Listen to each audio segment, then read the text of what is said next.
New York City is full of secrets, unknown places, hidden cheap eats, and surprises most people never notice. We're uncovering the real NYC, from underground restaurants to mysteries hidden in plain sight. Let's explore.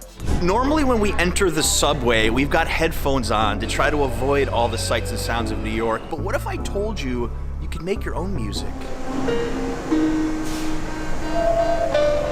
So this is called Reach New York, an art installation built by Christopher Janney in 1995. When you look at it, the air ducts are really speakers, and the holes actually contain motion sensors. You put a hand up in front of one of the holes and you'll trigger a sound. You can move from sensor to sensor, playing a different sound on the instrument as you wait for your train. We've got a special guest, Action Kid, native New Yorker. What do you think of this? I mean, this is pretty cool. Gives you a little bit of a thing to do while you're waiting for the train. And sometimes it just plays spontaneously. It's a little bizarre. It's kind of X-Files, like the truth is out there. It kind of feels like Twilight Zone. You could play a little song with your friend. You want to try? Let's go. Yeah, you can.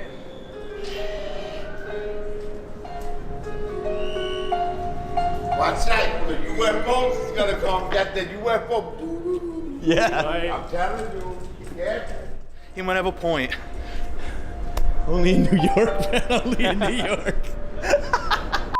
Crazy thing is I've taken the art train here so many times and have never even noticed this till I did a little research for this video. You've heard of speakeasy bars, but what about a speakeasy takeout sushi spot that is one of the best deals in the whole city?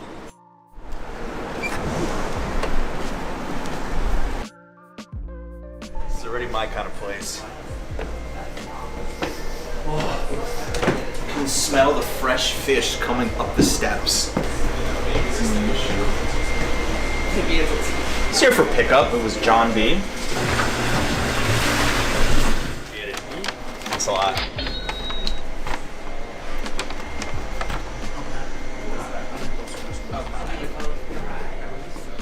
Action Kid, you ever eaten sushi in a place like this before? This is the first for me. I mean, who eats in a place like this if you don't know? We do.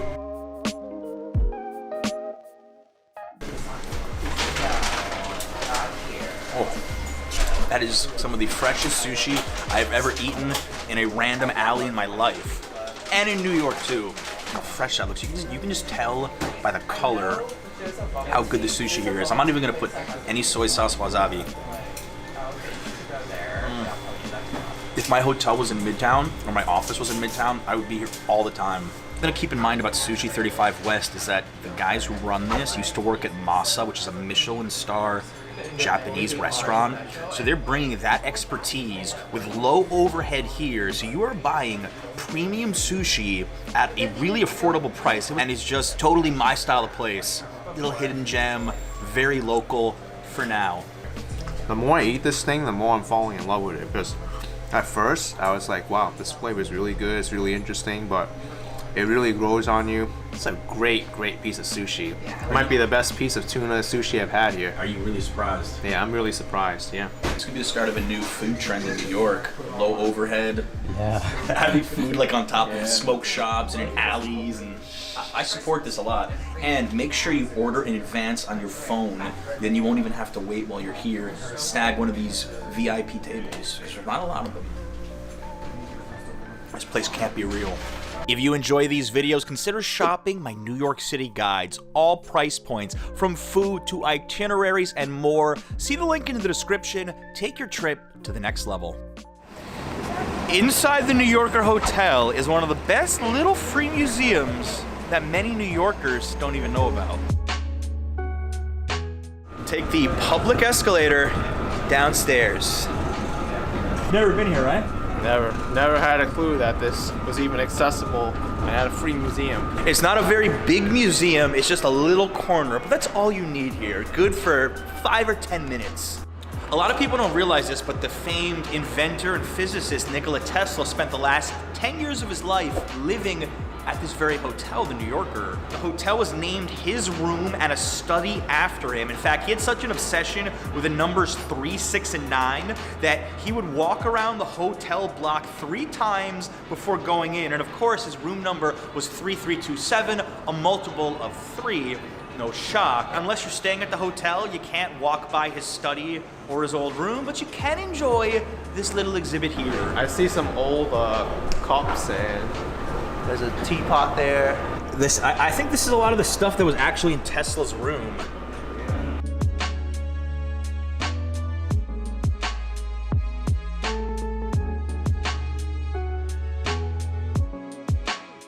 Little bonus for you. After you go to the Tesla Museum, TikTok Diner, connected to the New Yorker Hotel, has some of the best diner breakfast in Manhattan.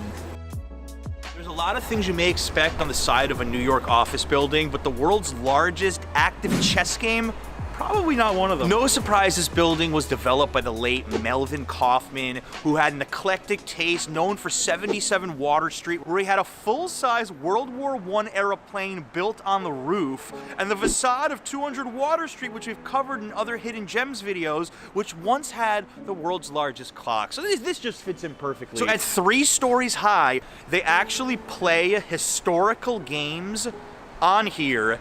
And every Wednesday at noon, this cherry picker right here moves the pieces. So when you look at the actual board right now, you can see that they're rounding out. I think Blue's about to win. I'm not the best chess player. No, Tan's about to win. Right now, Tan has more pieces on the board and higher material pieces too. They have the queen, the bishop, and the king. And the blue only has a pawn and a king. Grand Central Madison just opened their $11 billion terminal last week. And while you may never be commuting from Long Island or Queens to see it, I still encourage you to check out some of the hidden gems inside. This is the longest escalator in the entire MTA system, going 15 stories underground in 1 minute, 38 seconds.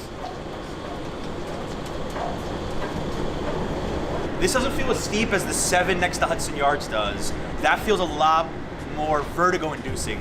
You know, there's actually 4 sets of these escalators that are all the same length, going from 47th Street to 43rd Street. Right on the Madison Concourse, you run into Yayoi Kusama's mosaic. It is absolutely beautiful. It's called A Message of Love, directly from my heart into the universe. And it's meant to evoke the themes of love, universe, and peace for all mankind. I don't even know what this is, but it reminds me of the vessel. It does, yeah.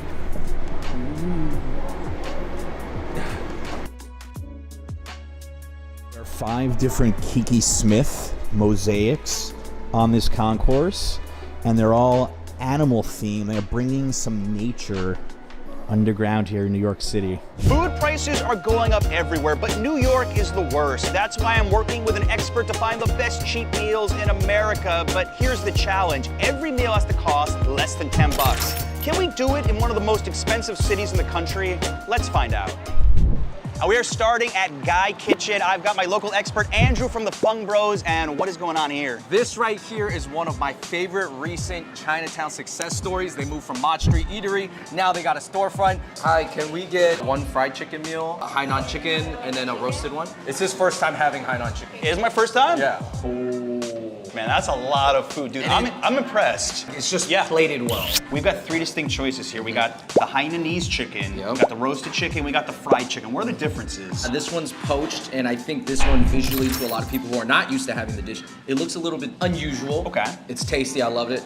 Roasted, roasted, self-explanatory, deep fried, battered, all on a bed of ginger rice, and all have a different sauce. Yes, that was really interesting. 3 different sauces, 3 different flavors coming up. All right, what do you think I should start with? I was thinking of the Hainanese chicken. This is my all-time favorite. Like, I could eat this dish 3 times a week. It's like basic fuel for my body. I'll go with roasted. All right, $6.50, one of the best deals in New York. Let's rock. Yeah, definitely got like a zesty flavor here, feeling the spice. Oh yeah. This one's a sweet, slightly fish sauce flavor. This is not some boring chicken at all. I mean, if you're looking for a little bit of a kick, generally speaking, Thai food would have that, right? It's like a accessible kick. Yeah. You know, it's not too crazy. Chicken is so juicy. I'm like, where are you gonna get this quality of chicken? $6.50. You know it's good because there's no music. The restaurants that play no music, man. I was thinking about that when I was sitting here. There's no music. Oh, dude, this chicken, as you said, so moist, so juicy, roasted, currently my favorite. Okay. And you got a little bit of a backstory on this spot. Now, this was $5.99 when it was at the mall near here, right? Yeah, there's a Mott Street Eatery, which has some pretty good gems, but this spot kind of graduated from there and has its own storefront now on, I would say, the most iconic street in Chinatown, Mott Street. I mean, this is prime real estate. Prime real estate, and you're charging prices like this, $6.50 for practically what's a full lunch. And I think chicken rice is such an accessible dish. Yeah. Nothing's crazy about it. It's healthy. Anybody can eat it. It's not going to intimidate the tourists who are watching this video, yeah. Yeah. Yo, try the fried. This is your favorite. This is the one I could see your eyes were lighting up when we ordered it. Dude, I love the skin. The skin, the flavor of it, little spices, man. Oof. Of these three, I think the roasted was my favorite. What about you? The all-time classic Hainanese chicken still for me, but I think everything's good. It's funny because we were talking off camera about how like we can't possibly finish all this food today, and we're at the first stop, and I'm like, I don't know how I wouldn't be able to finish this right now, especially with chicken. I want to. And then you're not gonna have space for all the other great cheap eats that we got. You know, I'm thinking about this right now. Could this be the best cheap eats deal in all of Chinatown right now? I don't know, we gotta go to the other spots, man. I think it's one of the top one though. I'm just saying that. This is a contender. Spoiler. Right out of the gates. We weren't even planning on filming this spot, but Andrew stopped us as we walked by and he said they just opened. Let's put it on the video. $2 skewers. It doesn't get better than that. You can get lamb, beef, chicken. What do you want? Gizzard, do you want chicken heart? I don't know about chicken heart. I'm thinking lamb maybe. Yeah, let's just try a lamb and a chicken. Yeah, let's do that. Dude, look at, that's a lot of chicken. That's a lot of food for the money. So the name of the cart is Jin Mun, and it essentially means like Tianjin style skewers. Tianjin's a part of northern China. These Chinatown skewer trucks are slept on by a lot of tourists. Don't sleep on this, and we'll show you why. Juicy, tender, love the cumin, the spices, everything combined on this. I mean, is this a lunch? No, but get 2 or 3 of these, heck yes. To get nicely grilled lamb on the streets of New York City for this price, definitely a cheap eat. And a quick eat too, man. Done in a minute. You said it, a guy off camera, that getting protein this cheap is just insane. Usually carbs are cheap, not protein. That's probably 15 grams of protein right there. So we're in a diet plan here. You got like the workout routine ready. That's your macros. I'm putting you on the spot. Ready? Yeah. $1 pizza or $2 skewer. What would you get? He's got to think about it. You get more protein with the skewer. Yeah. But the pizza might be more filling. But oh man, if it skewers off this cart, I'm taking that chicken skewer. Andrew, we're going from Thai to Chinese to Vietnamese. We've got pho ga vang. Dude, I love this spot. I think this is the best chicken pho in the city. If you haven't had chicken pho, this is a great place to try it. And it also has some killer egg rolls, AKA jia yao. We gotta see this, let's go. I'm John, how are you? This is a hearty meal, man. This one could take us down, I don't know. All right, so we broke the rules a little bit. The 2 phos are $14.99 each. This is our splurge of the video. Egg rolls here. A lot of my viewers are probably used to Chinese-style egg rolls. What makes a Vietnamese egg roll? To not get too detailed, essentially the filling is different. Yeah. So here you're gonna have pork, you'll have vermicelli noodles, kind of like glass noodles, and then you have wood ear mushrooms, you have a little bit of carrots, a lot of pepper, maybe some fish sauce, other white pepper as well. Listen, I'm Chinese, I love Chinese food, but these egg rolls beat Chinese egg rolls. Like, oh man, you said it, not me. I've said it on my channel, I'll say it again. Viets have the best egg roll in the game, they do. Take a little bit of lettuce, and then we take a little bit of the carrots and daikon, the shredded ones, okay? A little lettuce wrap. Here you have the nuoc mam, mix it. It's like a little sweet fish sauce. All right, first time trying this. Let's rock. No, good. Thank you so much. That is just a lot of textures and flavors that I'm not used to with like your standard egg roll. Chinese may have invented the egg roll originally, but I think that they don't really focus on it. And I think the Viets perfected it. All right, Andrew, I gotta admit, Vietnam is one of the top countries I want to visit. I haven't had pho in so long. I need a little bit of a refresher here.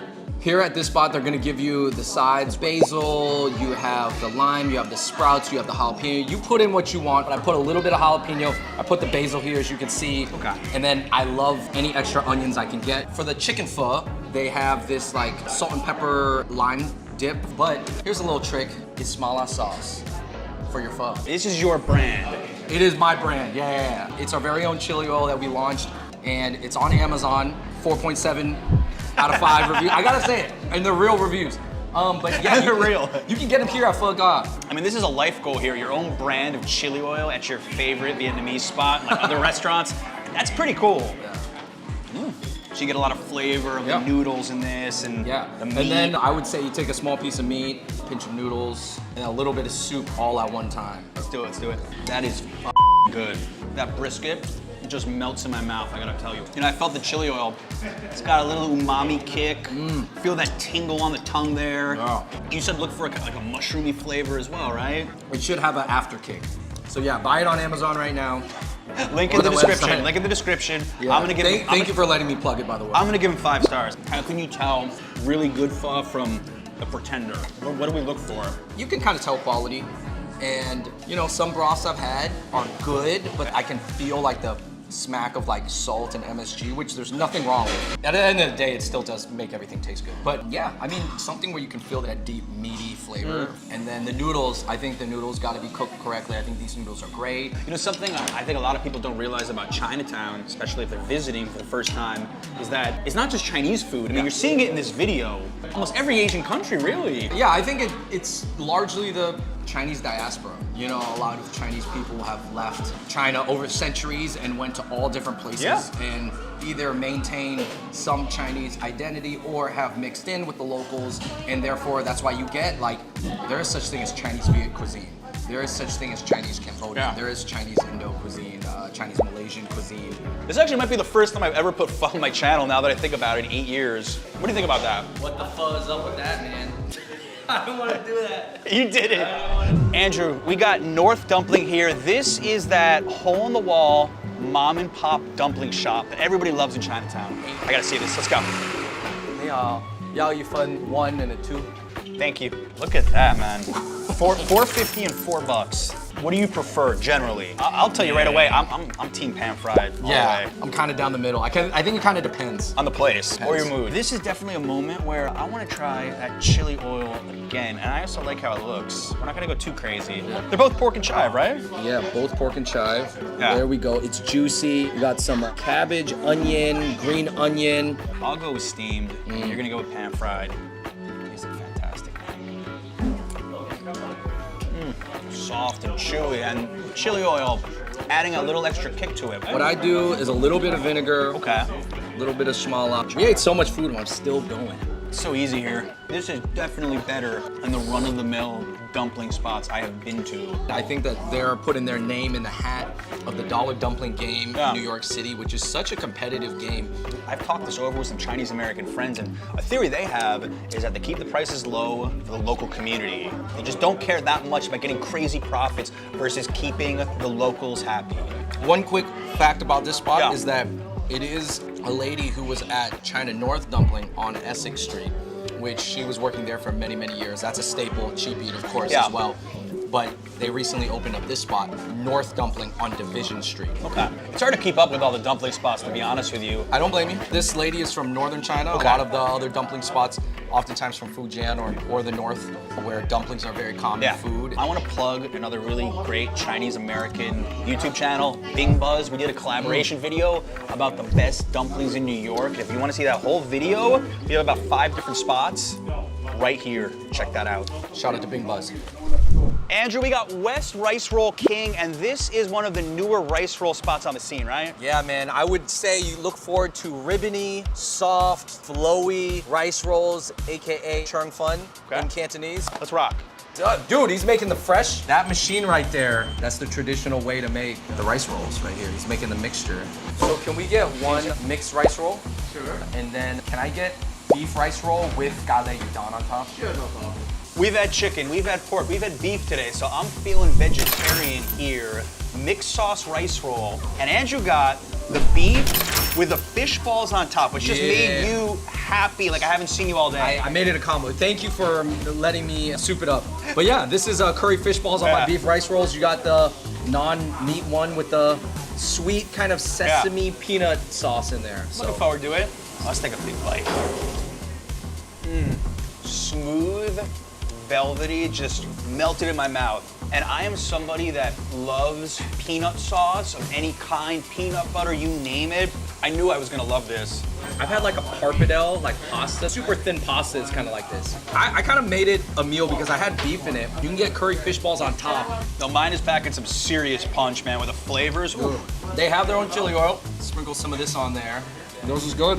Not gonna lie, I'm really glad we're here right now. I was just appreciating the experience. We're eating at a counter right here. Amazing, delicious, cheap food in Manhattan. This is what you come to Chinatown for. And the quality is crazy because you actually see him using that super old technology, that wheel that's liquefying it into that rice batter essentially. Yeah. And then he is essentially screen printing a t-shirt full of rice roll sheets. I love that analogy that it's like creating a t-shirt. No, I've it never literally- heard that before, but it is. No, it looked like he was Yeah. putting the paint over the, And so the fact that he handcrafts every rice roll and it's only $4 or $5. This is the cheapest dish we have had all day. $3.95 for this. Chinatown, it's always gonna have its cheap eats.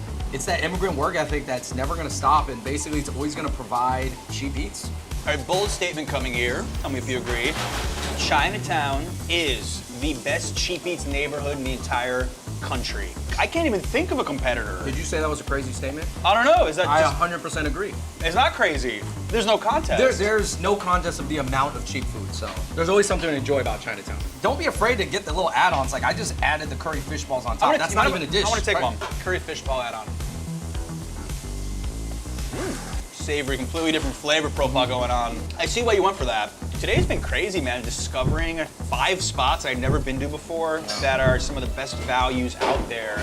And you're supporting a local business. Just checks every box. Helps to have cash on you for some of the spots. Including here. All right, let's say you're a guy on a budget. You want to do something kind of cool, but doesn't cost a lot. Date night with a girl. Be like, oh yeah, it's cool. Check out some cheap eats in Chinatown. I know some local spots. Yeah, Oh. I know some local spots. That's how he does it. That's how I do it. That's how you did it. Actually, yes.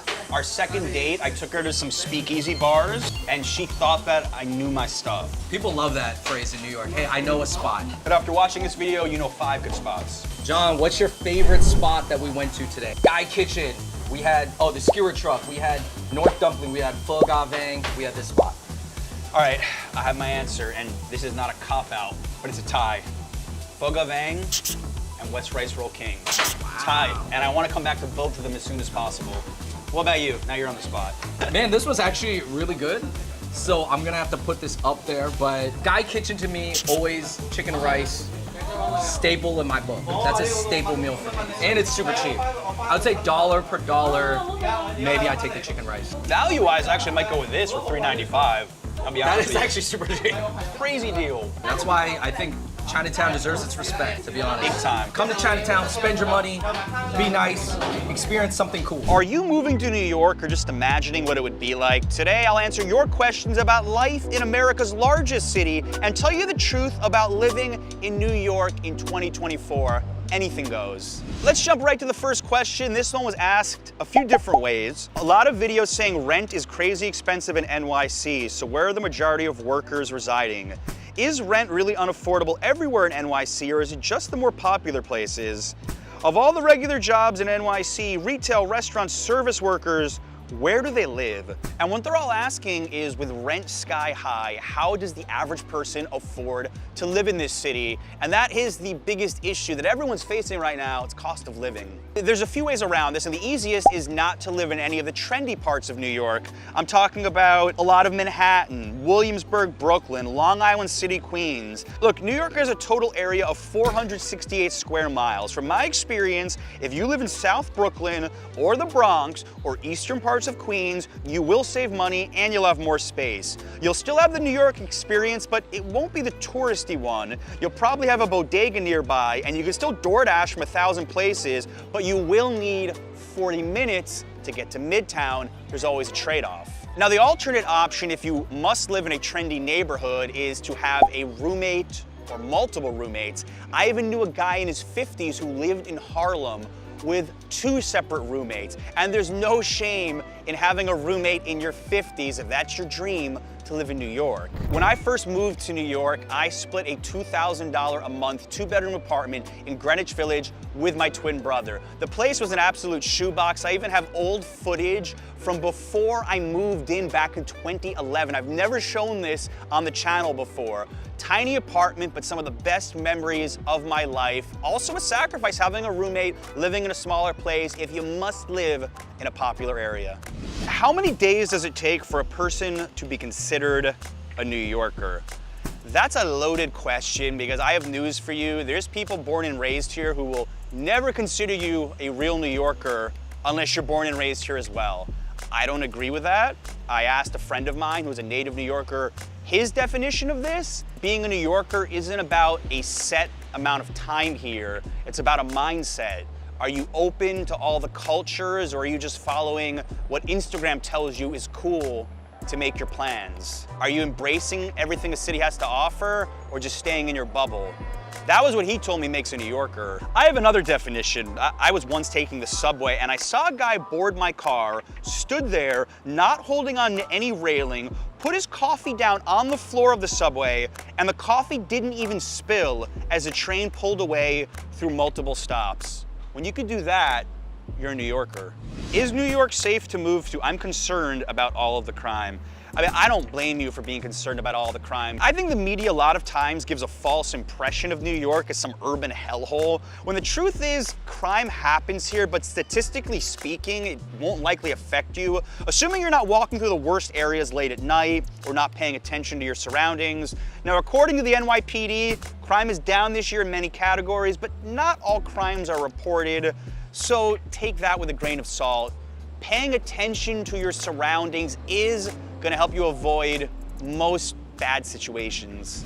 How expensive is it really? With 180 square foot studio apartments being $3,000 in San Diego, we're on track to outprice LA and San Francisco. How does NY rent stack up in comparison to other major cities now? It's very expensive. The only good news I have for you is that the New York metro area actually ranks 7th in the US. Number 1 is San Jose, Sunnyvale, Santa Clara at $3.4 thousand a month. The New York metro area 7th at $2,589. But those numbers quickly shoot up if we consider just Manhattan. So it depends where you look in the city, but it's still very pricey. What's it like raising a family in NYC with a hustle and bustle? My wife believes it's very difficult since we have a 9-month-old and it can be very scary for him out there. Any advice? If you were moving out there, would you recommend Brooklyn or Manhattan to begin with? I'm going through this myself right now. We have a son who's almost 2 years old, and you really do feel a lack of space in the city. We live in Brooklyn, and that's a trope in New York circles. Start in Manhattan, then move to Brooklyn, and maybe the suburbs after that. But there's actually neighborhoods in Manhattan popular with families like Battery Park or the Upper West Side. Queens has tons too. I think the biggest factors here are public versus private space. In the city, you're gonna spend more time at playgrounds, museums, play gyms. In the suburbs, you'll have a backyard or a front yard. So it's one less thing to worry about, but it's also more isolating. The other factor to keep in mind is we walk almost everywhere with our son. When you live in the suburbs, outside of the city, generally speaking, you're gonna be driving everywhere, and I prefer to walk for sure. I think it's totally doable, at least with a toddler. I have not had a child in the public schools yet, so I'm not really qualified to answer that, but that is a big source of contention here in that you're not guaranteed your top choice of middle school or high school. For high schools, you even have to take a test. The short answer is there are many people raising families in New York. 20% of the city is under 18. Why are you influencers, media exaggerating that much about pretty much anything in NYC? That's a good question.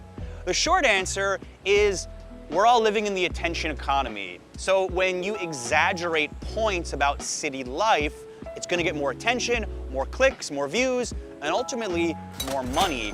Now, when I started on social media, what I generally saw was all positive content about New York, playing it up to be this fantasy world. And you still see a lot of that, but what's changed in recent years is I'm also seeing a lot of negative commentary about New York on social media, talking about the crime increases, migrant stuff, you name it. And guess what? That gets just as much attention, if not more attention, and more money than the positive stuff.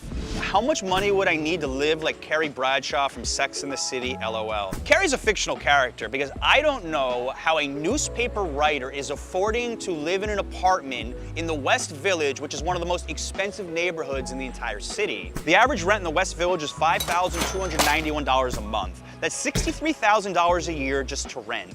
And those Cosmo she's drinking at $18 to $20 a pop, pre-tip, that's gonna add up. I think she better be making at least $200,000 a year to really enjoy that lifestyle if she wants to save anything at the end. What is your take on the current pros and cons of living in places like Jersey City, Hoboken, or Union City, New Jersey, as opposed to the outer boroughs? I feel quite qualified to answer this question, as I grew up in Jersey myself. The biggest pro is the money you're gonna save on taxes versus living in Queens or Brooklyn or Staten Island or the Bronx. You're not gonna pay the New York City tax, which at the end of the year on your income, for most people is an extra 4 to 7%. And the spots that you mentioned, particularly Jersey City and Hoboken, have more of an urban vibe than many of the quieter parts of the outer boroughs. Hoboken's absolutely beautiful. One thing to keep in mind with those areas is that many people with Jersey ties like to live there to keep one foot in the city life and one foot in Jersey to be closer to friends and family. Another is you're not connected to the subway system. The PATH train is great, but where I live in Brooklyn, I can get to other parts of the city much quicker than only having access to one line. Or you'd be relying on a bus in a place like Union City. Overall, they may be a little bit cheaper than some of the trendier areas of the outer boroughs, but they're more isolated in my opinion, and the surrounding areas, it gets suburban really quick. Is Manhattan a good place to move to as an artist? I'm also a former New Yorker, but I've been out of state for a few years.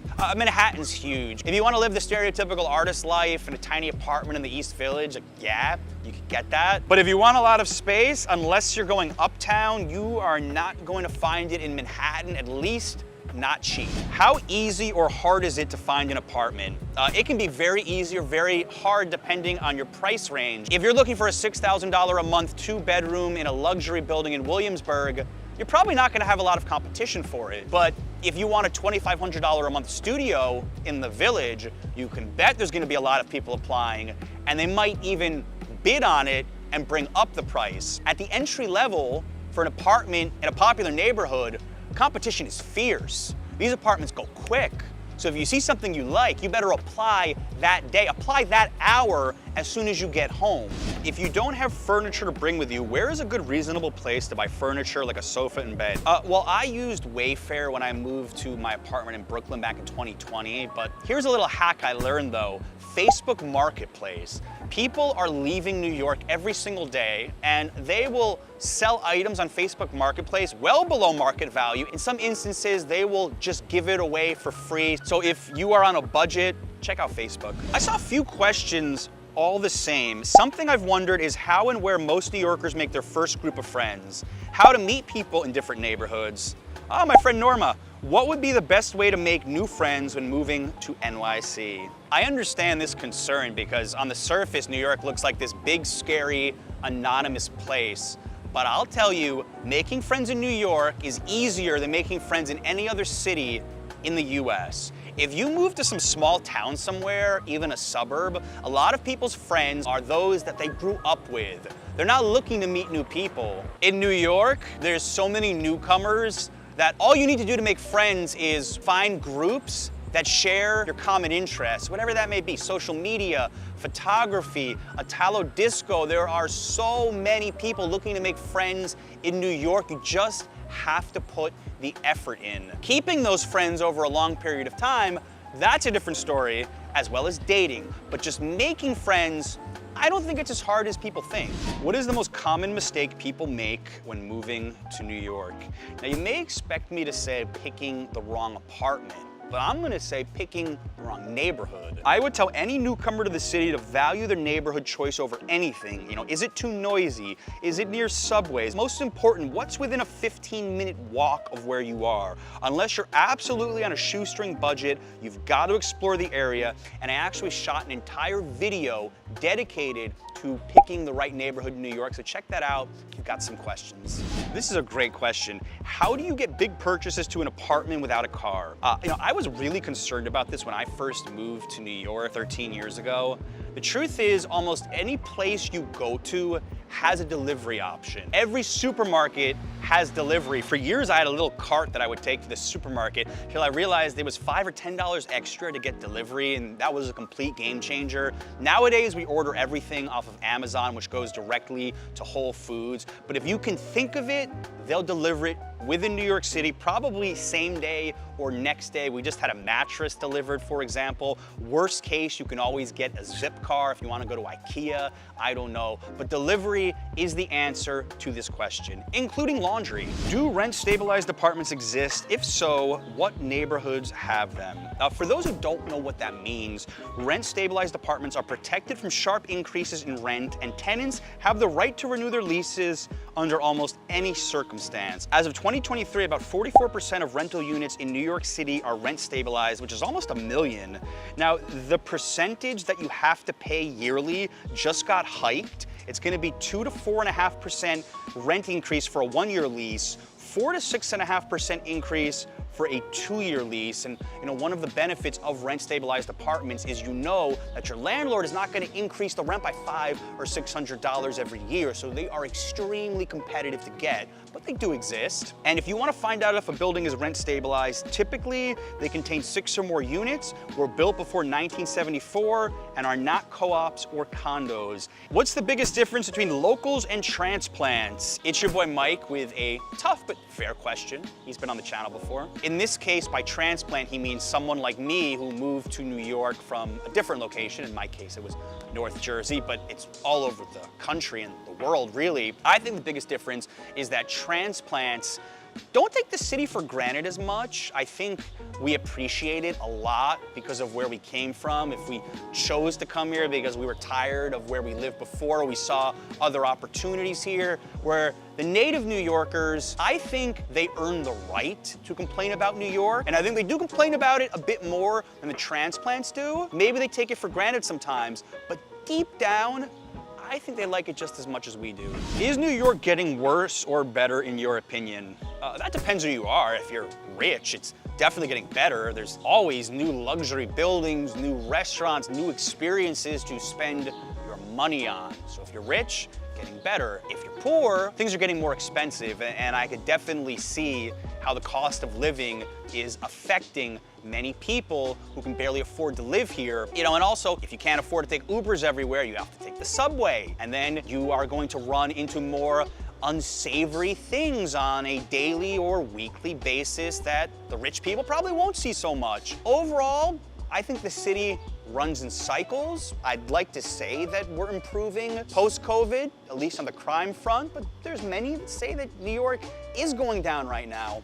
It just depends on your perspective. How to take that big step in spite of family, friends, residents, etc. People may think you're crazy for moving to New York, and the easiest way to move here would be if you had a significant other, family member, or a job that brought you here. But I say go for it if you really want to live here, because you can be miserable living in a spot that you don't enjoy, or you can be happy living somewhere that you actually want to be. Is it realistic to live in Manhattan with a family of 5? That depends on your financial situation first, because if you're well off, you can easily afford a 3, 4-bedroom apartment, maybe even a townhouse, I don't know, in the Upper West Side, Upper East Side. But if you're coming from the median income of the United States to Manhattan, you're probably going to be living in a 2-bedroom, 3-bedroom apartment, and you're gonna be on top of each other. So if you're willing to sacrifice space for location, if you're a tight-knit family that can pull that off, and I have met many that can, go for it. Me personally, if I had a family of 5,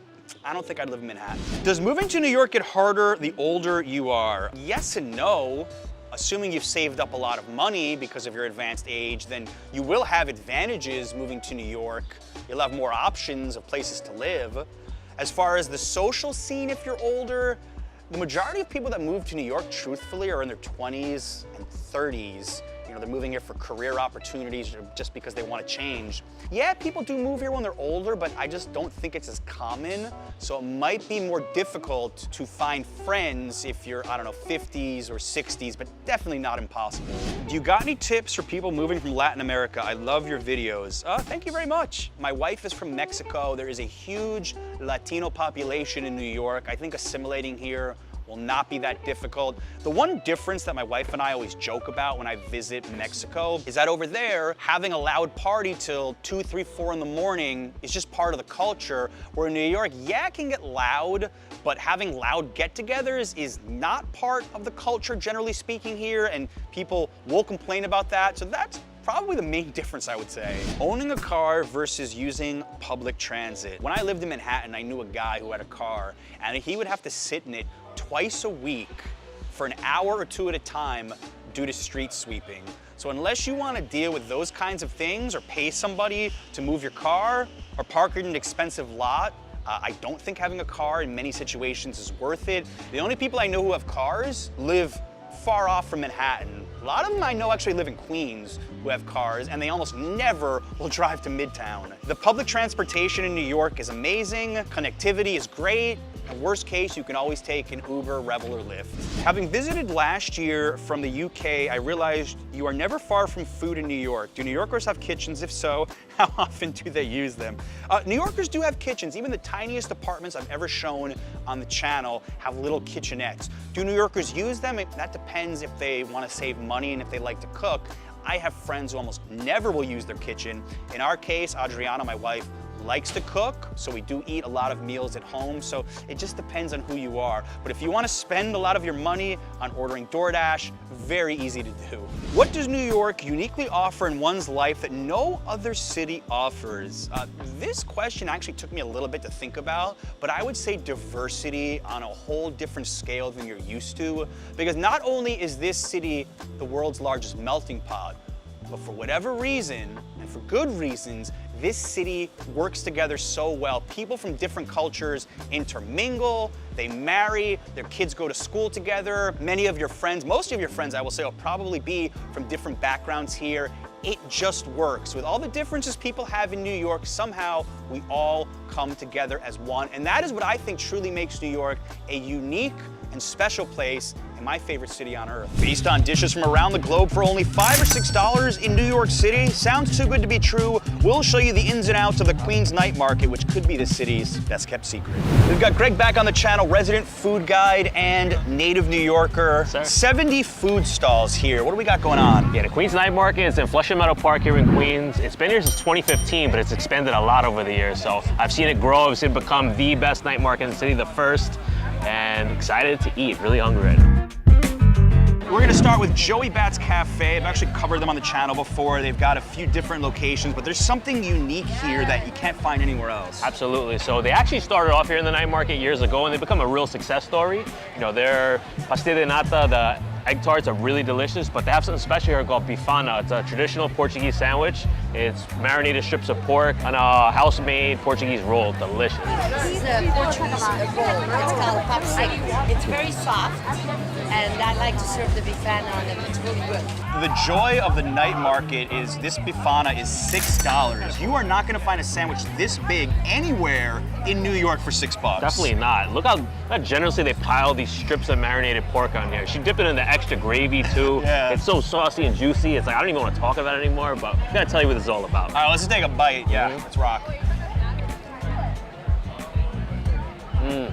I just cleanly bit through 4 different pieces of pork. That might be a personal record. It's so juicy. You just feel that gravy in every bite. So this is marinated in a beer and wine sauce. I think I really tasted the wine on that first bite too.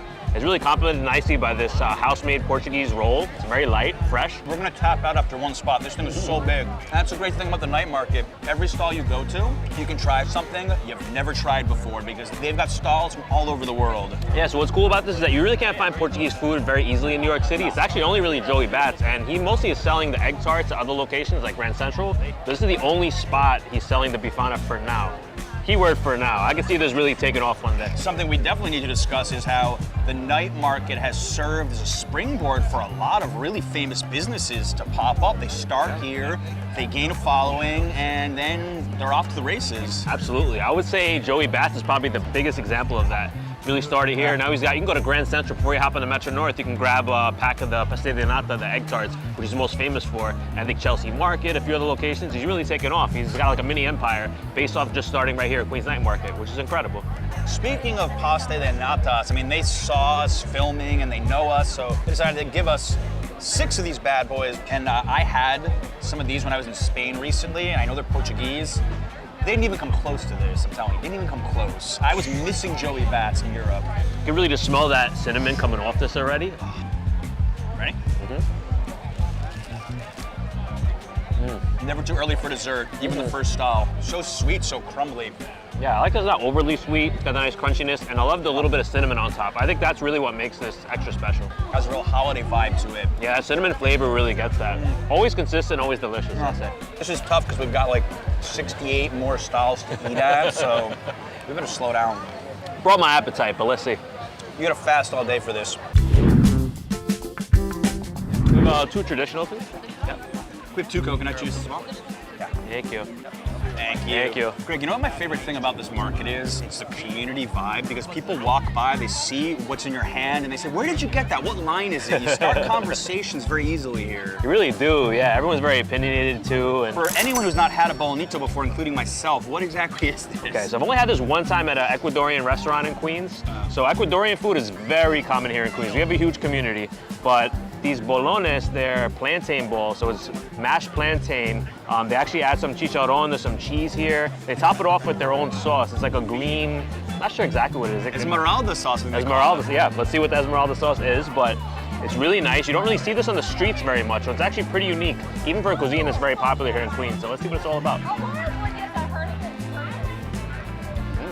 Really soft and chewy. And Esmeralda sauce doesn't overpower it at all to me. It just kind of complements it. Definitely has like a herbal flavor. You get that crunch, a bit of smokiness from the chicharron and the bacon. And the plantains are more the green plantains, so not very sweet. I can't forget that it is very hot coconut juice, and you can even taste the little pieces of coconut. You saw them like grinding it, right? Yeah, so I'm adding grated coconut to the juice, so. I've had plantains, I guess, like Colombian spots before.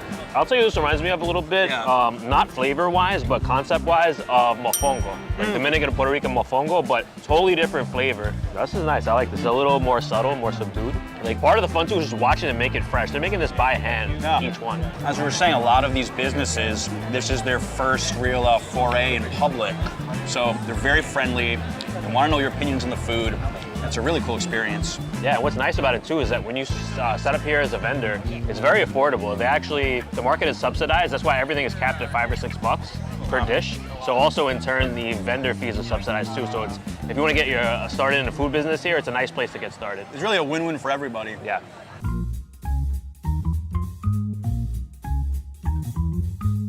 Burmese bites. We are getting food that is not that easy to find in New York, right? No. Yeah, Burmese food is rare to find. This is one of the few, actually. Look at the tray. That's so cool. If you order for like 10 people, yeah. Have 1 keema palata, please. It's going for a run tonight. He's going to burn all this off. How many of these do you make a night? About 500. 500. Thank you. That was quick. Since we're in the park, you can actually set up a little picnic here. Wait, is that supposed to be like a sushi roll? The glory of this market is that you can get a lot of shareable stuff for $5 or $6. Keema palata. This is, again, something I've never had before. Yes, this is from Burmese Bites. They're one of the most famous vendors here. They've been here for many years. Another one of the success stories. So it's hard to find Burmese food here in New York City. So they started here at the night market. They're still here, but they also have a stall in the Queens Center Mall, one of the busiest malls in the whole country, actually. So they're in the food court. You have your basic mall food and you have Burmese food there. Only in Queens, right? Yeah. So this is a keema palata. It's kind of like a roti, but inside there's minced chicken. And here is a little bit of raita. It's like a yogurt, cucumber sauce on the side. Did I just get 2 at once? Did I? I think you did, doubling up. Actually have it by itself first. That is just packed with flavor right there. Oh yeah. This is what I'm looking for out of the market. That bite right there, experiencing flavors like that I'm not normally used to. So nice about this is that it's kind of crunchy, kind of soft at the same time, and then inside you have that nicely spiced chicken. And then when you have another bite with the yogurt cucumber to kind of cool it all off and add a little bit of crunch to it as well. The yogurt sauce really enhances it. I could down these in one bite. Easily. I don't know about sharing them. I think I would go back for more, personally, but if you're on a little food tour here. You come for the food and you stay for like the overall experience. The vendors making it, the vibe here out in the grass, like music playing. Yeah. So this is good for a big group of friends as well. And you guys can just like split up and share food from different countries. It's a lot easier than like running around Roosevelt Ave, especially in weather like this. And we even saw a woman who brought her own big tray, like at a restaurant. She had a tray of like 10 dishes. Sometimes you gotta lead with your nose. Our sense of scent brought us here. Oh yeah, the aroma is incredible here. Wet plates and 1 burrs. Thank you. Thank you so much. Thank you. the Sega wet plate, and no utensils because it's Ethiopian food. Ethiopian food, traditionally eat it with your hands. So we have here the injera, that's a traditional Ethiopian bread. It's fermented, made with teff grain. It's got kind of a sourdough taste to it. Ethiopia is one of my favorite cuisines, like a real flavor bomb, flavor pack. I've had it a couple times before. It's been a while, but this, again, is something I really wanted to try at the night market. Here they give us a rolled up piece of the injera, so see, it's kind of like a spongy texture. You see all the holes there? So I like to just rip it like that. Then go with this. Try to get a little veggie in there. I'm gonna have to use it's gonna get on my fingers, but it's all right. I'll just go like this. Use the thumb to kind of shovel it down.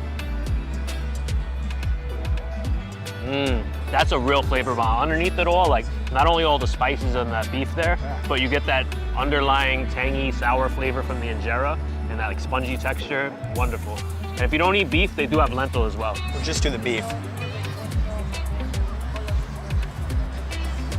I saw them slow cooking this in the corner, and I knew that it would taste amazing, but I just practically melted in my mouth. And then some of the spices are coming up at the end there. Yeah. This thing's got some kick to it, and I like it. Now I'm gonna try to make Greg proud and get beef and some veggies in one. Do it, John. Let's go. That was a warm up. I believe in you. I believe in you. you. To try to get, I don't know. Got it. All right, ready?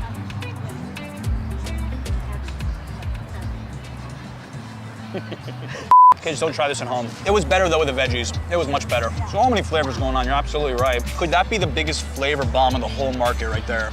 It's definitely up there. Usually when you go to an Ethiopian restaurant, you get a big platter. Usually you share with a lot of people. Yeah. Here is like one of the rare opportunities you can get more of an individual, smaller portion, which is rare. You can't really get that elsewhere.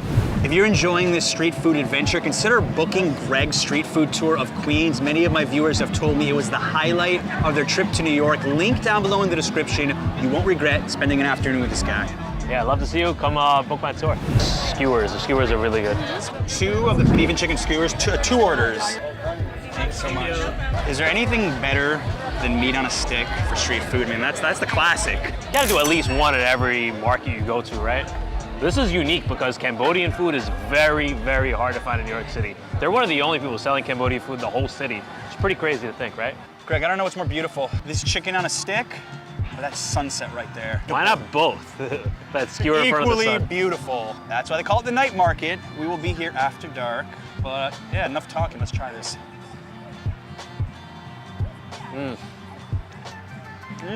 Anybody can put meat in a stick.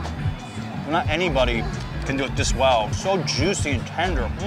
What I love about Cambodian barbecue sticks is that all the marinade, you really taste, there's turmeric in here, there's lemongrass, there's so much flavor. So there's even a little bit of lime leaves too. And it's so hard to find this in New York. I wish it was more, hello Cambodians in New York, if you can just start opening up some barbecue stalls, please, you will get a lot of people. It's so good. How can you tell all the flavors? I've always been curious about that. I like a lot of different spices in food, so over time I pick it up. Sometimes I don't cook very much, but when I do cook, I do use like turmeric, cumin, spices like that. So it's from the cooking that you have that background, right? A little, but it's like a mix of that, plus researching the food and trying it a lot. Meanwhile, I'm like, this is good. Bold statement coming. It's maybe the best meat in a stick I've ever had in New York. Probably wouldn't disagree with you there, actually, because the way it's marinated, no one else is doing this. The marination here, that's what's standing out. I think if you were just to walk by and you'd see it, you might overlook this stall, actually, because there's a few stalls here selling meat on a stick, but don't overlook this Cambodian one, do not. So outside of being probably the most diverse street food market in the world, you also have the most diverse crowd in the world. Family friendly, a lot of tourists are watching. What would you tell them? I would say, yeah, this is like the market for everybody. You know, you have everything's priced at $5 or $6 or less. You really get all walks of life here. And it's really not too far coming into the city on the 7 train. It's very family friendly. People come here with their dogs. It's just a good vibe altogether. You can even get beers here for $6, which is pretty good value. Beer and wine. We may do that later. Yeah. Could I get the cassava leaf with the moringa leaf rice? Thank you. What friendly owners? This is what I'm talking about when you come to the night market. Getting that kind of hospitality. Yeah, really sweet people. And I love it that we're not shy about saying they're the only people selling Sierra Leonean food in New York. I think most people would be hard-pressed to even pinpoint Sierra Leone on a map, let alone having tried their food before. But here I am trying it for the first time. Very earthy, and of all the food we've had so far today, I would say this tastes the most homemade. Like they were just in their kitchen and brought it downstairs and served it to us. That's the vibe I get from it. I couldn't agree more on that. The rice here is moringa leaf rice. You can see the bits of herb here, of the moringa leaf.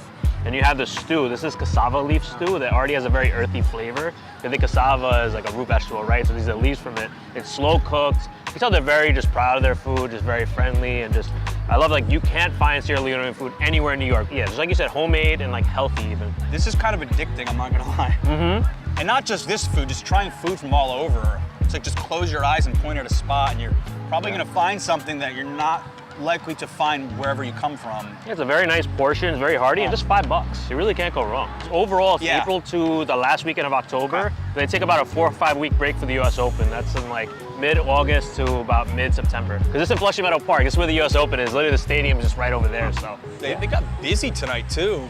I think now because the weather's getting milder. Cadet combo, right? Yeah, cadet combo, yeah. Do one of those. Thank you. Thank you so much. Moon Man, I filmed here 7 years ago. They're a staple of the Queens Night Market. They are. They've been here for over 7 years. Always a go-to. Literally every time I come to this market, which is almost every month, I always get the same thing. They're making Indonesian desserts that you can't really find in New York City, especially the coconut pancake. Yeah. It's got a funky name, Moon Man. It's kind of like a little creative too. It's not just like, it's good branding. And it's fun to watch them make it too. Talked about how it's a whole little show here. This is a cassava cake topped with a pandan jam. It's a little more subtle. They call this the cadet combo, you know, kind of a play on Moon Man. Make sure you get some of that pandan jam. So. I need some, yeah. It's very spongy. All right. Yeah, it's got an interesting texture. All right. It's very soft, gooey almost, I would say. Yeah, gooey is a perfect way to describe it, I would say. The cassava itself is pretty earthy. Cassava is a pretty earthy flavor. We have it topped with that pandan jam. That pandan is a really interesting flavor, and I can't even describe it. It's very popular all over Southeast Asia. It's a little creamy as well. Yeah, sticky rice with ube jam. So. Oh, ube Filipino. Yeah. Yep. You know, what can't you put ube on? I'm a very trendy and hot these days for good reason. But I love the texture of the sticky rice there too. It's a bit of that coconut flavor too. And actually it's topped off a little bit of salt too. It adds a little bit of saltiness, a little savoriness to pair with the sweet. Now you said we're gonna save this for the end. There's a little bit of a flavor explosion with, what's this? So this is the coconut pancake. This is their best seller, their most famous dish. This is really the showstopper. Batter, it's made with rice flour and coconut milk. So they cook it there. Then they put palm sugar on top and blowtorch it. So it's like a brulee texture. Then add on some coconut and more balsamic. It's got a little smoky flavor. It is. A bit of smokiness, that crunchy texture, smokiness, and it's also soft and gooey inside too. I love it. And that little extra texture from the coconut on top as well. I get these all the time. I think it's, hot take, one of the best desserts in New York City. Every time Greg says we can't find it anywhere else in the city, take a shot. You'd be very drunk by the end of this video. I think so. At this market, that's how. So definitely not your traditional American flavors for dessert. Simple as that. It's not overly sweet. Even though there's like palm sugar and coconut, it's really not too sweet. None of these desserts are, which is great. That's the problem growing up in the U.S. Okay. You're just so used to everything being sugar, sugar, sugar. I was saying how unique this was. We want to tell people if they've never tried this before, why should they come here? Well, I mean, these are street food that I grew up with. I started this business partially because last time I went back to Indonesia, it's hard to find this thing. Like I had to go deep into like the traditional market to find it, and well, it used to be like widely available on the street. And part of me just don't want this to disappear in a way. That's why I kickstarted a Queens Night Market and hopefully, share it with people in New York City. This is an endangered species we're eating. More or less. Endangered craft, more or less. Traveling to New York can be a once-in-a-lifetime experience, but visiting here comes with its own unique challenges, which is why I'll be sharing 50 must-know New York travel hacks. These will save you time, money, and headaches. Trust me, here we go. Take the NY ferries. Now, the Staten Island ferry is well known for its free Statue of Liberty views, but the $4 NY ferries are even better, in my opinion. There's so many cool routes to take. Anything that runs along the East River is incredible. You'll pass some of the city's top bridges, like the Brooklyn, and you can even sit up top and get some of the same views that much more expensive tour boats have. Of all the things in this video, this might be my favorite NYC travel hack. hack. I just try to avoid peak commuting times when New Yorkers are going to and from work, as that's its primary purpose. Take a free walking tour with a Big Apple greeter. You've heard of free walking tours where you tip at the end.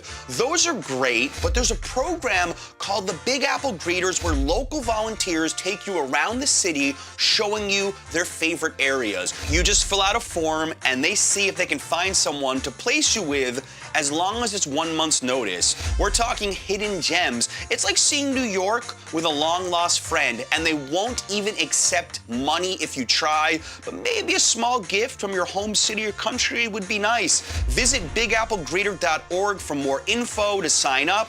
Give this plenty of notice if you can.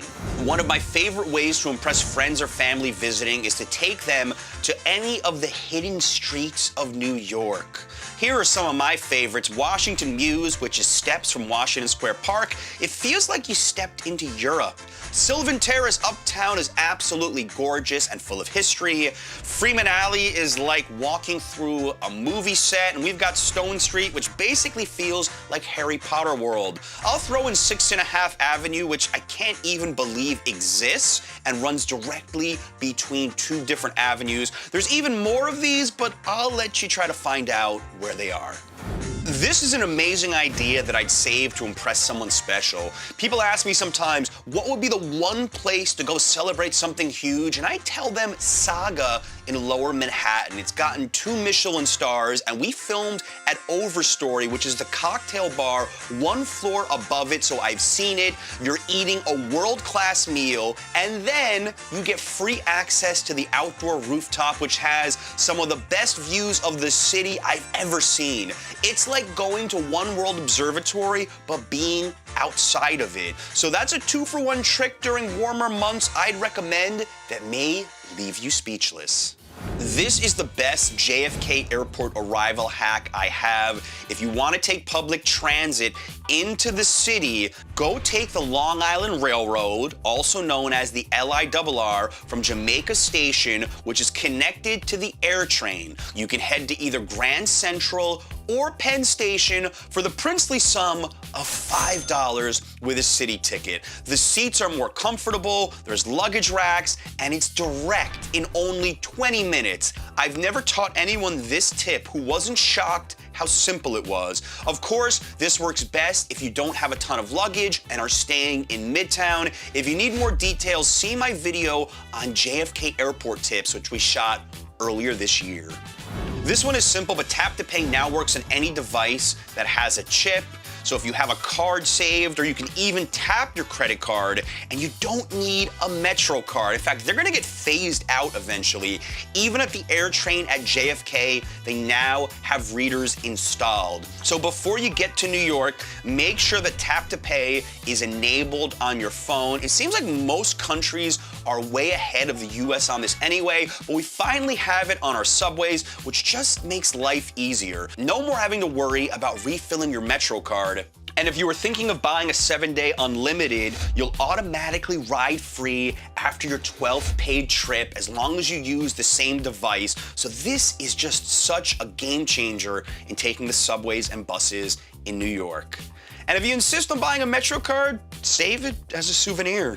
BYOB or bring your own bottle restaurants are like unicorns in New York because they're so tough to find these days. Locals like to guard them tightly, but if you enjoy drinking while you have dinner, you can save a fortune finding them. Peking Duck House in Chinatown is probably the most famous one, but there's plenty of others out there. Now, some charge a corkage fee, some don't. Some places even let you bring your own beer or liquor. This may be a topic I will dive into at some point in the channel, because if you order enough $18 cocktails when you go out, your bill will get pricey in a hurry. Some underrated photo spots of New York. You know, some of the best photo opportunities of the city aren't even in the state of New York. Just crossing the Hudson to go to Hoboken provides you bird's eye views of the Manhattan skyline. From the east side, I love the views at Gantry State Plaza in Long Island City, and Roosevelt Island also provides some unique perspectives as well.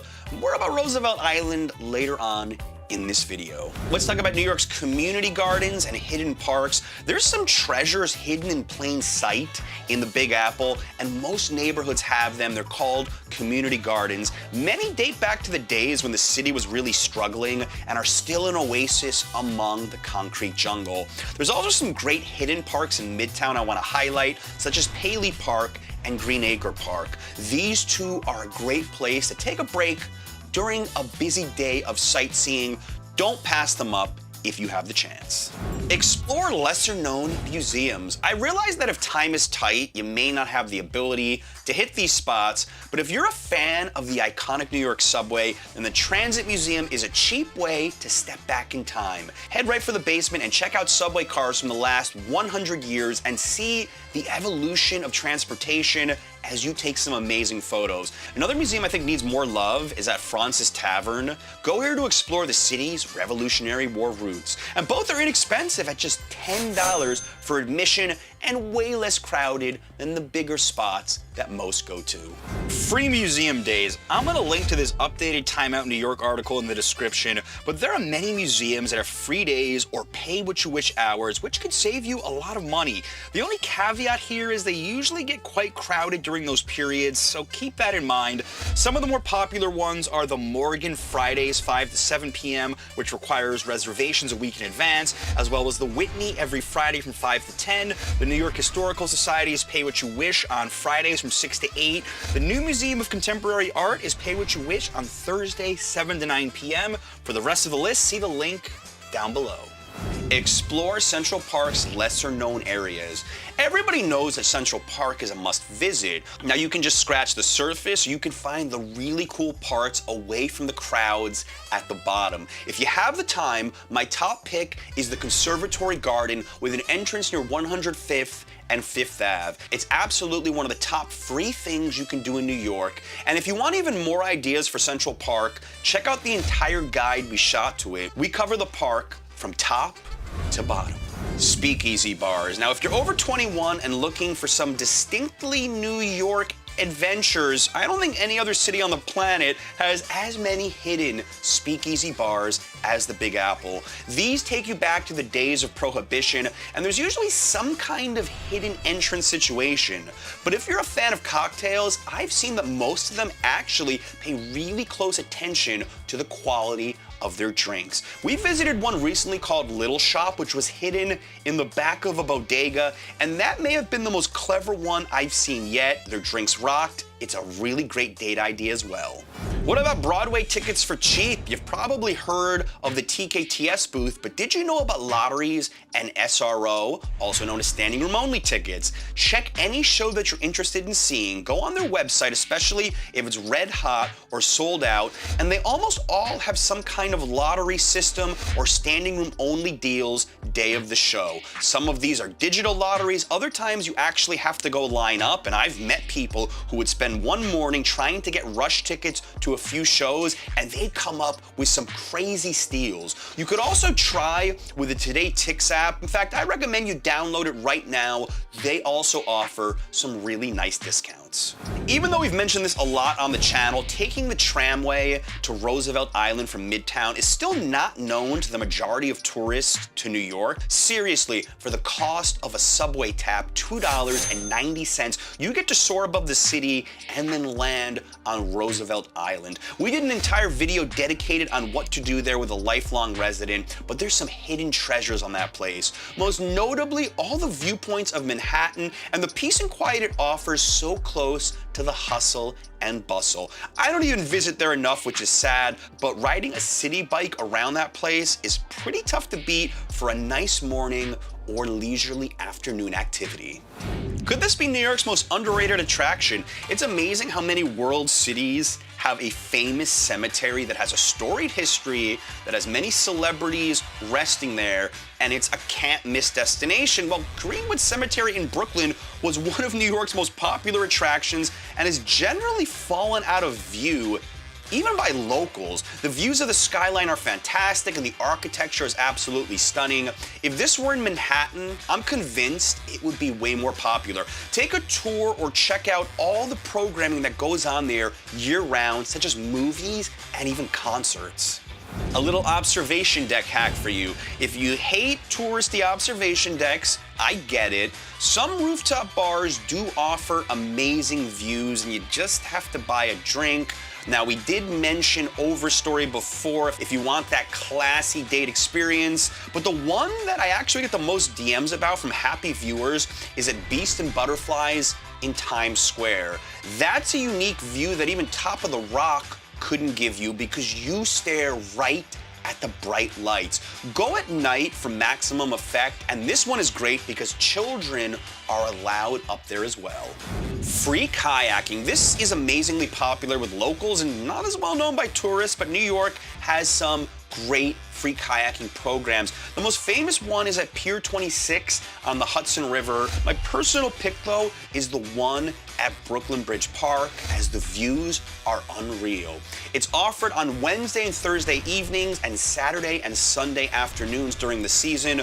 Both do recommend reservations, although you could get lucky if you just show up.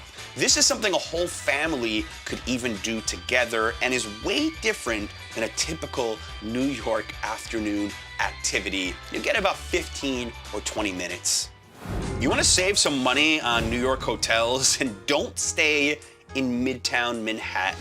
The best deals are in the outer boroughs, which in this case we're referring to Brooklyn and Queens. The one area I've actually had a bunch of friends who are visiting the city quite impressed with the quality, price, and location was downtown Brooklyn, because you're only a few stops away from Manhattan, and for whatever reason, the prices are really fair.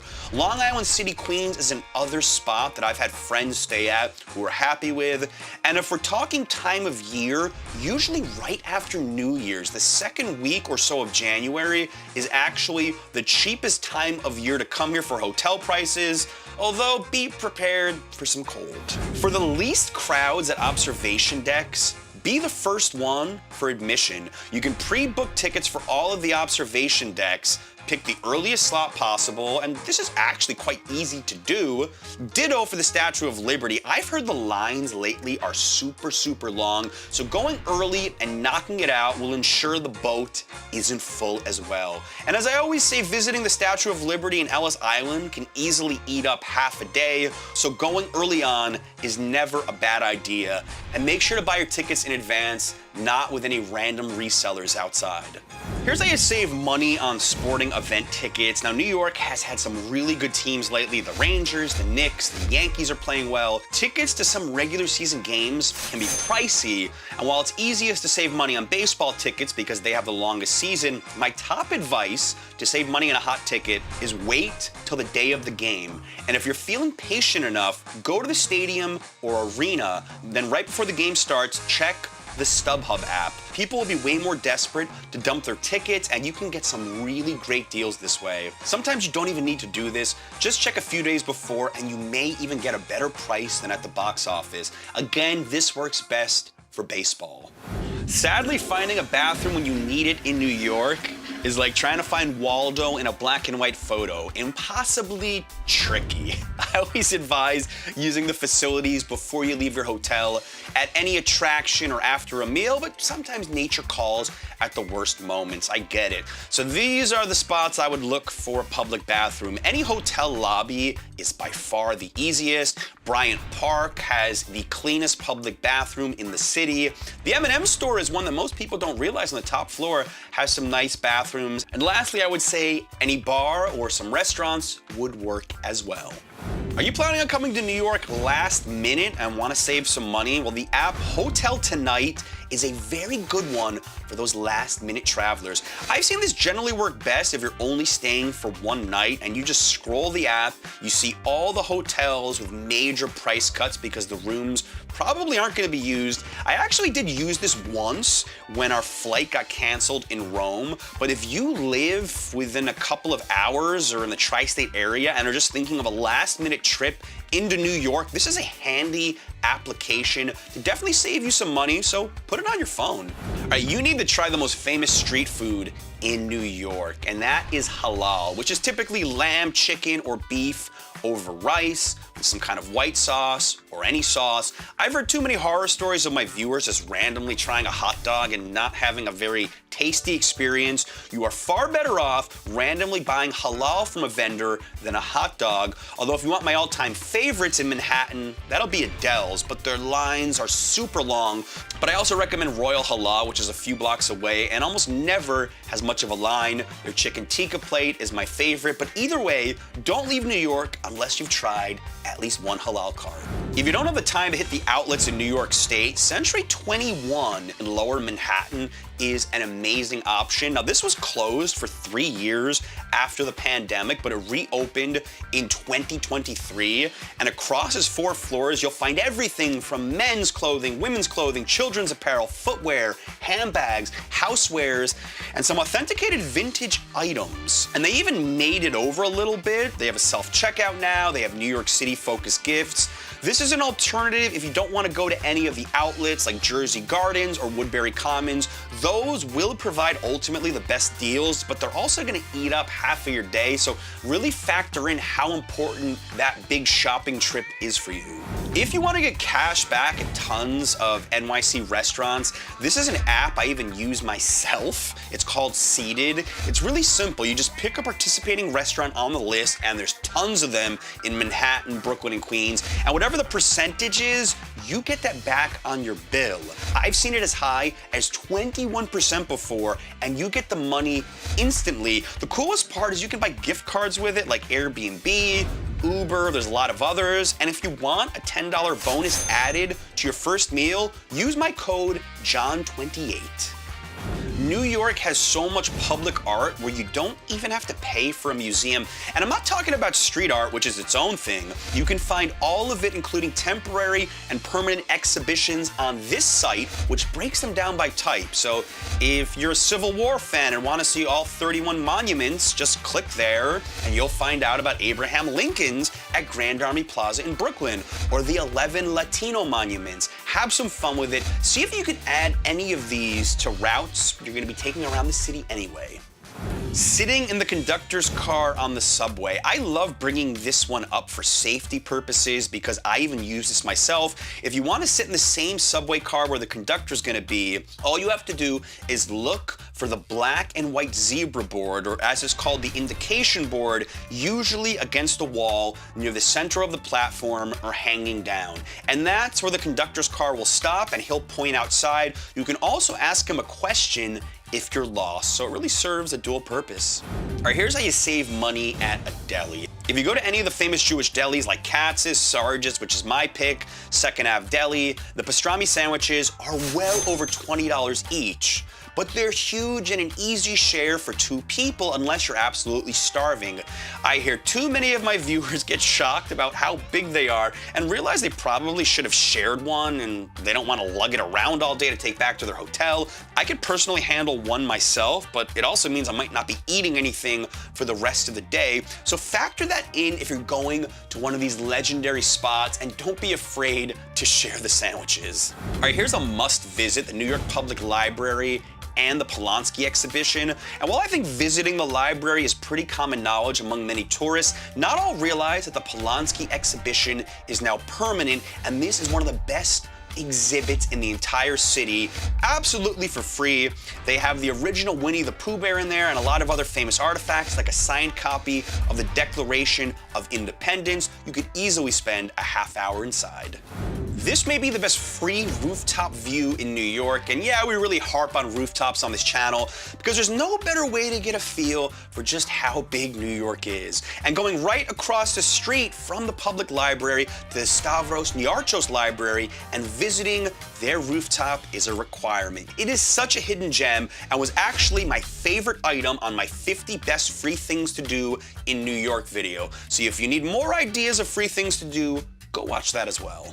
What's the best way to get data on your phone in New York? Well, if you're visiting the city from overseas, I recommend getting an eSIM. These are amazing because you can download them in advance with a QR code and have them ready to go before you even touch down at the airport. You can also use WhatsApp with them. They're a great alternative to having to go to a local carrier and getting a SIM card or paying a lot in roaming charges. My personal pick is Olafly. See my link in the description if you want to get 5% off yours. Here's a great cheap breakfast hack.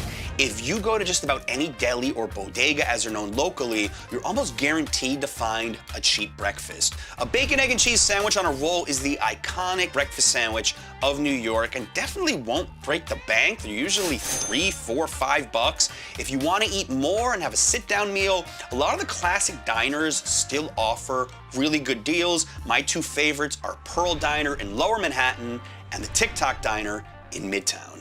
I know some tourists, when they go somewhere, just want to hit the main attractions, and there's others who want to live like locals, and the local New Yorkers need to get out of their small apartments to go to events and activities. The Skint is my favorite site. They have a great email newsletter as well. For anyone who's just moved here, they don't miss anything. All the festivals and street fairs and openings you can handle. Like, I saw the only Greek Jewish festival in the world that happened on May 18th. Time Out New York is a bit more limited, but their website does highlight some cool events and shows as well. I would look at both of those during your trip if you want some local activities. Cash is king. Now, this isn't as true as it was before COVID, but I still run into plenty of eateries that are cash only. A lot of the hole-in-the-wall spots, in fact, some of the best ones in Chinatown, are cash only. It's not that big of a deal to find ATMs, but I always recommend you have at least 40 or 50 bucks in your wallet, just in case you stumble onto something really cool and want to pay for it right away. New York is a walking city. Do not bring new shoes here. Break them in before your trip. If you're not used to walking a lot, pace yourself. Practice before you come here. Last thing you want is heel or ankle pain after 3 or 4 days of walking 5 to 7 miles. Remember, the city is best seen on foot. If you're coming from somewhere where you drive everywhere, prepare yourself. And speaking of walking, depending on what country you're from, this may surprise you or maybe not, but every New Yorker will cross the street without a walk signal if there's no incoming traffic. Or sometimes I even see them jogging to avoid said oncoming traffic. Jaywalking tickets are almost unheard of here, although don't blame me if you're the one in a million that actually gets one. But when you get to Midtown, you'll see people are not waiting to cross if they get the opportunity, and you can feel free to join them. This may be a hack to save you some time sifting through my channel, because as far as food is concerned, my viewers' all-time favorites I keep hearing about are two places: Bleecker Street Pizza and the Nonna Maria Slice, and a hot dog from Billy's. I'm really not surprised by either, since a Nonna Maria is the perfect hybrid slice between a Neapolitan and a New York one, with fresh ingredients and that Parmigiano Reggiano cheese. And then finding a hot dog vendor who is actually gonna have a nice chat with you, ask where you're from, and provide a quality product isn't so easy these days, and that's where Billy, right next to Central Park, comes along and charms all those who stop by. Bring your own bag. Plastic bag bans are a big deal here, so you'll have to keep paying at supermarkets for their bags. I'd personally make a point to buy a really cool tote bag while you're here, or bring one from home if you're gonna do any kind of grocery shopping. Otherwise, you're gonna have to keep paying for new ones. I just want to remind everyone that it's okay to be a tourist. This isn't a travel hack per se, but a mindset thing. I know everyone wants to be a local when you visit New York, but if there's an attraction or 2 or 3 you really want to do, go do them. I've visited almost every attraction in the city, and some of them are one of a kind. Attraction passes are useful if that's your top priority. Don't let anyone tell you to skip the touristy stuff and only live like the locals, even me. There's a reason New York is one of the most visited cities in the world.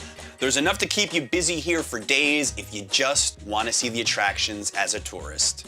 I've actually gotten this tip from a few of my viewers. After COVID, many iconic and popular restaurants allow you to do to-go orders. Kat's Deli is the one I keep hearing about, but there's many others. So even if the spot isn't famous and you're in a rush, place a pickup order on the way back to your hotel. You can do this with DoorDash, Uber Eats. Because remember, if you place an order for delivery, expect at least a 30 to 45 minute wait for most restaurants. So if you do a pickup order, you're gonna save yourself time, and you may save a really long line if it's a spot that's very famous.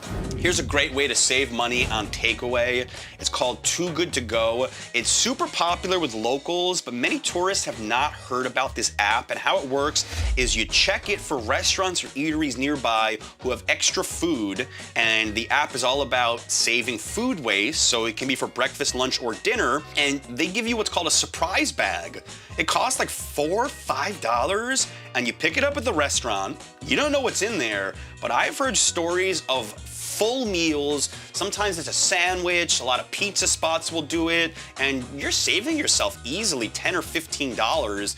Do this for a few people. If you are on a shoestring budget, this could be a very cheap way to eat in the city. Do not sleep on Washington Square Park. I used to live right by there. If you need to kill an hour just to relax, the spot is perfect. And they always have live music going on somewhere, and even if they don't, it's the heart of the village, and people watching will be tremendous. You will definitely be entertained, that I can promise you, but I will warn you about the constant smell of marijuana there. Citymapper, another game-changing app. Definitely download it before you come to New York. I prefer it to Google Maps because it just feels a bit more intuitive to me. My favorite feature is that you can even see which subway car to take, so you're closest to the exact exit that will put you on the street that you need. Perfect for my fellow Type A personalities watching. I know that's many of you, so give it a look. New York has so many different types of pizzas. I want to make sure you try something old school, like a plain slice at Luigi's in Park Slope, or even a Joe's worst case in the Village. Then try something new school, like Linda Street in Williamsburg, I don't know, the burrata slice, or Amano's on Canal Street in Manhattan, or my boy Dave's Slices at Philomena's in Queens, where they ferment the dough for a couple of days. New York is having a moment right now with its pizza, so you can honestly find the best of all worlds right now. If you're a pizza fan, go wild exploring. All right, tips for traveling with small kids, which I don't touch on enough on this channel. If you're traveling with small children, not all subways are accessible. Not all of them have elevators, and even if they do, they won't always be functioning. So make sure you bring a super compact, foldable stroller, because you may need to take it down the stairs, and if you're by yourself, you may need to have your child either holding your hand or in your arms when you do so. Now here's a little bonus tip.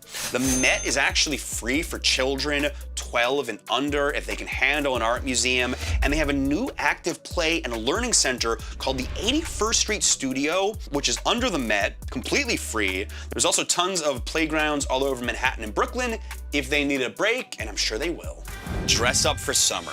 If you're somebody that is sensitive to the cold, listen up, because we're not talking about winter. Even in the summer, it can be cold in New York because due to American culture, we have AC everywhere. Broadway theaters can be cold in the audience. Even the subway sometimes inside can get a little bit chilly. So if you're sensitive to air conditioning, bring something light to cover up, because even my mom complains about the air conditioning in restaurants every time she visits New York. Be prepared for this.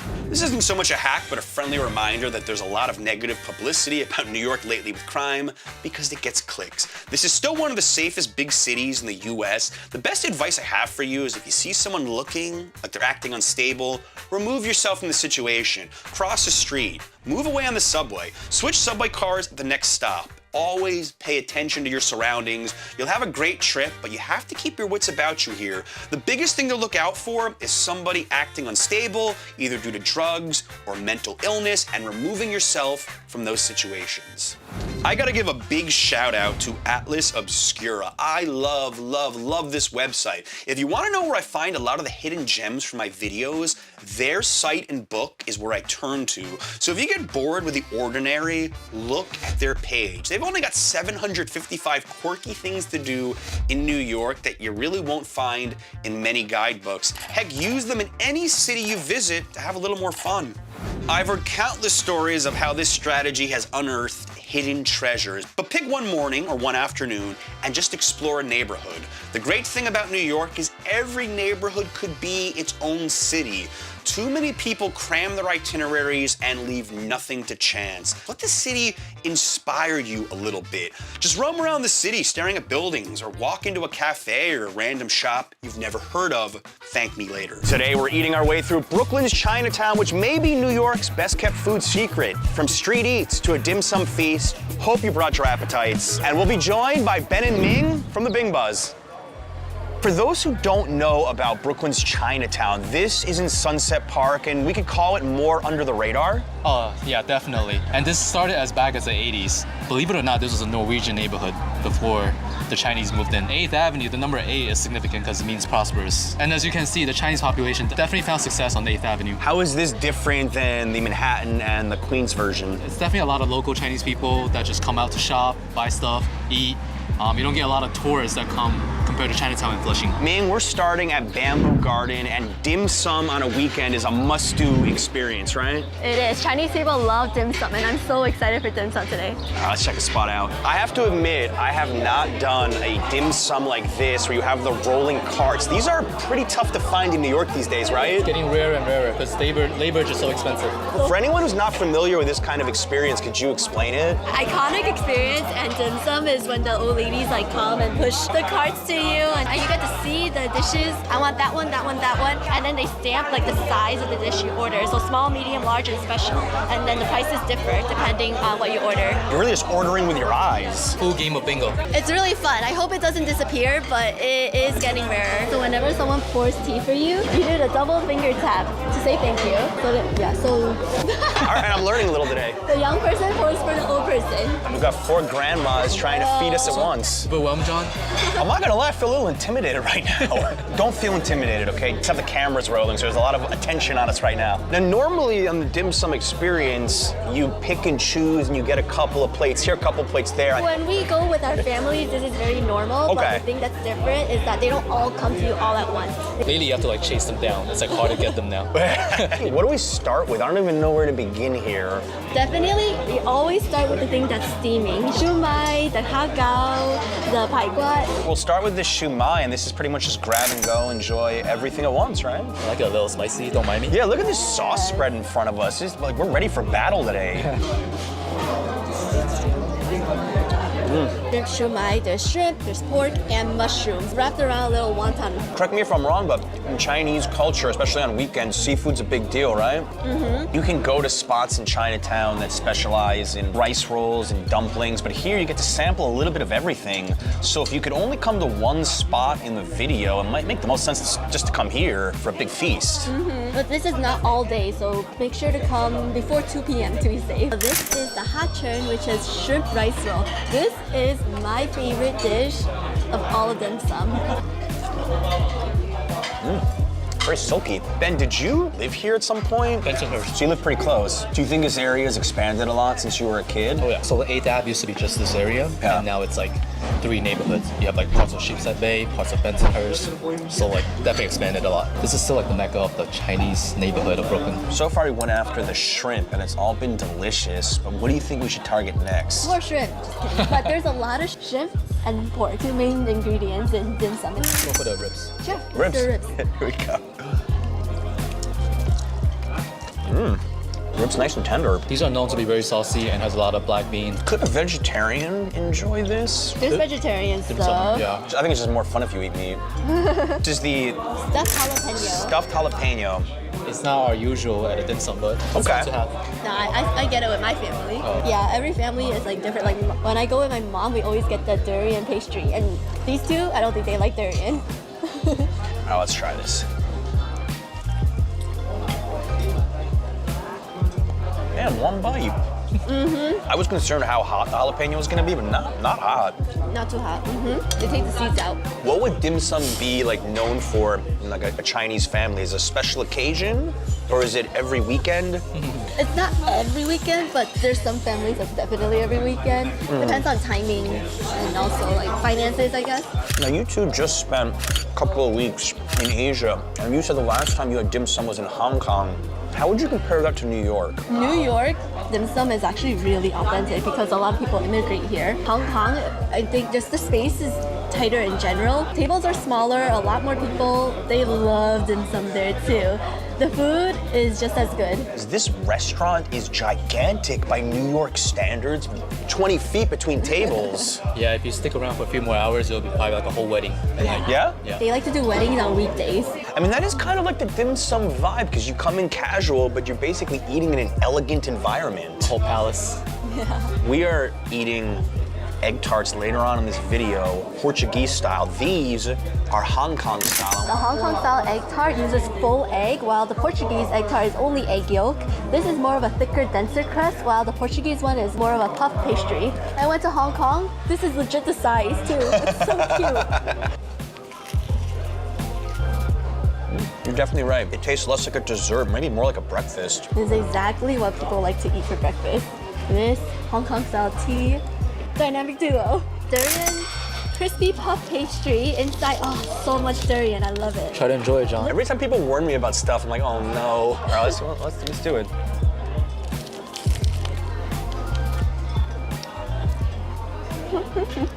I don't hate it.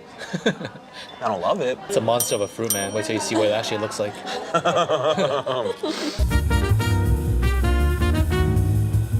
I have to say, this is about as bustling, as Flushing, as bustling as Manhattan's Chinatown. Do you see more similarities here or differences? I don't want to call it lawlessness, but it's a lot more chaotic.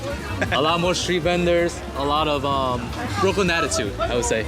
It's a good word. What do you think makes this Chinatown like special versus the other ones? Here you speak Cantonese or Mandarin. Here 99% of the people are Asian, Russian, all mixed together. The restaurant food is more option. Here only like one street.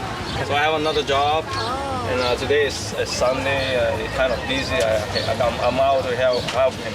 I was tempted to buy those Crocs, you know. Hardworking locals making money here. I respect that a lot. We learned that a lot of the street vendors actually have two jobs. Corporate job during the day and then weekends vendor. Ming, is it really a trip to any Chinatown if you don't stop for some bubble tea? Heck no, we need bubble tea, especially on a hot day like today. Chunyang is the answer. Yes, I love Chunyang because they make fresh fruit tea. So delicious. Could I do a large passion fruit green tea? The less sugar you put, the more sour it's gonna be because we use real passion fruit seeds. Regular. It's regular, yeah. Thank you, appreciate it. Thanks a lot. When you get bubble tea, remember to shake it up because there's a sugar, there's a boba inside, especially when you have brown sugar boba. I usually flip it upside down and then shake, yeah. Keep shaking until it's all uniform. Very important to shake it, especially when you have like a milky base.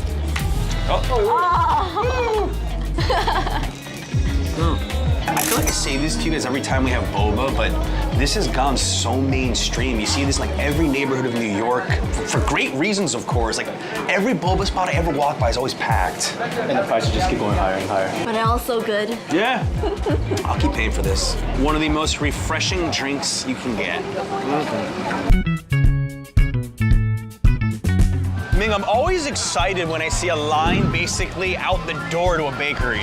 This spot is one of my favorite spots to get Portuguese egg tarts. Some of the best here. I was last here 4 years ago. I want to see if anything's changed. Let's go. Oh, well, this spot is actually like extra big, or a little bit bigger than the other spots I've been to.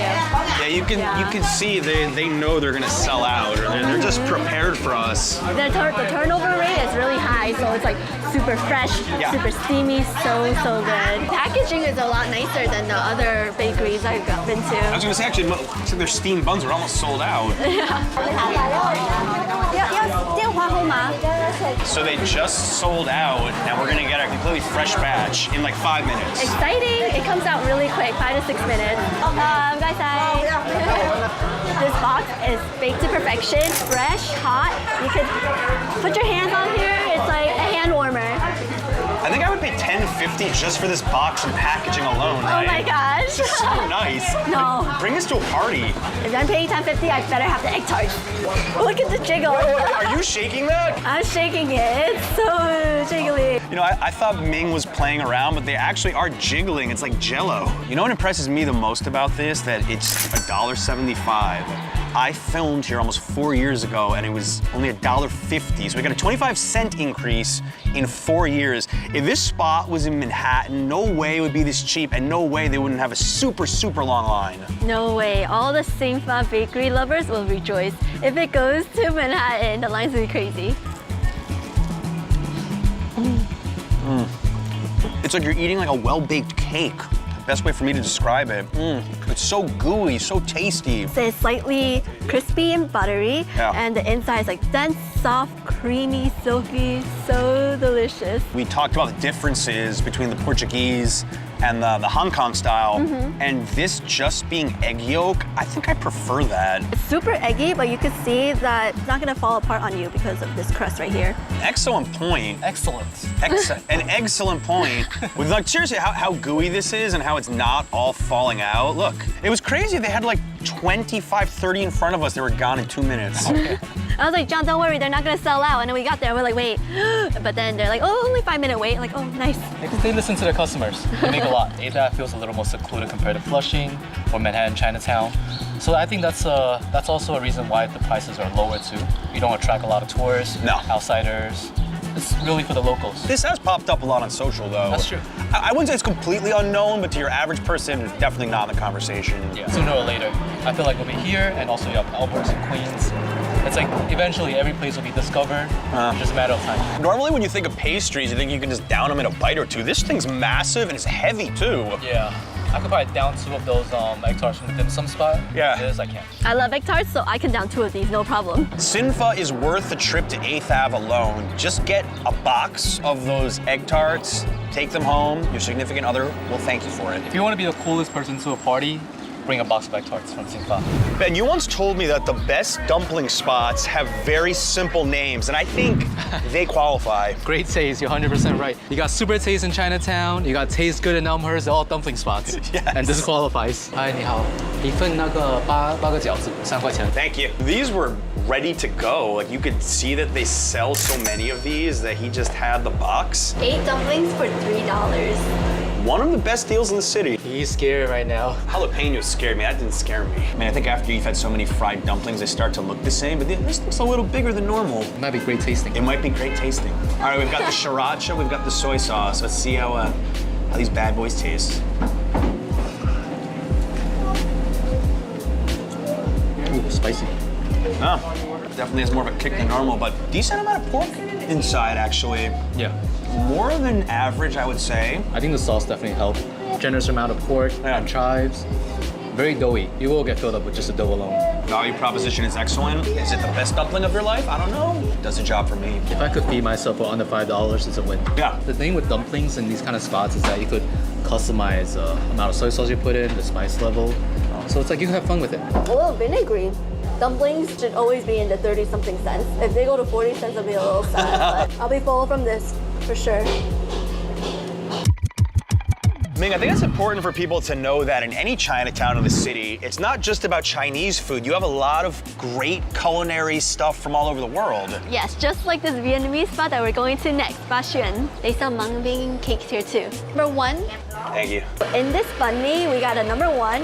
This is cilantro, pickled vegetables, so like the carrots, the daikon, the pate, all the Vietnamese cold cuts. They got a sauce in here that kind of tastes like ketchup, and cucumbers, peppers as well. I'm never gonna say no to a good banh mi. I actually filmed here about 4 years ago. If my longtime viewers recall, Action Kid and I went to Sunset Park to eat this, where Action Kid spilled his entire Vietnamese coffee all over the park. That's what I'll always remember about this place. That and it was an amazing banh mi. Maybe one of the best I've ever had, actually. A little under 4 years ago, it was $5. What is it now? It is $8. A month ago we came here, $7.50. So they're kind of, it's going up consistently. Pretty steady with what's going on in New York. It's not just them, it's inflation in general. It's rock. Oh, sorry. I'm like, Oh.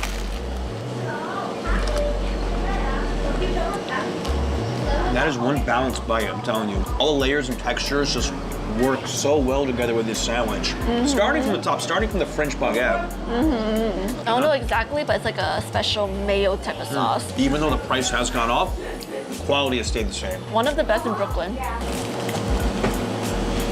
It's even better when the wife's feeding you, huh? Baguette is like really crunchy. $8 is expensive, but it's still on the cheaper end. I'm still waiting for the days that Subway become $5. That's like the dollar menu coming back to McDonald's. One I think you just have to accept it. Extra saucy just to bring the taste out, but these are very natural. Natural ingredients, super colorful, full of great taste, and it's naturally sweet. Just hanging out with you guys at all these spots on 8th Ave. I don't live that far from here. I'm kind of ashamed that I go to the Manhattan Chinatown a lot more. There's so many quality spots here. At one point, I actually grew up in Bensonhurst, Brooklyn, not too far from here. Yeah. But it's rare for me to come here because I was in high school. Now that I'm older, I could drive, I love coming here. You're enjoying the food adventures that I'm having with Ben and Ming. Adventures like this. Subscribe to their channel if you want to see them eating their way across New York and around the world. They have some great content, trust me. Ben, we started with something super formal, dim sum. And now we're eating street food on sticks, skewers. It doesn't get better than that. Perfect ending. 拿2个羊，然后2个牛肉。好的。How spicy you want it? Medium. There's 2 lamb and 2 beef. We don't know what we're gonna get. Oh, we gotta, I don't know. I think it's beef. I'll stick with a lamb. This is like s'mores over a fireplace. Is there a more elegant way to eat in New York City than sitting on a red plastic stool? I think not. I think not. I'm so full, John, but I'm so excited for this. We've got enough room for meat on a stick. All right, beef, lamb. Let's try these. Excited.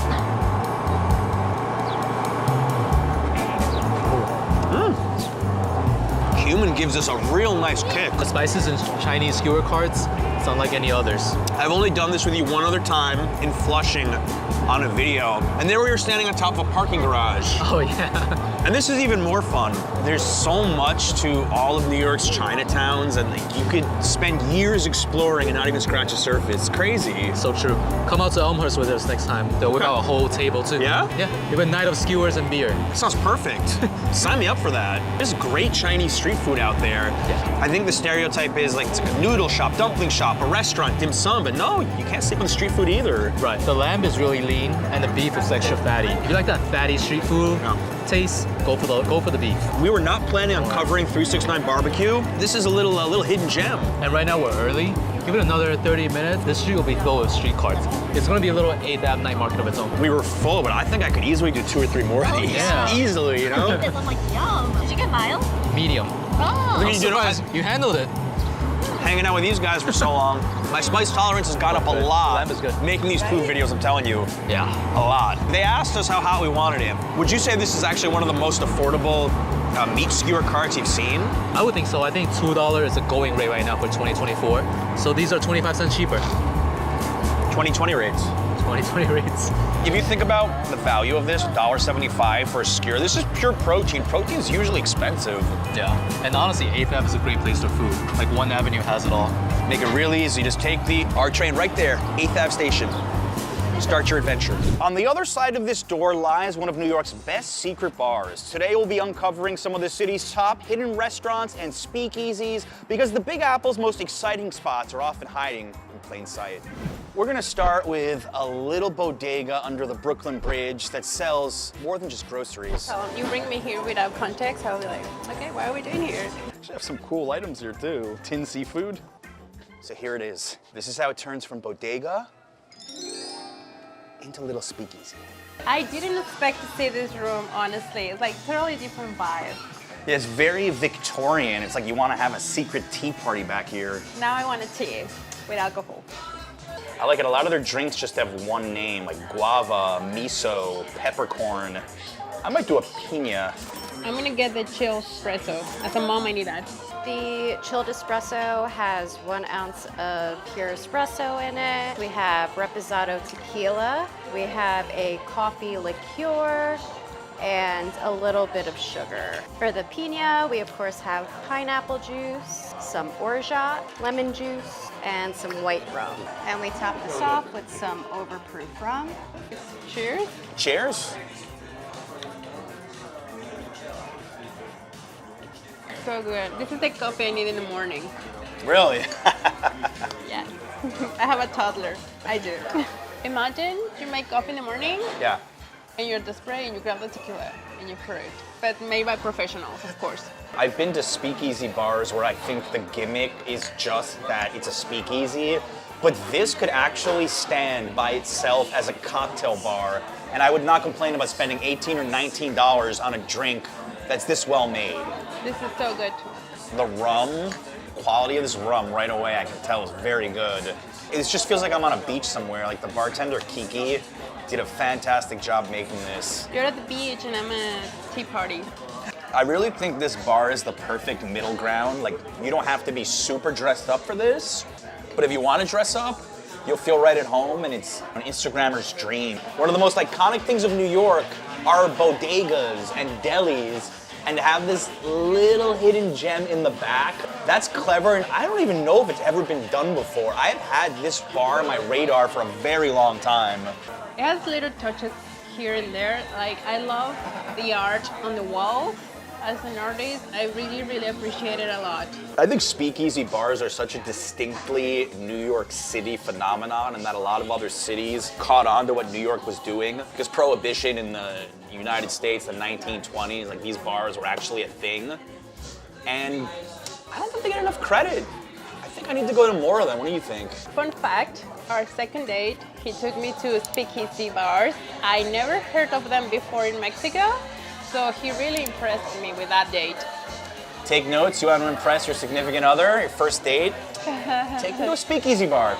Yep. And they have non-alcoholic options here, and you can even take stuff from the bodega and they'll plate it for you. So imagine having potato chips or gummy bears, I don't know, get creative. Imagine someone comes just to buy something and they don't even know what's going on in the back room. Oh, I actually did see a girl come and she just bought sugar and she left. And I don't know if she realized there was a bar back there, but yeah. I will feel betrayed if my local bodega doesn't tell me they have a speakeasy in the back.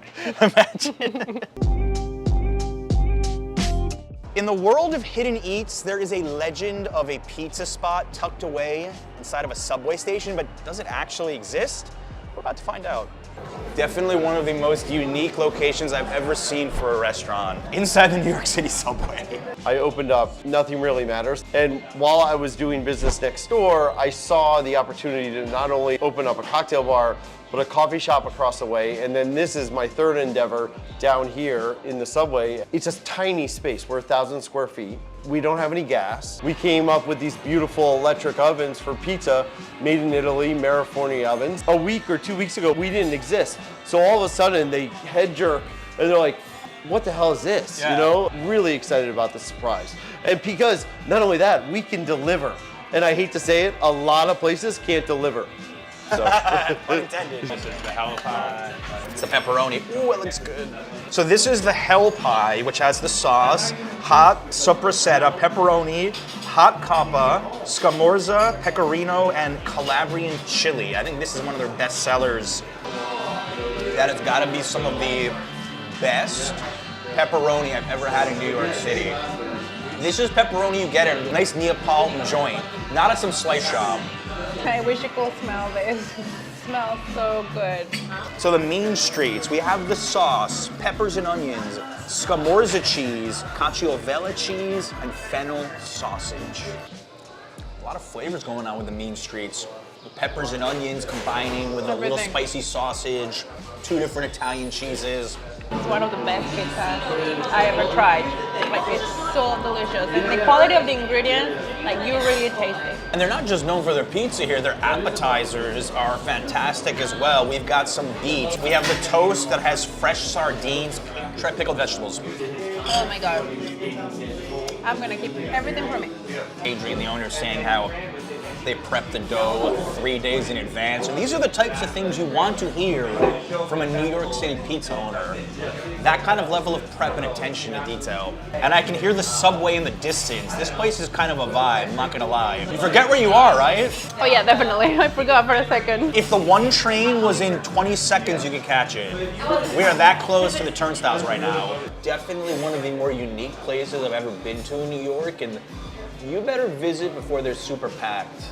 because I think word is gonna spread about this. The nice about this style of pizza place too, you know, your pizza's made in about 20 minutes. You can come and go quick. You don't have to spend hours here if you don't want to. You can catch that one train. Speakeasy's right here. This is a very nice little corridor. I like what they've done here at 50th. Yep. You work around here, you can definitely come here and get your coffee in the morning, then you can go grab lunch, and then after work, you can definitely go grab a drink. Good ideas. Just steps from Times Square, hidden through those doors. A little island oasis. Perfect timing. Perfect timing. The Freaky Tiki.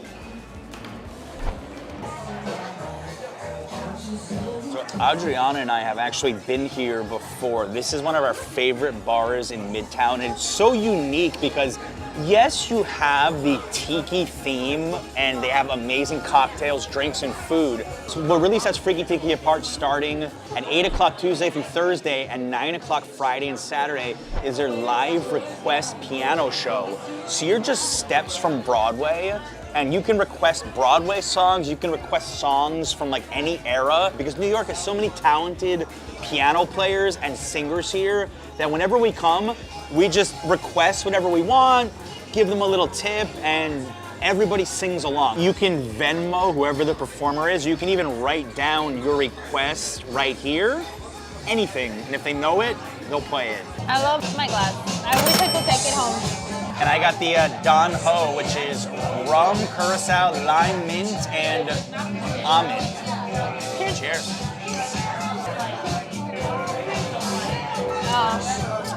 Back in Hawaii.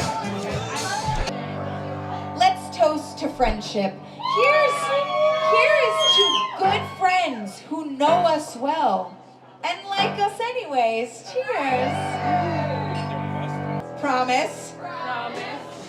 To sing all the words. To don't stop believing. Up and down the shadows, searching in the night. Come on, Barbie, let's go party, street lights. Singing, hey now, you're an all-star. Adriana, where's Adriana? Adriana, can I give you another Frank Sinatra? Folks, do we have anyone visiting that isn't from New York City tonight? Does that mean we are all New York Yankee fans? All three of us. Let's do it. Let's do a little New York Yankees theme. Start spreading the news. I'm leaving today. Sing it. I want to be a part of it. Where? New York. Folks, I need some Rockettes to get out here. Can I have some Rockettes? City that doesn't sleep. And find I'm king of the hill. New York.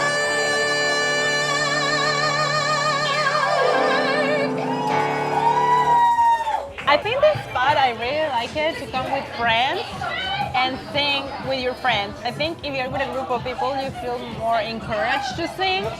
They sing all type of songs, from like really old to really new songs. So it's really cool, and I have to say the cocktails here are amazing. It's not just the vibes, the quality of the cocktails are great too. New York City, a name that instantly brings many images to mind, many of them not so positive. There are so many myths floating out there about the Big Apple, and today I'm gonna be debunking the most common ones. New Yorkers are rude. I think New Yorkers get a bad rap for lots of reasons, and being mean or being rude is near the top of the list. I just want to say, as far as hospitality is concerned, especially at restaurants, I find we have some of the best waiters, many of them making it a profession. And say what you want about tipping, but for customer service, I think New York is tough to beat at sit-down restaurants. Now, the people are a different story because they have that gruff exterior on the outside, especially in Manhattan, where everybody always seems like they're in a rush because, well, they are in a rush. And I didn't come up with this quote, but I agree with it. New Yorkers are kind, but not nice. Meaning they won't be fake nice with you, but they'll be real. And if you're in trouble, you'll be surprised how quickly New Yorkers will come to your aid. Just don't waste their time or expect a lot of small talk. One little quirk is if you're lost and a New Yorker overhears where you're going, they may shout out which way to go as they keep rushing on by. That literally happened to me a week ago when we were filming in the West Village, and I couldn't find this little side street. Some girl walked by and said, "1 block that way." She just kept on hurrying along. Very New York moment. Now, you've probably heard the term before, dirty water dog, but what that actually means is the water in the vat has been seasoned with spices, giving it that darkish appearance. I will be the first one to jump up and exclaim that it is safe to eat street food in New York. I have had more of it than most, and I've never gotten sick. There are exceptions. I've heard the stories, I've read the reports about some unsavory practices at some carts, as well as a proliferation of unlicensed food vendors. But keep this in mind, at least you can see them while they prepare your food. At a restaurant, you have no idea what's going on back there. You know what you really need to worry about as a tourist? Not how sanitary the food is, but getting ripped off at a food truck. Because if the vendor does not list his prices, I have heard so many stories from all of you about getting charged $50 for 2 hot dogs and 2 Cokes. So if the price is not listed, make sure to ask before you order. New York can be one of the most expensive trips of your life if you don't do your homework. I mean, if you blindly just book things during the Christmas period, you're gonna spend more money on your hotel in one night than probably your flight costs. And the 2 biggest expenses you'll run into are airfare and lodging here. After that, you can make it work with a moderate budget. But for airfare, the best thing I can tell you is to pick an off season to visit. It's early March as we film this, and it's almost 60 degrees. I had to take my jacket off. Picking the shoulder seasons to visit is one of the best ways to save money on flights. The other being if you can get reward points through credit cards or frequent flyer miles. Also realizing that there's 3 area airports that you can fly into, Newark in New Jersey, LaGuardia, and JFK in Queens. And I say pick whichever one is the cheapest, because in the end, it really doesn't matter that much which airport you fly into. For hotels, the best tip I can give you is don't stay in Midtown Manhattan, or better yet, avoid Manhattan entirely. I have a good friend who's visiting soon with his kids. He's staying in South Brooklyn, saving a ton of money. He's gonna be walking distance to some of the best pizza in the US and under 30 minutes from Manhattan by subway. So if you are willing to stay just a little bit outside of the popular tourist areas, you are gonna save a fortune on hotels. As far as saving money on food and activities, well, I mean, you've come to the right place watching this channel. Hint, hint, we just did a video about the 50 best free things to do in New York, so definitely watch that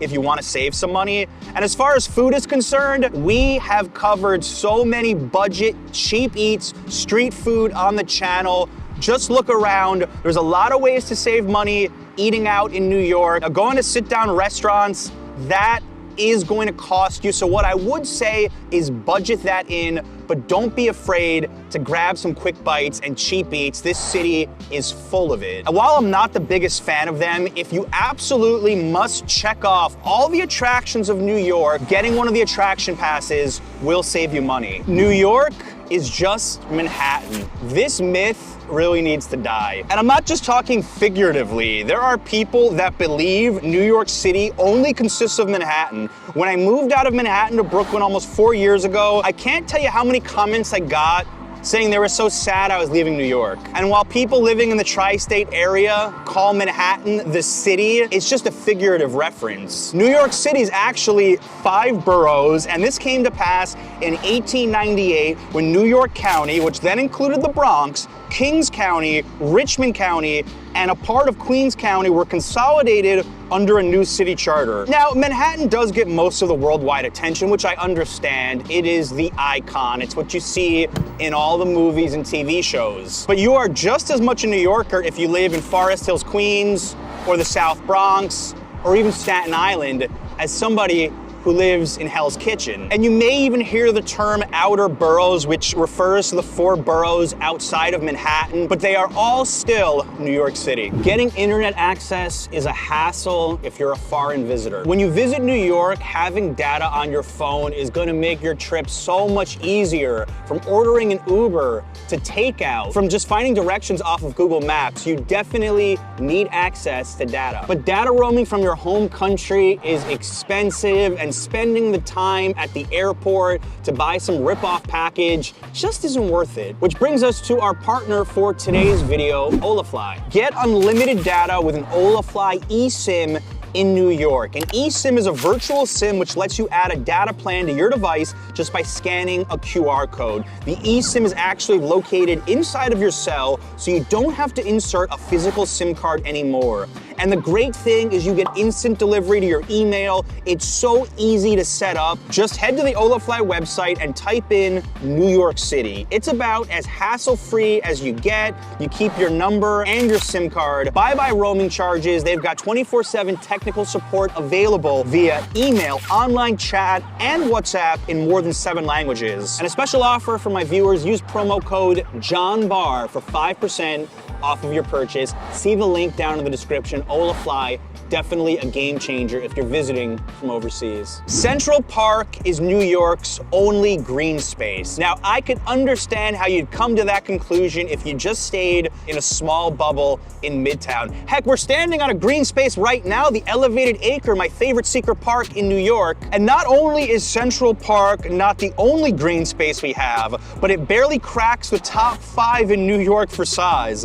Pelham Bay Park in the Bronx is actually number 1. So while Central Park is probably the world's most famous park, it is certainly not the only one we have in New York. There are so many for you to go explore. Broadway tickets are very expensive. Broadway tickets are expensive if you only want to see the hottest shows or the newest shows. But if you have some flexibility, you can get some pretty good deals. There's always deals to be had with rush tickets, buying at the TKTS booth, or the Today Tickets app, or even just monitoring the secondary market sometimes. There's also 2 for 1 week, or better yet, see an off-Broadway show where you're always gonna save money. Except for Little Shop of Horrors. That is extremely expensive because Darren Criss and Evan Rachel Wood are in it right now. So there's exceptions to that rule too. Celebrities are everywhere. I actually think you are more likely to see a celebrity in New York than you are in LA, because in LA they're hiding in their cars, they're hiding behind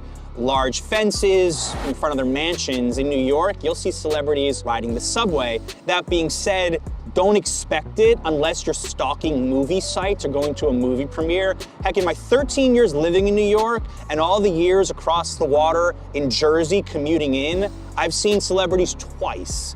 One time I saw Sean Penn walking near Port Authority, and a few years ago near my old apartment in the Village, I saw Jake Gyllenhaal walking on Houston Street. And that's many, many years here. So now you're all gonna tell me how you've seen celebrities in the comments and how it is common, but at least for me, and I think for most, don't expect it. The city never sleeps.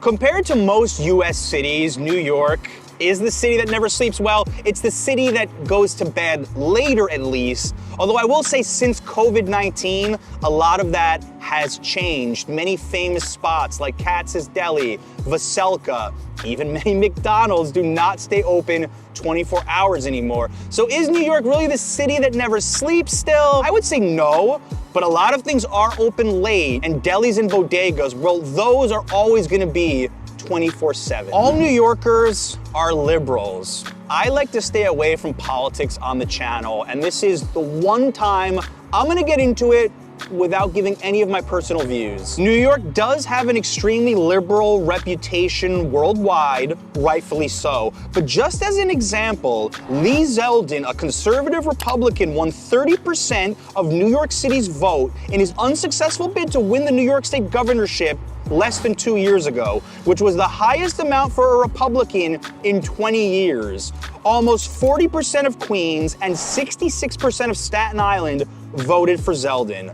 So while the majority of New Yorkers are Democrats, not all New Yorkers are liberals. New York is all skyscrapers. Well, from where I'm standing right here, it might appear so, but if you've watched my channel for any length of time, you'll have seen us filming outside of Midtown Manhattan and Lower Manhattan, where the vast majority of skyscrapers actually are. Most people who live in New York aren't surrounded by skyscrapers on a daily basis. Sure, as a tourist, you'll be surrounded by them constantly, but according to Wikipedia, as of July of last year, New York has 316 completed skyscrapers that are at least 492 feet in height, more than any other city in the Western Hemisphere and third in the world behind Hong Kong and Shenzhen. So yes, New York has the most skyscrapers in North America, but there's plenty of locations where the only skyscrapers you'll see will be far away in the distance. The water is unsafe to drink. Now, I wouldn't recommend you go swimming in the East River or the Hudson River, but New York City's tap water, I think it's an unfair rap. New York gets its drinking water from 19 reservoirs and 3 controlled lakes spread across a nearly 2,000 square mile watershed. That watershed is located upstate in portions of the Hudson Valley and Catskill Mountains that are as far as 125 miles north of the city. In fact, the state is so confident in that water quality that the Department of Environmental Conservation has called it the champagne of drinking water. I don't think I would toast with New York City tap water during New Year's Eve, but it is quite safe to drink. This one really gets under my skin. New Yorkers only wear black. It's impossible to live in New York without a high-paying job. I would say it's impossible to live in New York in a trendy neighborhood without a high-paying job unless your parents or somebody else is paying your rent. So many newcomers arrive here and they have 3 roommates. Like I lived with my twin brother to save money for 8 years in the Village. Or scary enough, they don't live below 14th Street or in Williamsburg and have to commute 30 minutes to get into Manhattan. Prices tend to go down a lot if you're willing to concede your own place or live outside of the popular areas. But it is still expensive versus other US cities. I will not deny that. New York is just a place you visit. To quote Fran Lebowitz, no one can afford to live in New York, yet 8 million people do. How do we do this? We don't know. If you really want to live here, you find a way. And you sacrifice space or location for all the amenities you get here until you find it too much of a hassle to continue doing so, because hundreds of people leave New York every single day fed up with living here. And for many, there's no other place in the world they would ever consider calling home, and we call them New Yorkers. Today, we're eating our way through New York's Filipino neighborhood, Little Manila, to show you why this is one of the city's best-kept food secrets. We're on Roosevelt Avenue in Woodside, Queens. We've got Johnny, who's from the Philippines, fellow New York City content creator. Why are we starting at Renee's? Renee's is the OG spot here in Little Manila. You can really taste the traditional type of food here.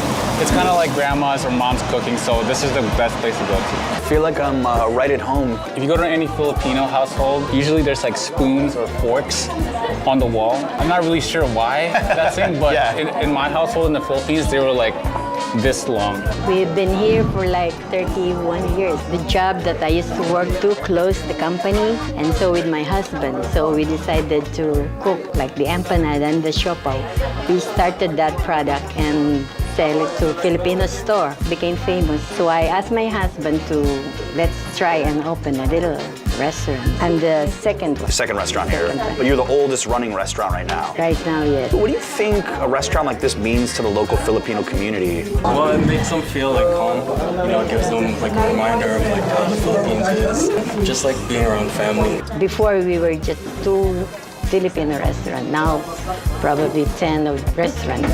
What are your best sellers? Kare-kareans and the barbecues. This is too much food. This is a feast we've got here. Basically just opened like grandma's kitchen to us, I think. Brought every possible signature Filipino dish, more or less. Pretty much. I'm really excited. First observation about eating at a Filipino restaurant, there is no knife on the table. We don't believe in knives, actually.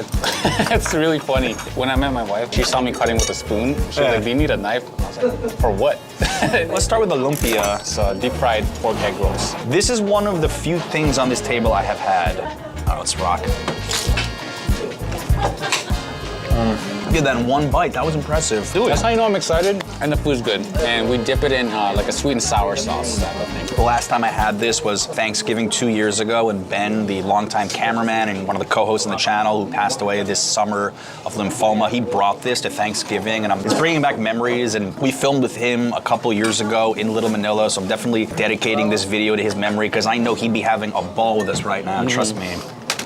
All right, so let's go on to the sisig. This is one of those dishes that you kind of just invite a few friends and you have a couple beers and you eat it, you're drinking. I have had sisig before. My last trip to Little Manila, yes. Yeah, pork belly, ear, the snout, all the good stuff, right? And then they grill it, put it on here, and just chop it all up. Nice egg on top. A lot of people order the egg in the middle. It's not standard, but it's very popular here. Proper way to do this is you have to mix everything, right? So the egg mixes with all the good parts in there. So, and then you finish it off with a little bit more lemon. A little bit of the sisig, and you need to have some rice in there too. One bite. One bite. So moist, juicy, so much flavor. Who needs a knife? You don't even need this. It makes it easier to push all the rice and the meat onto the spoon. This is the main tool right here. 2 different rices. I did garlic, you did without the garlic. You said that garlic is a huge deal in Filipino food, right? Yeah, almost everything has garlic. This is gonna be tough to top for my favorite, I'm telling you. Pork sisig. Do you think Filipino food in general gets enough love in New York? I think it's a bit of an afterthought. California, it's a huge community over there. It's nice to see that we have a Little Manila here, but I think there's so much room to showcase the culture, the food, and just overall the whole experience. Yeah, there's so much to experience. It's also unfair in a way because there's 3 huge Chinatowns in New York and Little Manila. You've got one main block here and a few other places scattered, but it is growing, it's expanding, and there's a lot more opportunities for non-Filipinos like myself to come here, explore this, and try it out. Have you noticed more non-Filipinos coming in here? Yeah, with like how social media is now, and it's helping the business out. Gets word out on like about Filipino food. I feel like right now it's not too known, but some people are catching up on it and trying it out. To the kare kare, my personal favorite. I grew up on this. Like my mom used to make this all the time. Peanut based, super savory, and today we have oxtail and tripe. Last time I had oxtail was in Queens and That's Deli, but that's more like Guyanese, Caribbean style. Never had Filipino style oxtail. That's super different to the sandwich. Yeah. And check a look at that. Add some rice, because as you said, rice with everything. Yeah, and then you have to add a little bit of this on top. Very salty, not too much, just like a little dab. It's a fermented shrimp paste. We call it bagoong, that's how you say it. Let's see. Just disappeared. Remember what I said about the sisig? I don't know. Kare kare is moving up my list right now. I don't know. I think it's because of the peanut sauce, personally. You a big peanut guy? Yes, I am. Oh, dude, just peanut butter, pad thai, kare kare now. Don't tell her, but I think this rivals my mom's, like for real. Like what I said earlier outside, it's like you come here for the traditional dishes, and it really tastes like you're eating it from home. Johnny's mom, we're sorry. We know you're watching this, but she's probably gonna. She wants to come here now to find out. But yours is still the best by a hair. So like I mentioned earlier, beef sinigang is tamarind soup. Very sour. Everybody loves it in the Philippines. Super popular. Feels like you're at home. So the way I eat this, I put it on top, take some of your meat. It feels like Filipino food is either you're Filipino or you have a good friend who's Filipino or you have Filipino family, but I don't think enough people are going to explore it. Other than that, I don't think you would get that intro unless you actually know something. No, exactly. I'm just thinking, like, you're showing me all these intricacies here, so bring a Filipino friend or watch this video or ask them how to eat it just right. Hit me up, I got you. This is fun, yeah. I put the fish sauce, like a little bit, super salty, like something like that, on top of the beef. We're putting the rice on top of the beef. Okay. Let's do it. I'm feeling the sourness for sure. I've never had beef quite like this before, I have to say. A restaurant in New York with so much competition for food, if you've been around for 32 years, you're probably doing something right. And even looking around us as we've been eating here, it's been almost entirely Filipino or Filipino Americans eating here. So that's another stamp of approval, I have to say. The neighborhood backs you, you're doing something right. Obviously you have good food, but you're bringing in nostalgia also. What's your favorite thing about having this restaurant? Meeting people, presenting the food that they enjoy, like a home, family. A lot of our customers have been coming here for like years. They know me since I was like a little kid. I know some customers that were younger at the time, grew up, have kids, get married. Yeah, grand finale is dinuguan, this guy right here, or what we call chocolate meat. Chocolate meat, best name ever for a dish, by the way. Plot twist is not sweet at all. Acquired taste. We'll just stick to that. I'll try it. Acquired I'm gonna taste. try it. Yeah. For the record, I have had balut before, okay, and that was by far the most disgusting thing I've ever eaten in my entire life. So I think this is gonna be better. Balut is controversial, very infamous, but the country actually does love this. It's not like a split. Pork, you get jowl, you get heart, belly, ears. And they simmer the blood for a long time, and that's how it gets that color. You can try pork's blood in Queens. If you're adventurous, which I'm trying to be today. Gonna go on, some rice. First time. I was waiting for a reason not to like it, but I like it. Like if you told me that this was just some regular pork dish, I probably wouldn't think twice. What would you say is the flavor profile? Very strong on vinegar. You don't taste that chocolate. No. You know what I mean? If Nothing sweet about this. I mean, we use vinegar in almost everything again. And garlic. I think the rice is what's holding us all together. It's balancing out the vinegar flavor a little bit. The broth itself is super rich. Not my favorite thing of everything we had, but I could certainly eat it. I've actually never tried balut as an adult. They forced me. I feel like it's religion in the Philippines, like you have to eat it. It's like the bar mitzvah for Jews. And There's actually a balut lady right outside Renee's. At 4 p.m. she's out there until like 11. So which one is your top favorite? Is it still sisig? Sisig by a whisker. I like egg, and I like grilled stuff, like barbecue. It checks all the boxes for me. Dude, if you go to the Philippines and like the first thing you say is like you ask for beer and sisig, you're accepted instantly. Yeah? You just be like, oh yeah, he knows. Red Horse, I'm down. There you go. Bro, you're more Filipino than I am, I think. All right, Johnny, we've got a long walk next door to the next stop, Kabayan, and this place looks cool. This is it, Kabayan. This is what you would call turo turo. Basically, it's like a Filipino bodega. You can get any types of food that they have available while also getting some groceries. And I want to bring you here because I want to show you some of my favorite street food snacks. All right, I mean, where to begin? Now, I have to say, I've been to the Philam Mart before, so a little familiar with some of these things, but I've never been to the Philippines, so not really. This is like one of our go-tos. I forgot how to pronounce it. I haven't had this in years, but cheese-flavored snack, like just pure nostalgia here. You should come to Little Manila just for the snacks. What about the sweetbread? Pan de sal, a very go-to for breakfast. Yeah. Heat it up in the microwave, 10 seconds, put some butter on there. People put Spam or like corned beef, make it like a little sandwich out of it. This is like one of my go-to desserts. Looks like apricots shaped like muffins. Coconut shavings on top, and you take a bite of it. Kuchinta. Kuchinta. It's always more fun in the Philippines. What I love is, from the outside, you just see what looks like a little market, but we've got the food here. A lot of food. So we'll get 2 pork barbecues. Oh, 2 kamote cubes, please. Thank you so much. I have to say, what a job we have. It's pouring rain, and we are standing under an awning next to the subway tracks in Little Manila. Life is good, and anything on a stick always tastes better. Have you had this before? Never had the Filipino version of this. 2 ingredients I think makes it unique to the Philippines. 1, 7-Up or Sprite in a marinade. If you don't have like a lemon or calamansi juice, Sprite, 7-Up is very acceptable. And the other thing is banana ketchup. That banana ketchup really puts us out there. Cheers. This tastes a lot better than I expected, I'm telling you. Anytime I have a birthday party or like any type of events like graduations, other than the lumpia, I go for this right away. If you're too late, the aunties, the uncles, your own parents, they'll take it from you. So you're saying that like street food like this is such an ingrained part of Filipino culture? Yeah, I would say so. I've had pork on a stick, I've had beef on a stick. I've never had sweet potato on a stick. And this is an idea that I really think I can get behind. We call it kamote. Yeah. Kamote Q, as in barbecue, caramelized with brown sugar. Sweet potato. Let's try this. Here we go.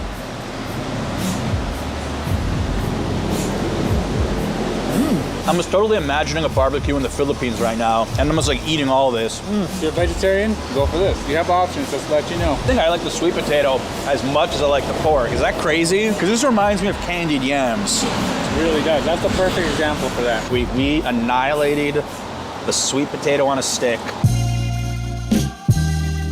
Something important to point out to the viewers is that Little Manila is considered a micro neighborhood, which means not every restaurant in this 3 or 4 block radius is Filipino. Here you have a Filipino restaurant, and then next door you have Ecuadorian, and that's just the melting pot of New York. There's very few neighborhoods left that are purely one ethnic group. There's a mural over here, and there's a word in Tagalog, and it says mabuhay. That basically means it's a greeting. You can say, John, mabuhay, and then it's just like, good wishes. Good wishes and welcome to Little Manila if you see that when you come through. 69th and Roosevelt. Yes, right next to a Mexican. Which I've eaten at in Jersey City, and that's a huge chain in the Philippines, right? It is, it's a huge chain. It's right up there with Jollibee too. All right, Johnny, we have shown the old school of the Philippines in New York, and now a little new school fusion for dessert. So we're here at Purple Dough, and you'll find traditional desserts like leche flan or ube, but they have a twist to it, kind of like the cannolis, where they'll fill up the cannoli shell with ube. And I've never had that, so I'm super excited to try it, actually. I'm excited for this spot, too. We gotta check this out. Oh, it smells amazing in here. Smells so good. I used to work corporate in the city. Just wanted time off for myself, so I thought, I'm gonna open a business. I wanted a restaurant actually to begin with, but I realized the restaurant business is a little more tough. I didn't have to bake in general, actually, to be honest with you. And from that point on, I kind of like learned how to bake here. And when we came up with a name, it just like, I just want something like a Filipino meaning with an English word in it. Starting with, I remember with vanilla and chocolate cupcakes. People started saying, how come you don't have ube since you're Purple Dough? So this is our signature item, the ube leche flan. My sisters and my mom, and kind of like give me ideas what to add in the item. And the first item also we came with is a leche flan. But how do we make it unique? How do we make it more palatable for everybody? So we did is like, we cooked the leche flan and we actually added the cake on top. When we bake it like a flan first, then we add the cake halfway to the baking. Then eventually, when we had the other items, the ube became kind of like the central point. We have to add it on different mediums, like from the crinkle cookie, obviously. This little bakery shop in Forest Hills called Silk Cakes. It's a Korean-run bakery. And I used to visit her, and she had this like different flavors, from cherry blossom to Thai tea. At one point, she had ube. So I seen this idea before, but obviously, I wasn't copying at the time because I have no aspiration. Took like how they approach things. Explain to us the cannolis here, because that's like so New York. I took different inspiration, obviously. I didn't do the cannoli shells. I want to make sure it's done the Italian way. Yema, which is a custard cream we put on the mango and Thai tea. Did our own version, our own play on that. New York is the world's biggest melting pot, and I love seeing combinations of things like this, especially the cannolis Mark was describing to us. I love cannolis. Grew up in North Jersey, super Italian part of the state. And cannoli with ube, mango, and coconut? Coconut pandan, yeah. So it's the perfect fusion, right? It is, I love it. These 3 flavors perfectly describe and showcase the Philippines. I tell everybody you gotta have at least one cannoli, but if you come to Little Manila, you gotta have ube cannoli. You've never tried a cannoli like this, because I definitely have not. No, I've never heard of Italian Filipino cannoli, so this is the first. I'm super excited. Okay, let's rock. The ube hit me right away. I mean, I never would have thought to do this. I love the crunch. Yeah. Initial bite, crunch, and then all the flavor just smacks you right in. Worth a trip to Woodside alone for this. I've never seen anything like this. It's a Filipino flan on top of an ube cake. It's a buttercream icing. It's a Swiss Italian, really less sweet. Then we put obviously the ube in it. One customer told me it's like a chocolate potato. That's one of the, I think, I mean, most of the time we say it tastes like taro. Let's try this. Do it. Wow, the ube flavor is a little difficult to describe, but sweet, kind of nutty. But with all the ways that he dressed this up, this is really good. Different textures here. You got the flan, fluffy. Oh, it's thick, you're right. You have a thick cake on the bottom. Strong ube flavors in there too. The ube and the flan balance each other out pretty well, I have to say. I have not lived in New York since the 90s, but since I have been coming to Little Manila for about 8 years, it changes every time I come. Even walking on this block here away from Roosevelt, I counted like 3 or 4 different Filipino eateries. So Little Manila slowly but surely is picking up. And I have to say, I think it's a real sleeper in New York. Yeah, Filipinos, we need to expand a lot more in New York City. I think that we have a lot to offer with food, the culture, it's so vibrant, it's just so many things that we can offer to them. 58 Jerelman Street may look like any other Brooklyn brownstone, but looks can be a bit deceiving. Let's start with those windows completely blacked out. Now, maybe the tenants just don't want to see any light, they're vampires, but also there's no basement, there's no windows to look in from the street level, which is common in every other townhouse on this block. And there's another clue here, NYC Transit wet standpipe system, Jereleman Street tube 4-5 line. This building is actually a ventilator for the subway, and it's entirely fake, but let's get to the history of it. So it was actually built as a private residence in 1847 in the Greek Revival style. The Interborough Rapid Transit Company acquired it in 1907, gutted the interior, and converted it into its current role as a ventilator for the subway. Now, the exterior facade, as you see it right now, this was part of a 1999 agreement with the Landmarks Preservation Commission to help it blend into the neighborhood. It's not an eyesore like some of the other fake buildings that you will see later on in the video. This is not just a New York phenomenon. Paris and London also have fake houses that serve the same purpose as subway ventilators. 168 feet below here is a Jereleman Street tunnel, which has the 2 and 3 lines connecting Manhattan over to Brooklyn. And again, that need for ventilation is present. And little known fact, this door right here is actually an emergency exit for staff underground. And you can even see on there, it says EE001. Wonder if that stands for emergency exit. Also, you notice there's no doorbell whatsoever. This may be one of the most expensive fake buildings in the entire world. Now, in 2010, it was valued at $2.8 million. And 2 years ago, the townhouse next door at 60 Jereleman sold for $6 million. So in New York, you're paying for location, and this is a very expensive location to live in Brooklyn Heights. This building behind me at 33 Thomas Street in Lower Manhattan, Tom Hanks called the scariest building he's ever seen. Officially, it's known as the AT&T Long Lines building, although from the outside, that brutalist architecture, it looks like it'd be more comfortable in some ex-Soviet capital. The first thing you may notice is, how does a 29-story skyscraper not have any windows? And at night, with the lights off, it looks completely spooky. The only sign that there's any life inside, outside of the cars parked, are the vents. We did see some smoke coming out of them. That's it.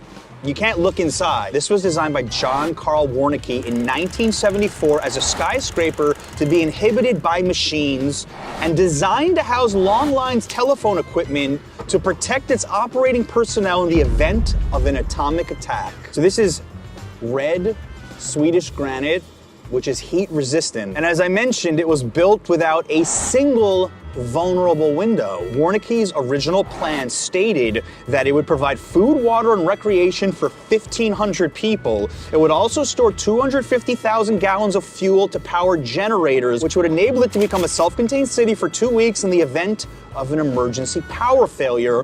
The blueprints for the building show that it was to include 3 subterranean levels, including a cable vault where telecommunications cables likely entered and exited the building from under Manhattan's bustling streets. Now, all they have at the front is an intercom and somebody sitting at a desk. This is not a bustling office building that you see people constantly coming and going. In fact, I haven't seen anybody walk in the last 15 minutes. Now, there's a lot of speculation out there about what's actually going on inside, and famed whistleblower Edward Snowden said this is Titan Point, which is used by the NSA for active surveillance of the American public of phone calls and data. In this article from The Intercept, it says secret NSA travel guides dated April 2011 and February 2013 reveal info about Titan Point that helps establish its connection to 33 Thomas Street.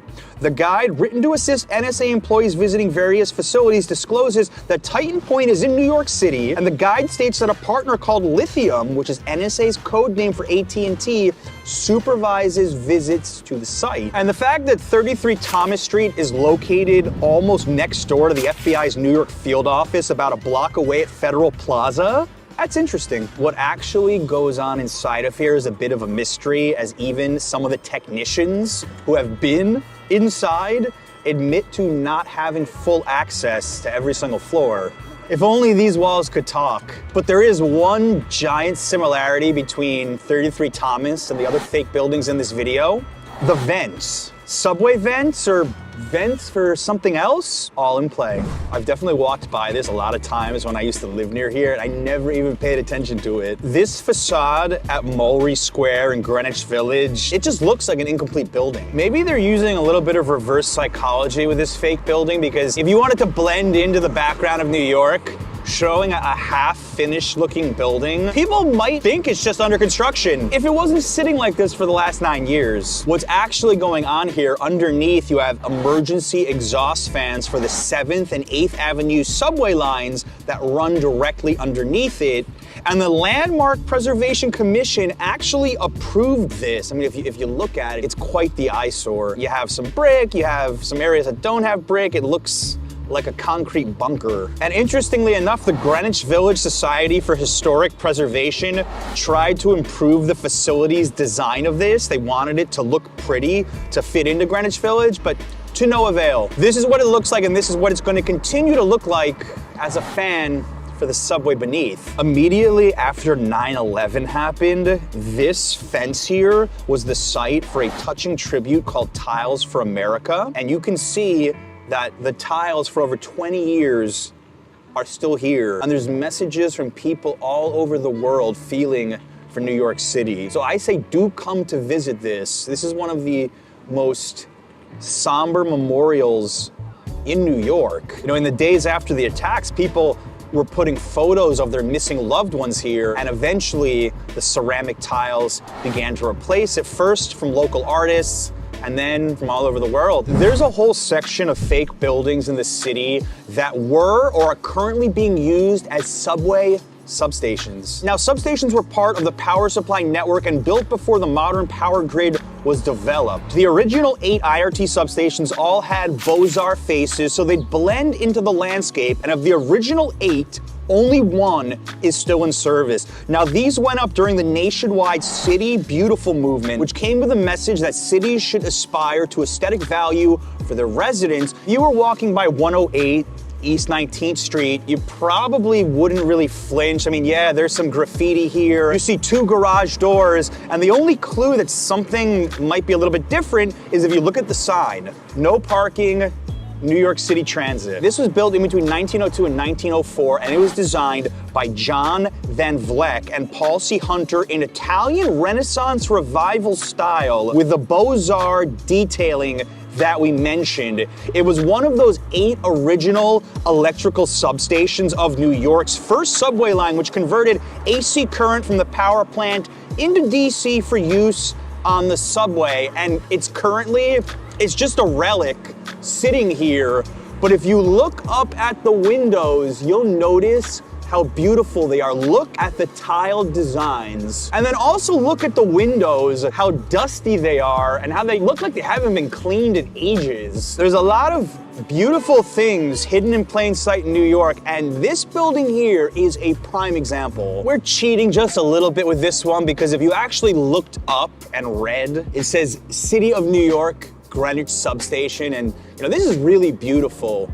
Designed in the Art Deco style between 1930 to 1932. It's clad in brick and limestone and features attractive geometric patterns throughout and on the large aluminum loading bay doors. So if you just walked by here, you probably wouldn't pay much attention to this. I think for a split second, maybe I thought it was a church from the exterior, but no, there is, I believe, an active substation still hidden inside.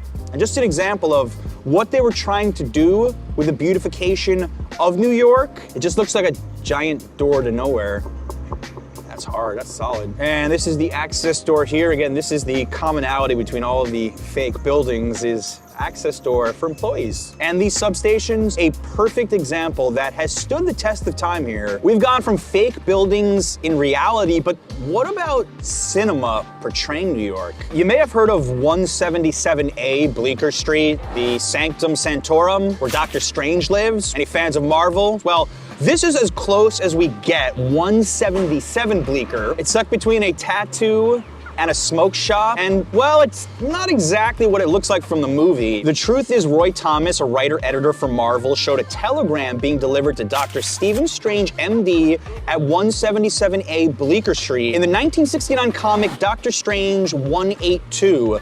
Since Thomas lived at 177 Bleecker for a brief time in the mid-60s, as did Marvel artist Bill Everett. While in reality, it's just an apartment building, there is a cute Easter egg. If you go to Google Maps and you type in Sanctum Sanctorum, it will send you here. You know what?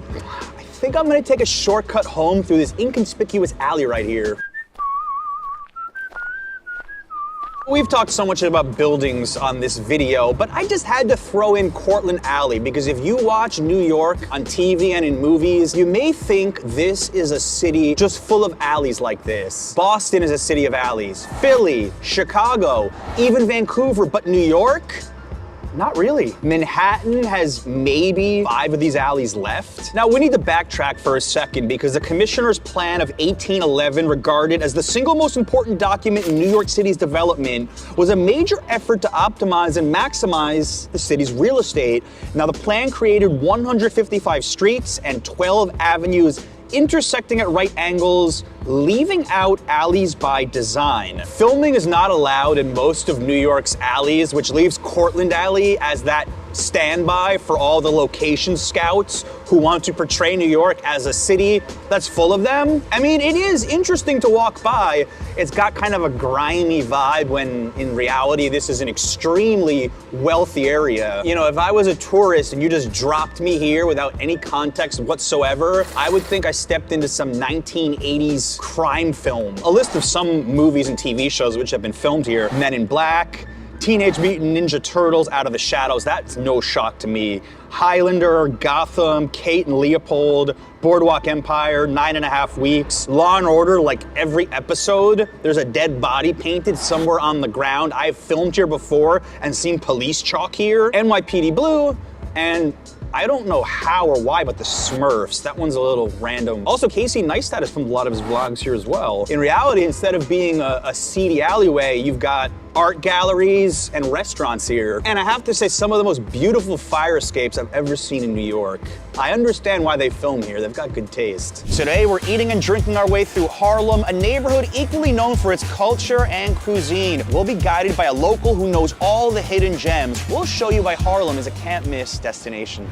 Larry, we're starting at Jin Jan Cafe, and from the outside, it just looks like your ordinary cafe, but that couldn't be further from the truth, right? Yeah, this is a local favorite. A lot of people come here to do some work, but they got excellent food here. They got great African teas, great African cuisine, sandwiches, wraps, bowls, soups, and so forth. And this is also a place where I start my walking tours in Harlem. I think we should check it out. Let's do it. Okay. We started the company back in 2015, and the whole idea behind it is to make food and beverage products that are based on traditional African recipes. A lot of ingredients come from the continent, but no products or brands have been built around celebrating the people, the culture of the continent. We have unique bowls and salads and wraps and snacks that are all inspired by dishes that we grew up on. Superstar on that is probably the jollof rice. Rice cooked in a rich tomato stew, fried plantains, roasted veggies, root vegetables, potatoes, carrots, sweet potatoes actually, julienne, cabbage and carrots tossed in a little bit of a vinaigrette. The chicken is actually cooked in the stew itself, chutney on top.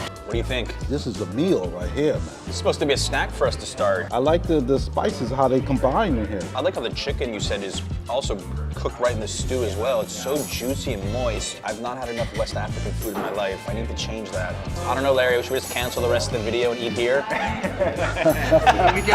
we can make you your own. We can do the whole buffet here. There's a version of it in every country you go to. We actually have moms, if you will, right? Pair them up with our chef, but we started with mom's recipes and sort of played around with it. Do you have a lot of people that come in here and say this reminds them of home? Oh, all the time.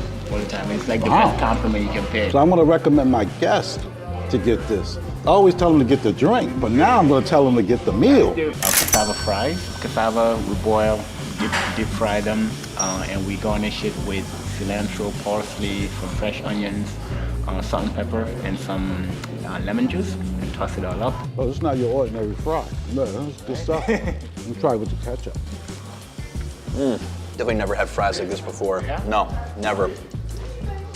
I have friends that I went to college with that I brought here in 2010. You know, and the plan was to come get fancy degrees and get fancy jobs, lawyers, engineers, you know. But I would not trade the last 10 years of doing this with anything. If you want to explore West African cuisine, but not feel like you have to order a ton of things, just keep it simple, this is where I would go. Larry, this is a great start. This is hidden gem for sure. Yes, yes, I agree. Yeah, thank you. Appreciate it.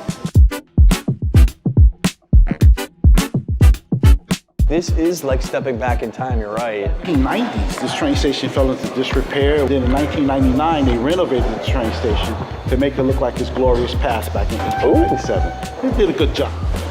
Oh, we got one more little surprise. I usually show people is we center ourselves right here in the middle. Okay. And look straight down 125th Street. The yellow line goes all the way down about 8 blocks. On the right of the building, there's another building with a sign sticking out like this, the world's famous Apollo Theater.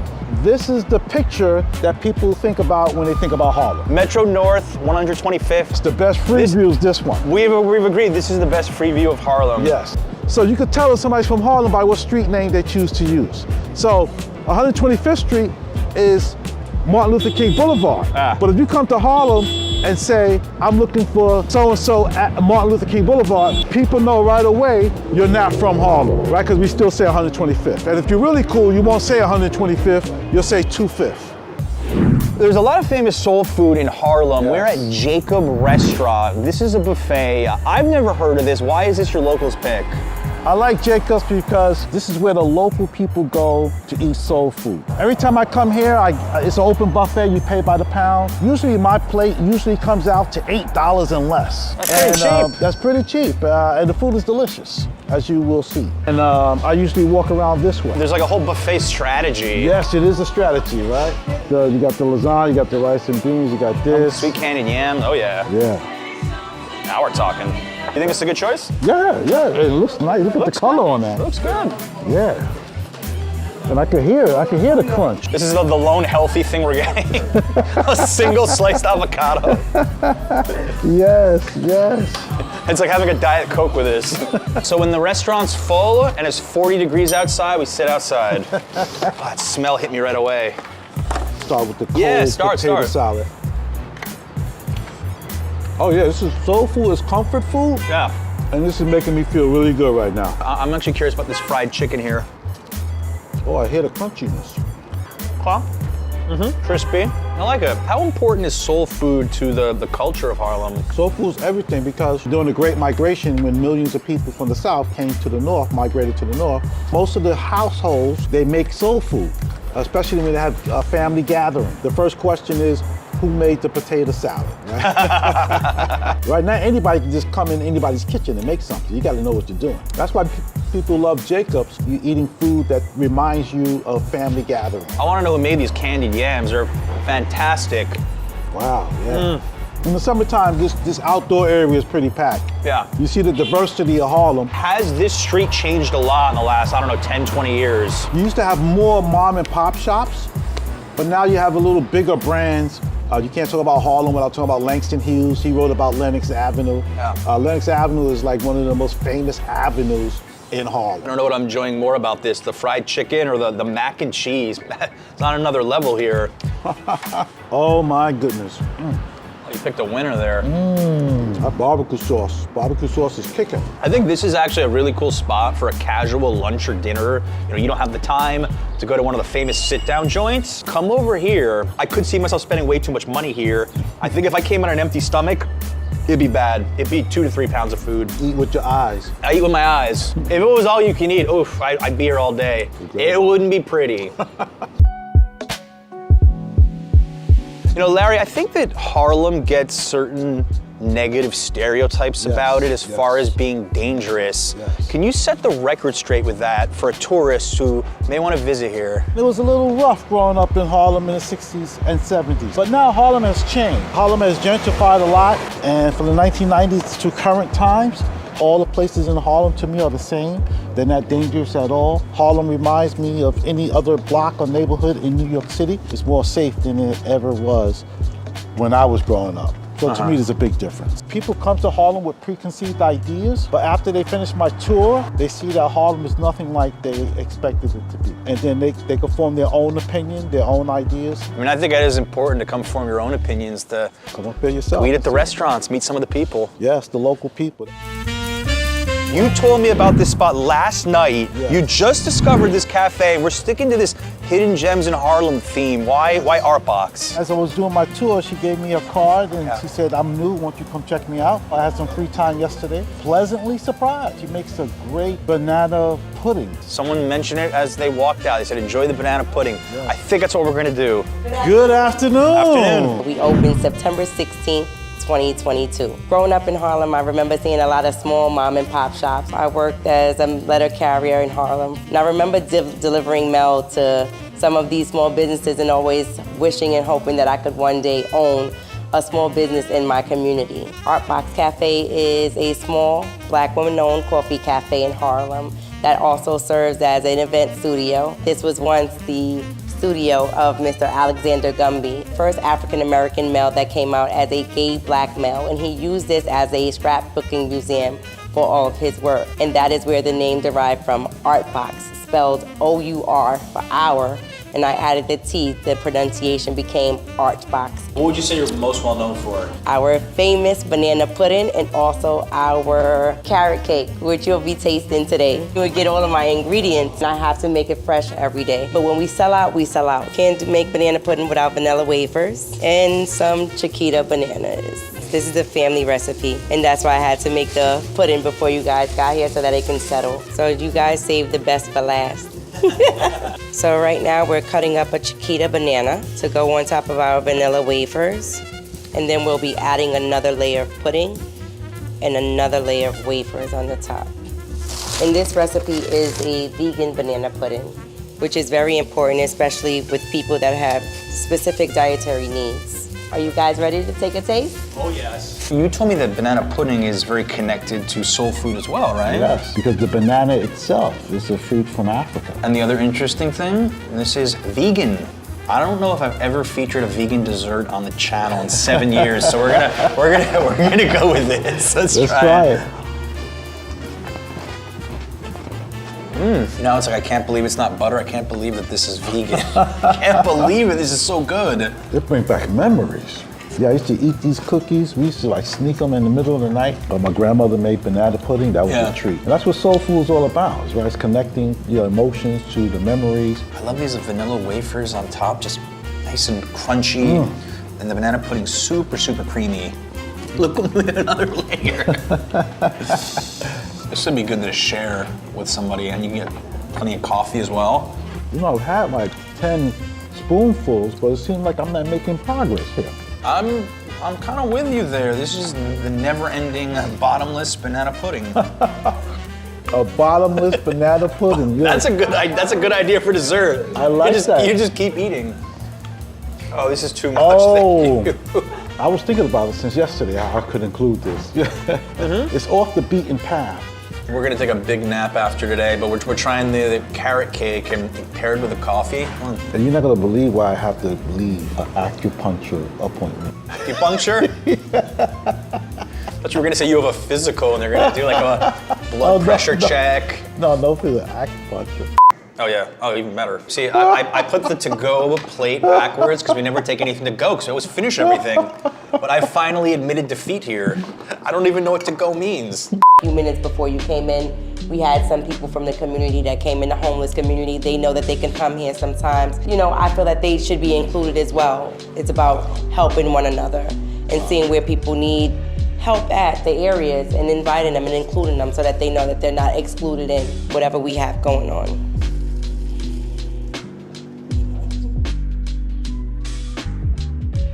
Now, if you've enjoyed Larry as a co-host, imagine him leading a tour of Harlem for you. He has one of the highest rated tours on all of Airbnb. Larry, tell him about your tour. A Soul of Harlem walking tour. It's a 2.5-hour tour. Harlem's history, Harlem Renaissance, the major players in Harlem. You are here, walkingtours.com. Take his tour. You won't regret it if you're visiting the city. All right, Larry, I've actually been here before. Harlem Hop's first Black-owned craft beer bar in Harlem. That's right. Why do you like it so much? Because they got 16 distinct craft beers. They do a lot of work for the community, and they got bar food. You're still thinking of food at this point? I really want something to drink at this point. I want something to drink too. Yes, yes, yes. Let's do it. Let's go. It opened about 5 years ago. The owners, Kim, Stacy, and Kevin, are all HBCU grads, and they wanted to have a place where the locals can come and drink great craft beer in Harlem. Some of the best beer from New York State, from New Jersey, Connecticut, from all over. We have 16 beers on tap. We have to promote our own brand, Harlem Hops Pier 57 Imperial Lager. My beer brand, Copper Sun Brewing, has been doing very well here as well. We have one of the best vibes here. You could be from Germany, uptown, downtown, doesn't matter. Whether you like beer or not, you're gonna feel welcomed and have a great time. I'd love to try number 11.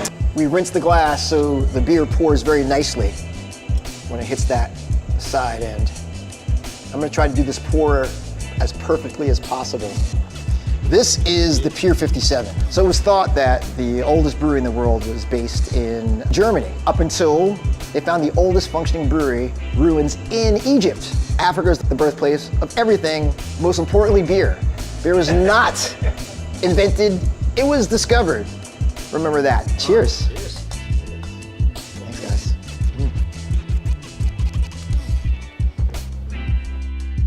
There's light orange peel notes in this one. Ooh, yeah. No, I read that. I didn't know that. I was gonna say, I was like, wow, how did you? I read that up there. I was gonna say, how did you know that?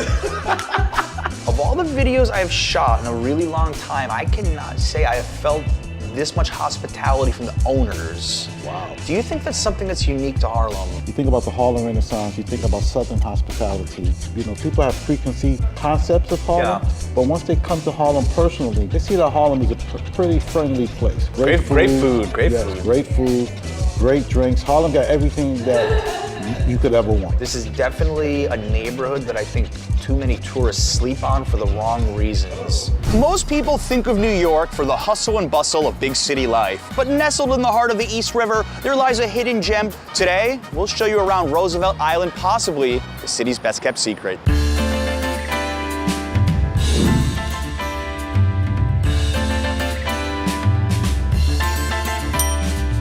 All right, Miro, you grew up on Roosevelt Island. Why is this place so special? Oh my goodness, just take a look at any map. Point your eyes towards the center of that map. What do you see on that map? Roosevelt Island. That's all I'm saying. It's that simple. Literally, we're in the center of it all. Imagine the best city in the world, and then imagine the center of that city. It's not Times Square, it's Roosevelt Island. Now, I think the funnest part of getting to Roosevelt Island is taking the aerial tram. This has turned into a bit of a tourist attraction, but it's so worth it. All right, first time tourists taking this, where do you line up? If you're facing northwards, you go towards the other door, and then you hook a quick right to see what you want to see and what you need to see. I'm always amazed that this costs only, $2.90. This really does make you feel so small. This is the apex of the ride. I think this is probably around 100 feet or so, if not more.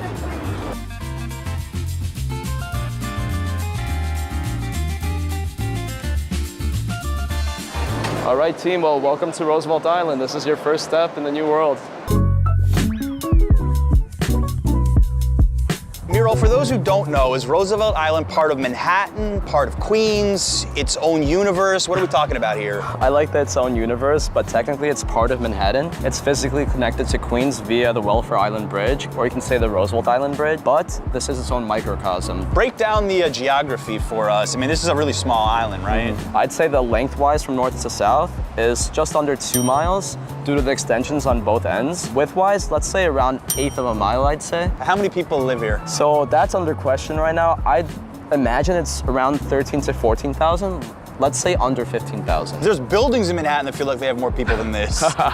Outside of these $1 million views right here, what are some of the unique things that living in Roosevelt Island gives you? The location more than anything, the tranquility that the location as well as the scenery provides, as well as the transportation to get to the island.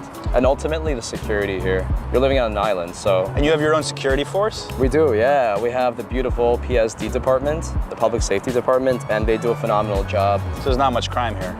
Not too bad, I'd say. I mean, I'm sure there's crime, but I don't see it ever, pretty much. This is sort of trippy because we see the Queensboro Bridge on one side and then it feels like it bends to the other. Yeah. I will give Roosevelt Island a lot of credit. You got views for days. I'd say views for years. You see the chaos of Manhattan there, and you see traffic, and I hear a siren, and then look where we are. Not a soul in sight, and just chill. This entire park was renovated maybe a couple of years ago by RIAC in order to make this island less susceptible to flooding when Superstorm Sandy rolls by. You know, when you're driving on the FDR and you turn to your right, like I always pay attention to the old smallpox hospital here, and many people probably have no idea what this is, although I do think it's one of the most interesting things on Roosevelt Island. I mean, these ruins are so unique. At nighttime especially, you will see this place all lit up looking ghastly. No trespassing. Now, I imagine this is the dream of many urban explorers. When I was a little younger growing up on this island, I'd hear some stories here and there about certain fellas going inside and where maybe they shouldn't have gone inside. All I know is if I was in there as a kid and I heard a branch break, it would terrify me for life. And this whole island was named Roosevelt Island because of FDR, to show that, you know, people can persevere through their disabilities. I've never seen this statue before. So it's recently completed. Interesting. Here is a beautiful lawn. So this is symmetry. This is what Louis Kahn had in mind. This gives me Washington, D.C. vibes right here. Like we're at some kind of big memorial, which we are. Which we are. Here we've got the island's namesake, Franklin Delano Roosevelt. The man that got us through World War II. They call this the room. That they do. What's the rent here? I think if this was an apartment, we'd be talking about $100,000 a month. I don't know. Yeah. You see this enclosure over here? The shelter for animals here. There's a bunch of cat houses here. The geese come by, raccoons sometimes, and other local wildlife. I was just telling John over here that you are one of the local heroes of this island. Oh my God, thank you. She's the caretaker. How many cats do you have here? 24 cats? Yeah. Fun fact, I think I've seen more cats on the island so far today than people. Yeah, the preferred method to get around Roosevelt Island, get a city bike. I've actually never done this here before. I mean, these are electric and literally this is zero effort. You feel like it's 5 degrees colder on this island because you're surrounded by water on all sides? Yeah, I mean, water has a high heat capacity, so it maintains temperatures much better. Cooler in the summer, but also colder in the winter? Exactly, it's perfect. I didn't even know the Roosevelt Island Bridge existed until right now. When there's the UN in session, all boat traffic and barge and ship traffic is redirected this way. Huh. I would wake up to this every day, and this is my most favorite building probably in New York So this City. is your favorite view in New York right here? Yeah, I grew up to this. When she's angry, I'm angry. So when she's feeling like everyone's using her too much, then I feel the same. Every video needs to have the local taking me to their rooftop for beer. Something I could definitely get behind. Yeah, especially in New York City, the capital of rooftops. I had rooftop access for 9 years. I miss it. It's true. Oh my goodness. I miss it a lot. Cheers. To beers. Beers in Roosevelt Island. To that. I lived in Manhattan Island, and you don't realize that you live in an island unless maybe you're living on the edges by the water, but here you're reminded you're on an island every second you go outside. I mean, yeah, this place is literally where you want to be. This is where you raise a family. This is where you grow up. This is where you grow old. This is literally paradise. This is where you want to be. This is the kind of view that most people wouldn't appreciate because we're looking at all these bridges that most tourists definitely have never heard of, and even some New Yorkers. And you got them all in a line on the East River.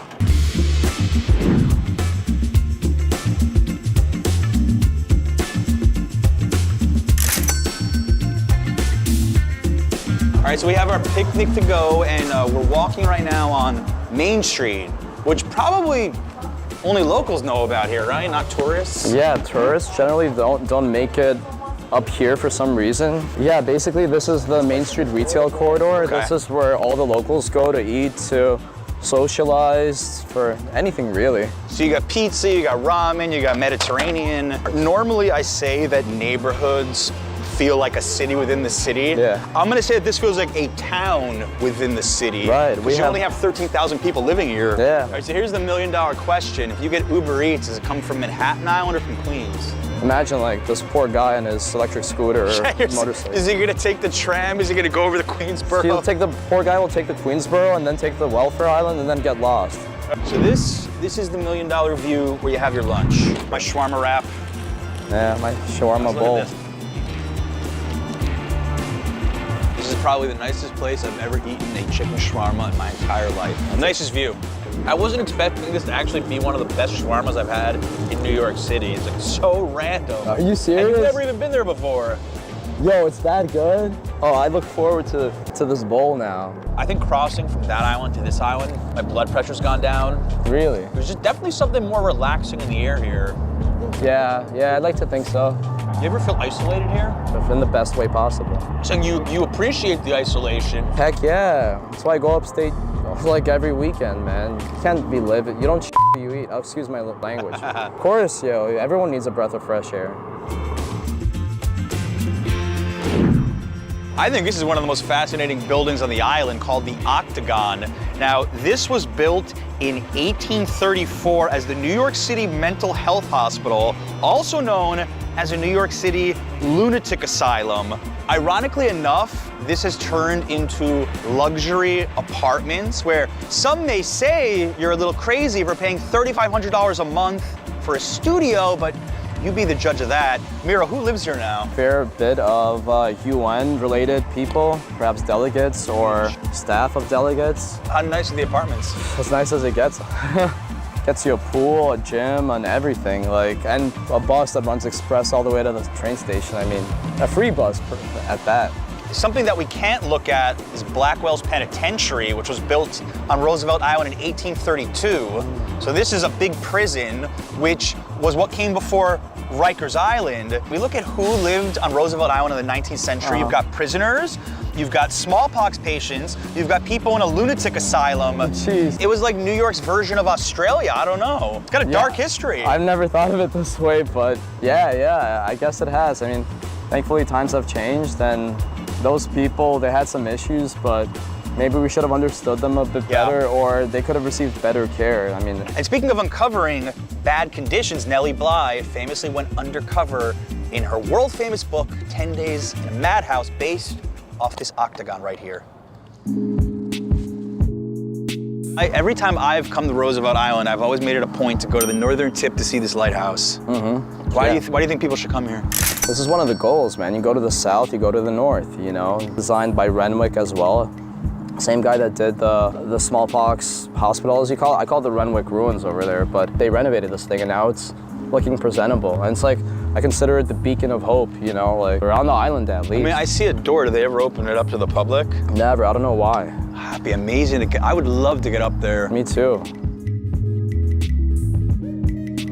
Look at this. Yeah. This is my preferred side. I prefer Queens over Manhattan any day. Well, it's Astoria, right? Yeah, that is Astoria, yeah. So that's preferred side, the Queens side.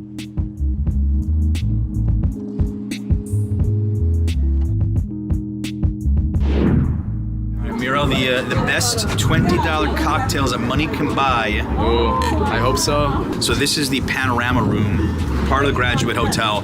I'll be honest, I did not expect Roosevelt Island to have something like this. Right, nobody expects it, you know. Nobody expects Roosevelt Island. I have to say, of all the things we've done today, this is the most Manhattan part of Roosevelt Island right here. And I'm not complaining.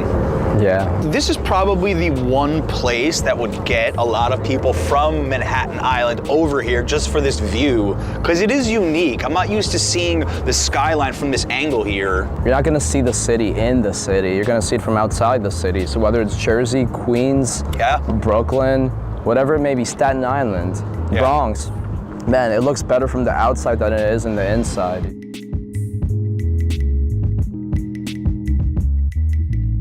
Our little insider tip, you can take the tram in, and you can take the ferry out. That's what we're gonna do. I mean, the ferry is never a bad idea. I was saying, Roosevelt Island looks good from every angle, even when you're not on it. 360. The one piece of tranquility in this world is that island. The worst fear of any traveler is spending an entire trip surrounded by swarms of other tourists, feeling like you're having the same trip as everybody else. Today I'll be sharing some New York neighborhoods that are going to give you more local vibes and still have a ton of things to do. Use this guide to make your next trip here feel a little bit more authentic. Here we go. This first neighborhood is so close to the belly of the beast that is Times Square, and yet just far enough away where you won't be hounded by Disney characters, and it's Hell's Kitchen. Just a 10-minute walk from Times Square, I think the best reason to visit here is 9th Ave, which is one of the most underrated areas in the city to find good food. They have diverse offerings like Peruvian, Spanish, Venezuelan, so much more, and heck, they're even home to one of my favorite bars, Rudy's, where you can get a free hot dog with every beer. But I really love it because you can just walk around some of the blocks and find a little bit more of a relaxed vibe and even some brownstones that would give you Brooklyn vibes. Sometimes the best neighborhoods for savvy travelers are just outside of those crowded central areas. And you'll find more New York local options with fewer chains, no Olive Gardens, and much better prices. I also recommend searching this area for a pre or post-Broadway meal, and if you haven't visited Schmackery's Cookies yet, you better hit them up. One of the best cookies I've ever tried living in New York. And just a note for everybody watching, I will have links in the description to every single neighborhood mentioned if you want a more in-depth guide to them. I have yet to visit a single neighborhood anywhere on the planet that can match this one for affordability and diversity of food choices, and that's Jackson Heights, Queens, just 30 minutes from Midtown Manhattan on the 7 train, but it's like stamping your passport. You can sample anything from Paraguayan sandwiches to Tibetan momos, the only Bhutanese food truck in New York, and the best Mexican food you may just find on the East Coast of the US. Jackson Heights is a foodie's paradise, and it's just starting to get attention from tourists. If you're a little hesitant about exploring without a local, my good friend Greg, who's a mainstay on the channel, offers food tours there, and many of my viewers have told me it was the highlight of their trip. I don't think you can really say you've been in New York unless you hit up some of these amazing immigrant-owned businesses for food. The Upper West Side. Now this is a neighborhood that many of you may find yourselves in without really realizing it. It's home to the American Museum of Natural History and Central Park. But if you walk just a few blocks away, you've got a great neighborhood that was even home to the fictional characters from Seinfeld. There's so many iconic places to eat there, like Gray's Papaya, probably the most legendary hot dog shop in New York City, or Barney Greengrass, an old school Jewish deli that doesn't get anywhere near the attention it deserves. Anthony Bourdain was even a huge fan. Even just wandering the beautiful streets after visiting Central Park is worth it. And if you want to see a local park that gets way less attention than Central, head over to Riverside Park. One of the city's best bagels, as far as I'm concerned, is located near Columbia Absolute Bagels. And you are absolutely missing out if you don't visit the Upper West Side, which is truly one of the crown jewel neighborhoods of the city, as far as I'm concerned. While most tourists cross the Brooklyn Bridge and stay in a small area of Dumbo,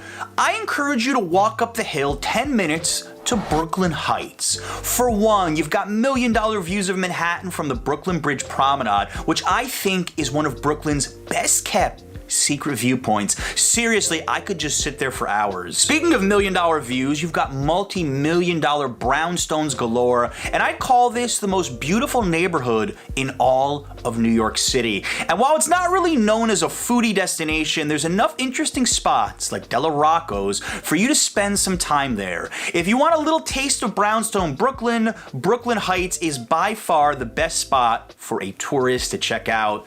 Make sure to bring your camera. Many of my Chinese American friends tell me that the Chinatown in Flushing, Queens is the superior one. And while you can't knock Chinatown Manhattan's central location, if you're willing to trek out to Flushing, you'll be eating in an area that probably has the best Asian eats in the whole city. Chinese, Taiwanese, Korean, and more. It's also more local. I have visited eateries that don't even have English on the menu. So if you're in the mood for a food adventure, I highly recommend it. And check out our entire Chinatown series linked down in the description for even more specific picks of restaurants there. Few neighborhoods have the history and culture of Harlem in Upper Manhattan. I can't think of many places with better soul food in the city. If it's your first time in New York, definitely consider a walking tour. Free tours by foot has a great one that I've even taken years ago. I think Harlem gets a lot of attention internationally, but it's overlooked by many locals. From beautiful brownstones on Strivers Row to lots of food options, it's a must visit. And if you're into jazz music, Harlem has some very famous spots that play well into the night. Another really popular activity is seeing a gospel choir live. This is a neighborhood any tourist needs to have on their radar. A lot of my younger viewers will flock to Williamsburg for its trendy nightlife and hipster scene, but I think Greenpoint, which is located just north, is equally as interesting. They've got Peter Pan Donuts, which may be the best donut I've ever tried in the city, and the waterfront views are nothing to sleep on. But perhaps my favorite thing about Greenpoint is the large contingent of Polish restaurants. I have never had a pierogi as good as the one that I ate at Pirojik. And Greenpoint has multiple Polish restaurants for you to check out. You could spend an entire day doing it. It's also got a lot of nightlife, and if you're looking for an alternative to all the crowds in Williamsburg, Greenpoint really checks off all the boxes as far as I'm concerned. We're gonna cheat a little bit with this one because even though it feels like it's in New York, Hoboken is actually right across the Hudson River in New Jersey. Just a 10-minute path ride from Greenwich Village. It's worth it alone for those jaw-dropping views of the Manhattan skyline. But it's also worth exploring Frank Sinatra's hometown a little further. There's plenty of good dining and delis to choose from, and the little streets without the crowds of Manhattan make Hoboken feel a little bit like a tucked away oasis. Take it from somebody that grew up in Jersey, Hoboken is worth the trip. While Coney Island gets most of the tourist attention in South Brooklyn, I'm a much bigger fan of Brighton Beach, also known as Little Odessa. It's an interesting mix of immigrants from the former Soviet Union and the many local businesses they've established. If you're looking for pierogies and borscht, you've come to the right spot. How many neighborhoods of New York will you find random babushkas selling trinkets in the street? The boardwalk is also really neat to explore, to see live musicians, or just enjoy the ocean breeze off the Atlantic. And while I wouldn't call it a great beach for swimming, Brighton Beach packs a serious punch for the tourist who really wants to get to feel the cultural diversity that is New York. Make sure to stay tuned till the end. I'm gonna throw in one bonus neighborhood. Bushwick is one of New York's most unique neighborhoods to visit as a tourist. Its collection of graffiti in the Bushwick Collective and the surrounding blocks will give you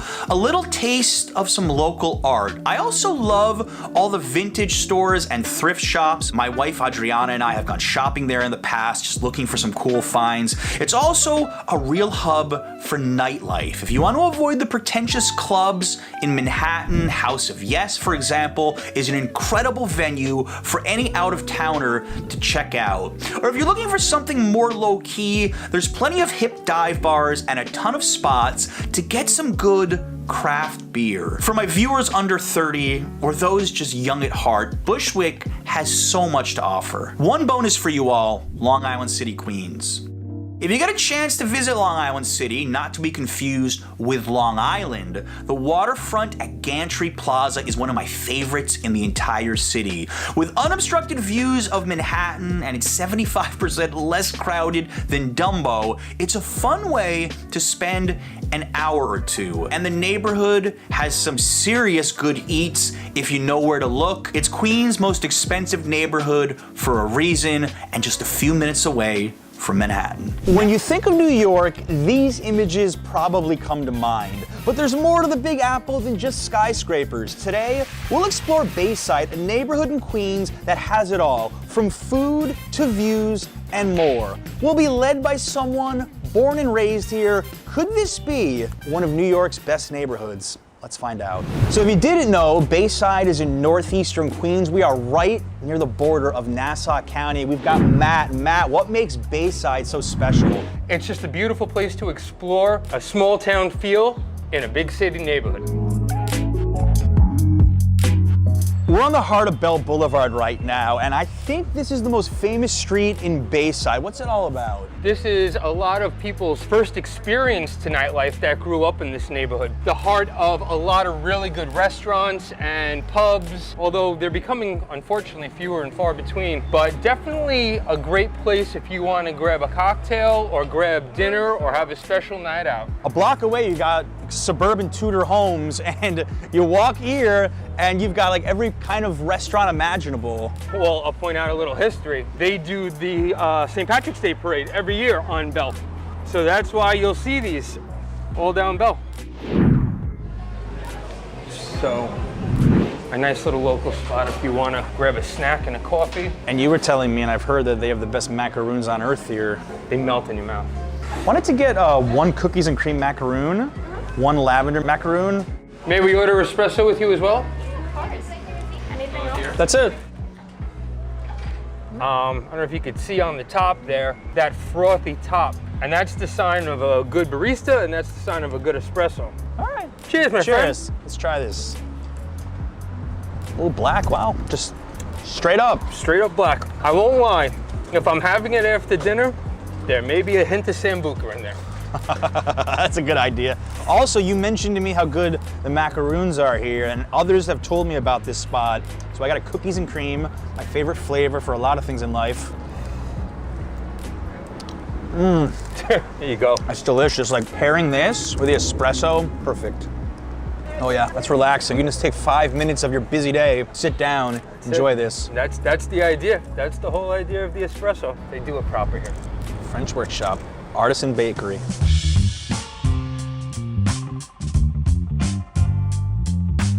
"25 minutes to Manhattan?" That's it, my friend. That's it, right here.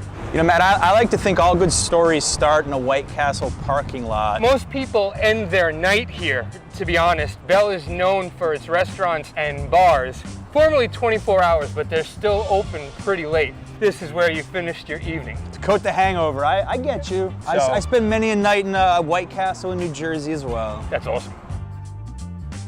So another beautiful aspect of Bayside is you really don't feel like you're in New York City. This is classic Bayside architecture. You see a lot of this in a lot of the pockets of Northeast Queens. Yeah, you got the Tudor revival style. One of my favorites, very common in Forest Hills, has that British feel to it. So you have a lot of different mix of suburban meets city. I know we talked about that already, yes. But it's cool. I could see why families especially probably would like it here. You get a beautiful variety of trees and just beautiful tree-lined streets. It is crazy, like comparing the city to Bayside, and not just Bayside, a lot of different neighborhoods in Queens and Brooklyn, even the Bronx, that feel nothing like Manhattan.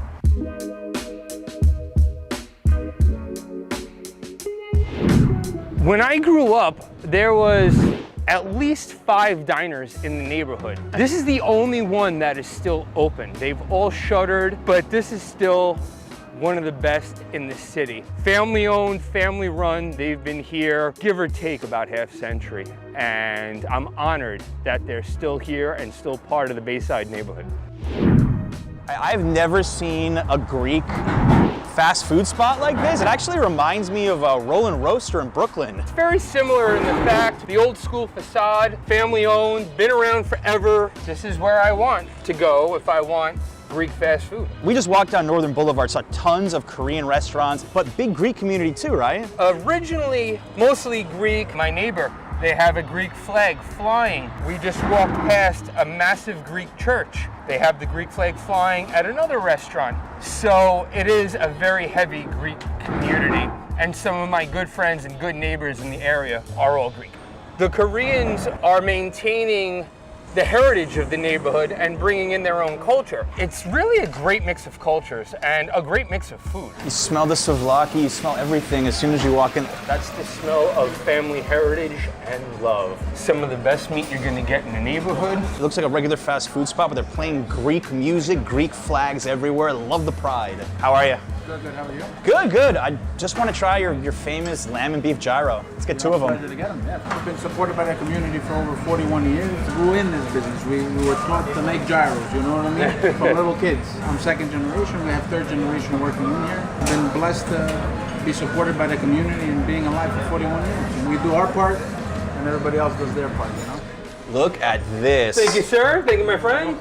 Enjoy. This is a sight for sore eyes. I used to eat this almost every day when I was in Greece for a month. Mouth-watering. Also, the first place I ever had a gyro from when I was a child. And to this day, it's still the best in the area. The bar was set super high since you were a kid for gyros. It's amazing. I mean, you've been to Greece? Yes, sir.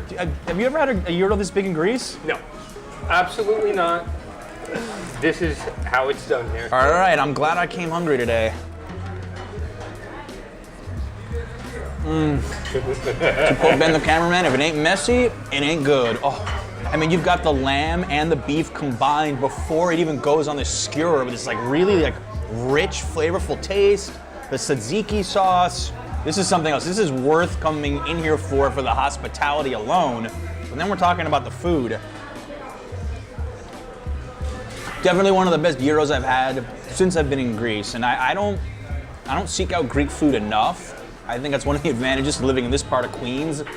There's so many Greek places, but for fast food experience, this definitely needs to be on your radar. It's generally my lunch and my dinner. To be totally honest with you, one goes a long way. They take ample care to take care of their customers.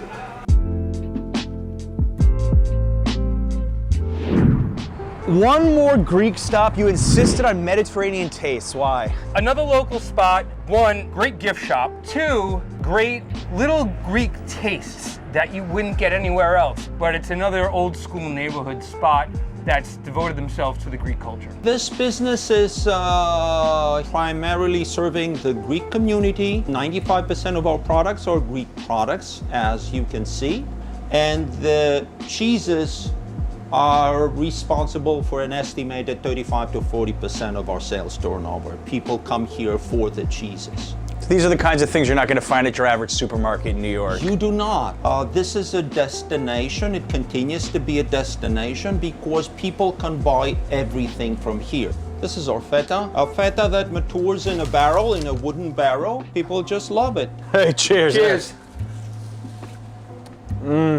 That's so good. People come here from Long Island, from Astoria to buy this.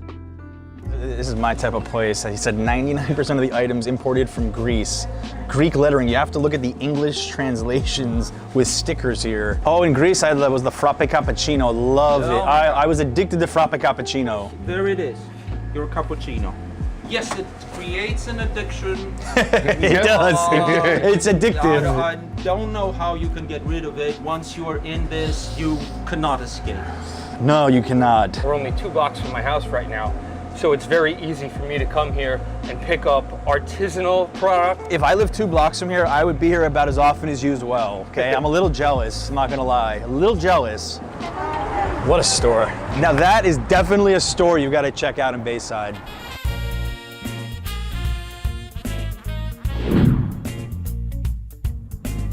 I think when you Google Bayside, this picture always pops up, and this is absolutely beautiful view of the Throgs Neck Bridge here. Right next to the historic Fort Totten, views for days. This is basically going right into the Long Island Sound, and then if you were to go up and around that way, you'd be heading right towards Manhattan. You should stop by any bodega or deli and bring your sandwich here, have a little picnic. Absolutely. That's a nice view, man.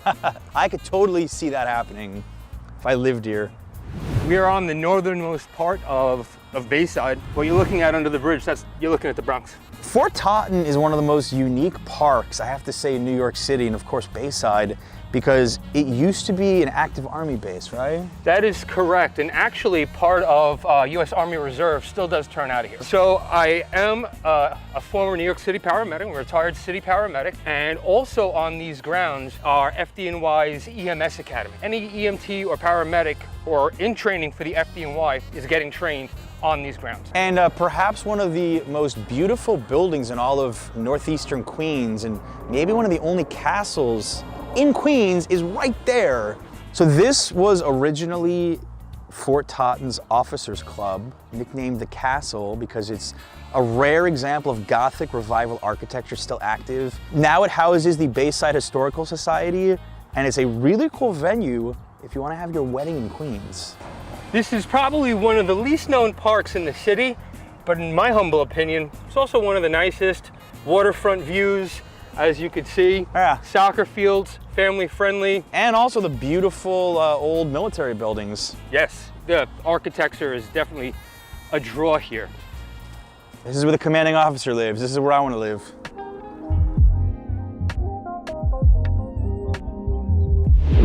McCabe's Bar Car. I don't know if I've ever quite covered a dive bar like this. John, this is my home base, my friend. It's the quintessential local dive bar, great pool table, great jukebox, and great people. It's all locals. All right, let's have a drink to cap off this wondrous day. Oh, I would love one. I would love one, John.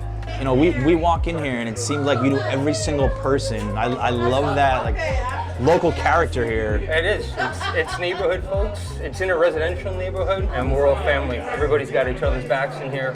So you spent just a few nights of your life in here? Once or twice I've been here. Once or twice? Once or twice. Well, I'm Marty McCabe, and I've been here for 28 years. Started in 1995. It's been a bar since 1965. It was the Mayo House for many years, and when I took over in 1995, it became McCabe's Bar Car. Why I named it Bar Car is because we're right next to the railroad, the Auburndale train stop, and it's a good New York institution, a New York gin mill. All right, so this is very Rudy's-esque here. Free hot dogs, Sundays and Mondays. Perfect with beer. There you go. It's a good neighborhood. Very cool neighborhood. Yes, sir. Never been before. I'm a fan. New York City has some absolutely iconic food, and today, that's all I'm gonna be eating. We'll show you New York's best bagels, hot dogs, pastrami, and more. Get ready for the ultimate NYC food tour. And this video is filmed in order, so you can literally turn this into a bucket list New York City food adventure if you want.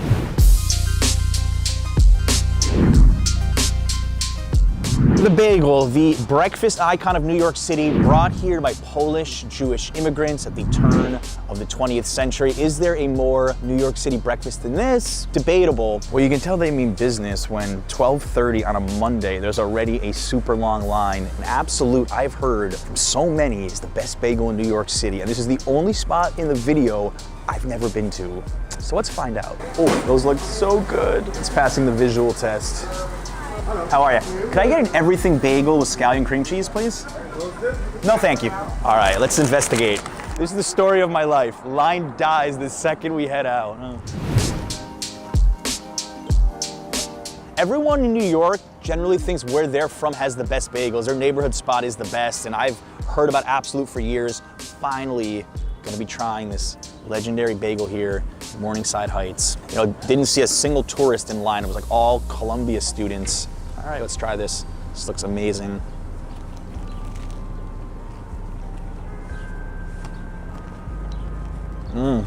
Chewy on the outside, soft on the inside.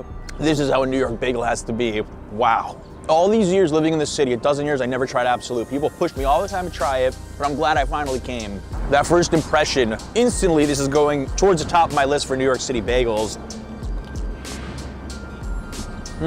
We're eating so much food today that I did not want to get lox, any of their salmon choices, the appetizing stuff. I want to try that at some point, but I have to tell you, I'm struggling right now to think of a better bagel I've ever had in New York. Bold statement coming.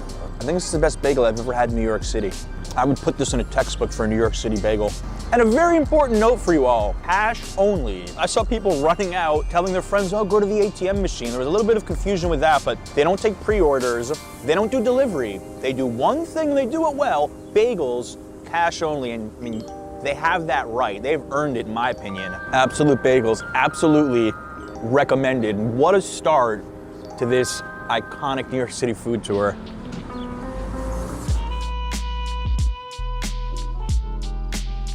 Is there anything more iconic in cinema than somebody grabbing a street hot dog in the city?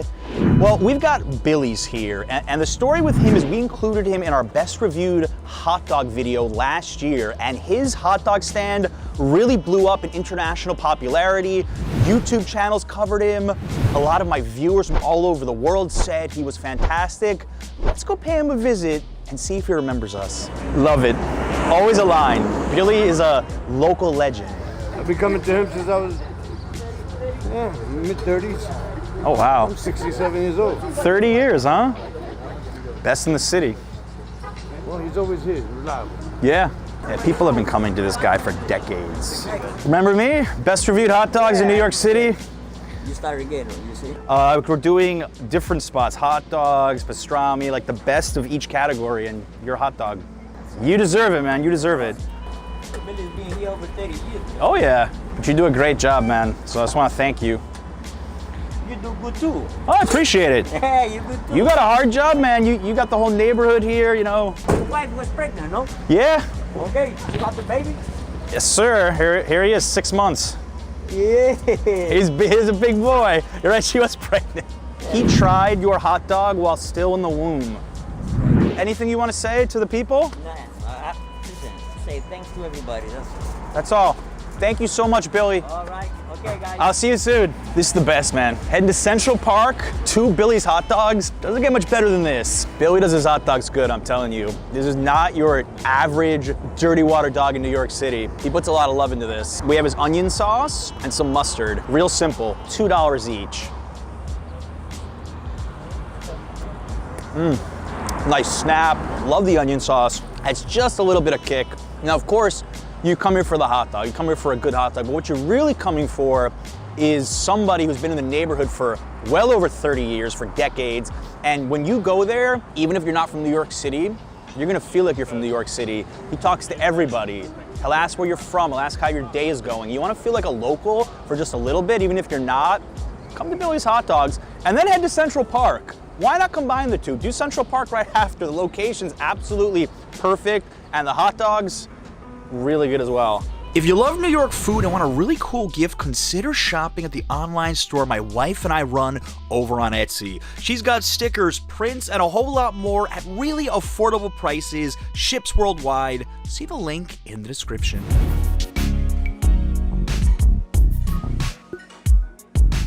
The Jewish Deli, a New York institution. My viewers constantly ask me, where do you get a good pastrami sandwich? I always point them to Sarge's over Katz's for a more local experience.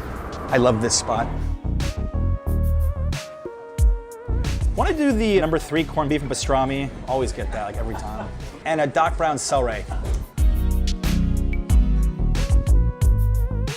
Many people say just get a pastrami. I like to mix up the two when I come to Sarge's. So we have rye bread on top of coleslaw Russian dressing. Then we have some of the fatter pastrami on top of the leaner corned beef. So this is the ultimate Jewish deli sandwich in New York City right here. You're probably gonna need a fork and knife. I'm gonna attempt to get at least a few bites where this thing topples over.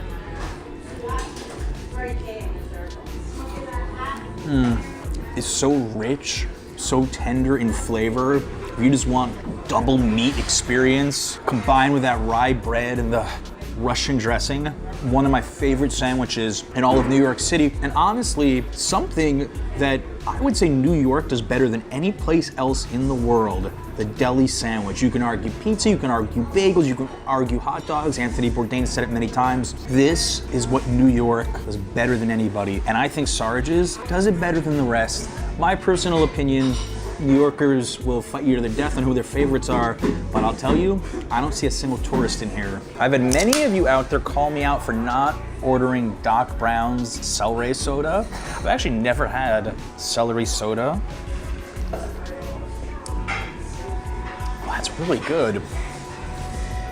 I approve this pairing, but Bring your appetite when you come here. Sargis is interesting because for years and years they were open 24 hours, but after the pandemic, like many businesses, they do now close at 10 p.m.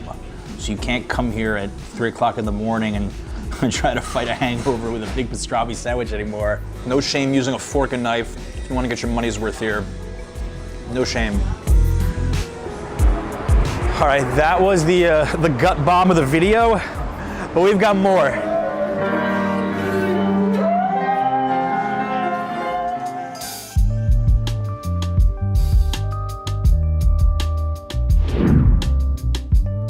Everyone in New York has their favorite pizza spot. Bleecker Street has always been mine. I lived in the Village for 10 years, and it is by far my viewers' favorite pick that I have ever recorded at. I'm constantly getting tagged here. So when I pick an iconic pizza spot for the video, it's Bleecker Street. Hi, thanks for your videos. Oh, you're welcome. You saw this in my video? Yes, yes. How is it? Is it good? It's really good. It's good? Yeah. You approve? Okay. Approved, If you guys approve, I'm happy. Where are you from? London, but originally Estonia. Ah, cool. Well, welcome to New York. They approve the pizza, I'm happy.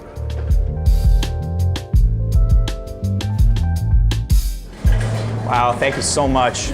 Fresh Nonna Maria. Dreams are made of this. My absolute favorite pizza in all New York City. You know, first and foremost, I love the story of Bleecker Street Pizza. It was opened by a retired police captain who served at Ground Zero during 9/11. And this was his grandma's recipe. Thin crust with fresh mozzarella, homemade marinara sauce, finest Parmesan, fresh basil, and Parmigiano Reggiano cheese. I think that's like the missing ingredient in a lot of pies right now in New York City. You're seeing Parmigiano Reggiano cheese being used, which is imported from Italy and very, very expensive. Here we go. It's been too long since I've had this actually.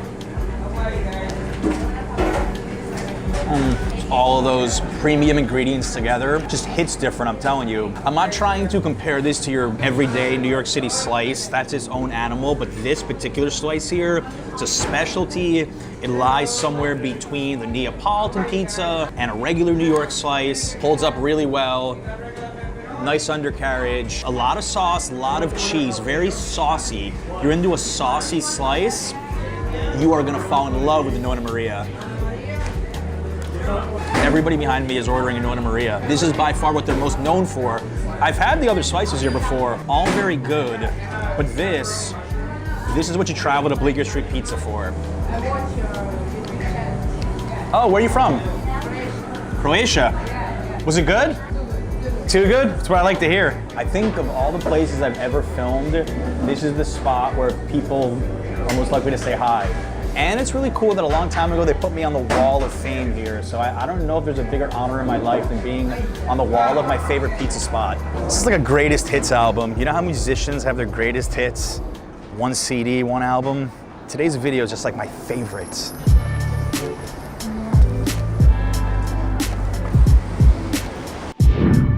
A lot of tourists I meet are obsessed with trying New York cheesecake. They run to spots like Junior's. Well, I prefer Eileen's special cheesecake. Hi. How can I help? Two of the classic plains. We're doing a YouTube thing about the most iconic foods of New York. So. Well, ours is the best cheesecake in the city. That's what I tell people. That's why I'm here.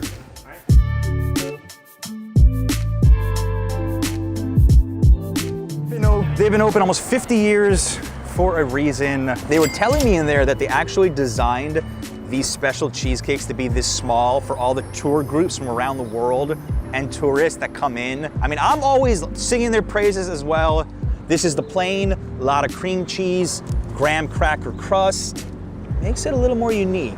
This is really the only dessert I possibly could have had after all the food we feasted on today. We will end with this cheesecake icon.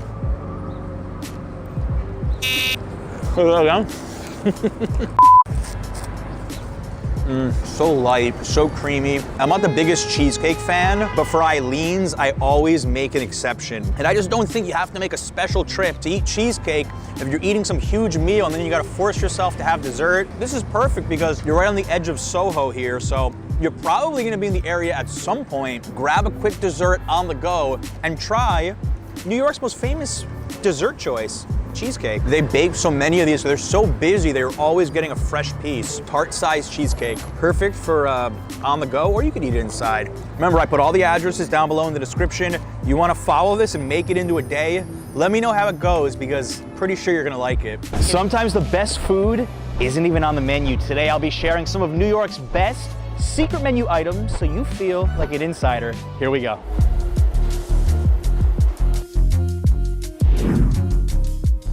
This is a Here Be Bar exclusive. I've never seen anybody mention La Villa Pizzeria. Now, normally a spot like this, you can only order Italian food or pies. You don't have the opportunity to get slices, but La Villa has a little secret on the inside if you want a good slice. Here we go. Hi, how are you? We're here for the slices, actually. I'll just do two thin crust regulars.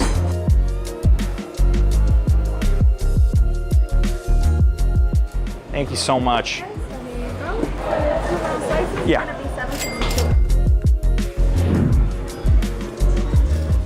You know, I actually discovered this by accident. Was eating with my family outside, nice Italian meal, and I saw a guy walk out the door with a slice. I'm thinking, how did he get a slice from here? And then I asked them and I found out all about this. Park Slope's best kept secret, perhaps. You're getting a slice from a wood fire oven that normally only shoots out pies. Look how well made this is. Oh, it's not your average cheese slice in New York, no. High quality ingredients all around. Love the char on the back of this, by the way. They know what they're doing here. In fact, I don't know if I've ever met someone even in the neighborhood who I've told about this who heard of it.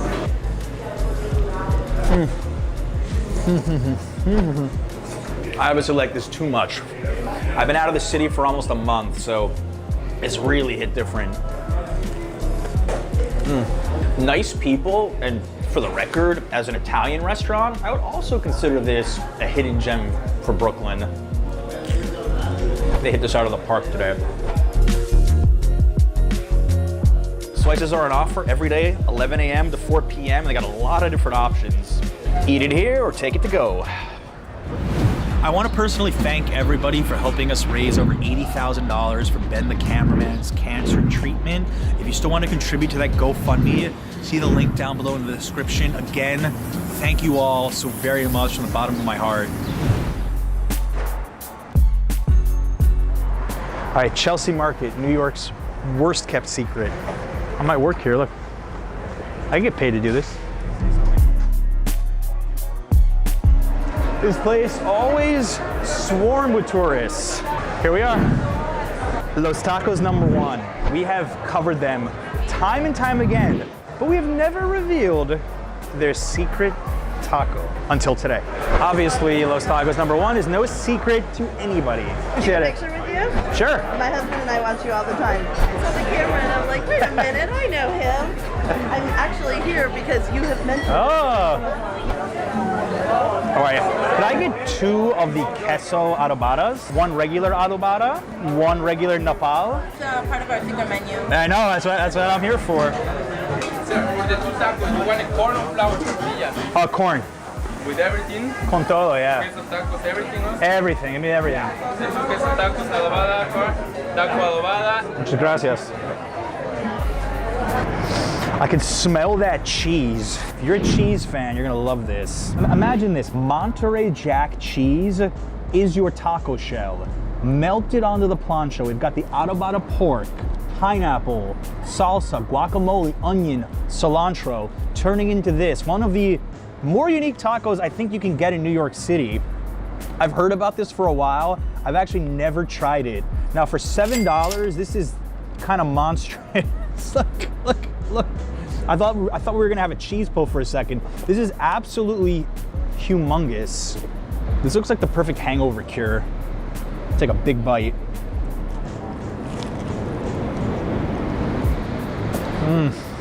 And Monterey Jack cheese flavors smacked me in the face. It's bold. This is a bold taco. Look at this cheese tortilla shell. Look how thick that is.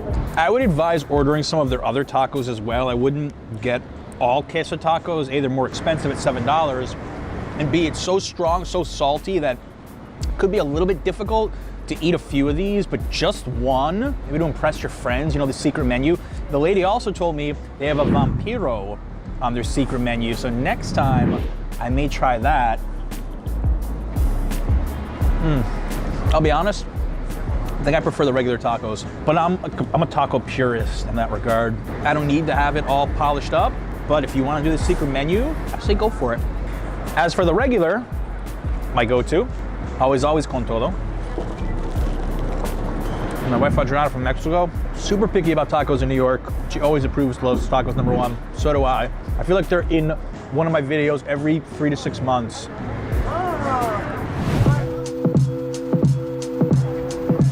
This last secret menu item brings us to Soho.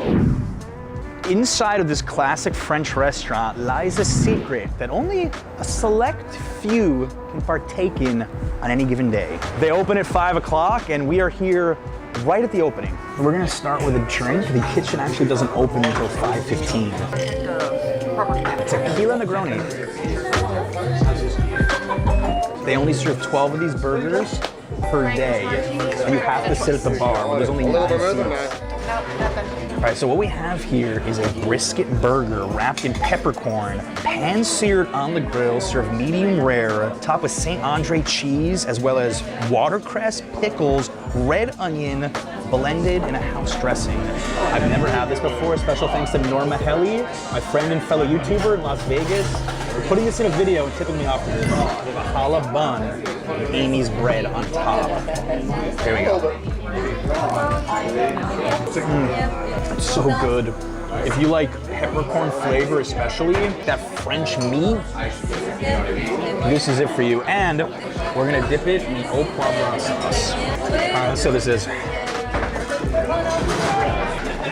They cook these burgers on the same grills that they cook their filet mignons or expensive steaks. And the au poivron sauce, it's like I'm eating juicy steak with that on top. I don't know if it even needs the sauce, but it takes it to another level. Not to be forgotten, this is a French restaurant. They know what they're doing fries. Well, I feel like you could dip anything in this sauce and it would be fantastic.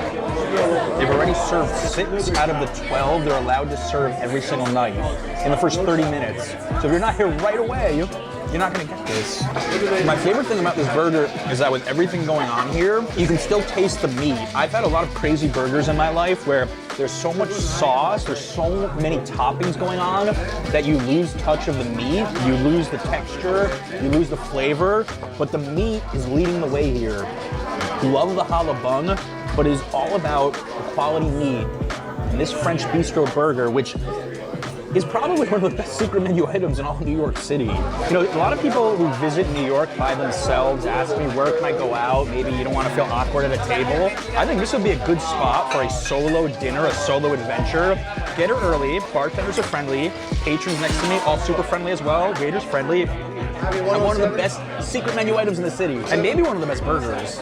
So the damage was $30 per burger. I would actually pay that again for all that food, for the quality of the meat. Although if I came back here, I think I would bring the wife, like have a nice romantic evening, but you do have a great option for one of the top burgers in the city. Yeah, this one's definitely worth it.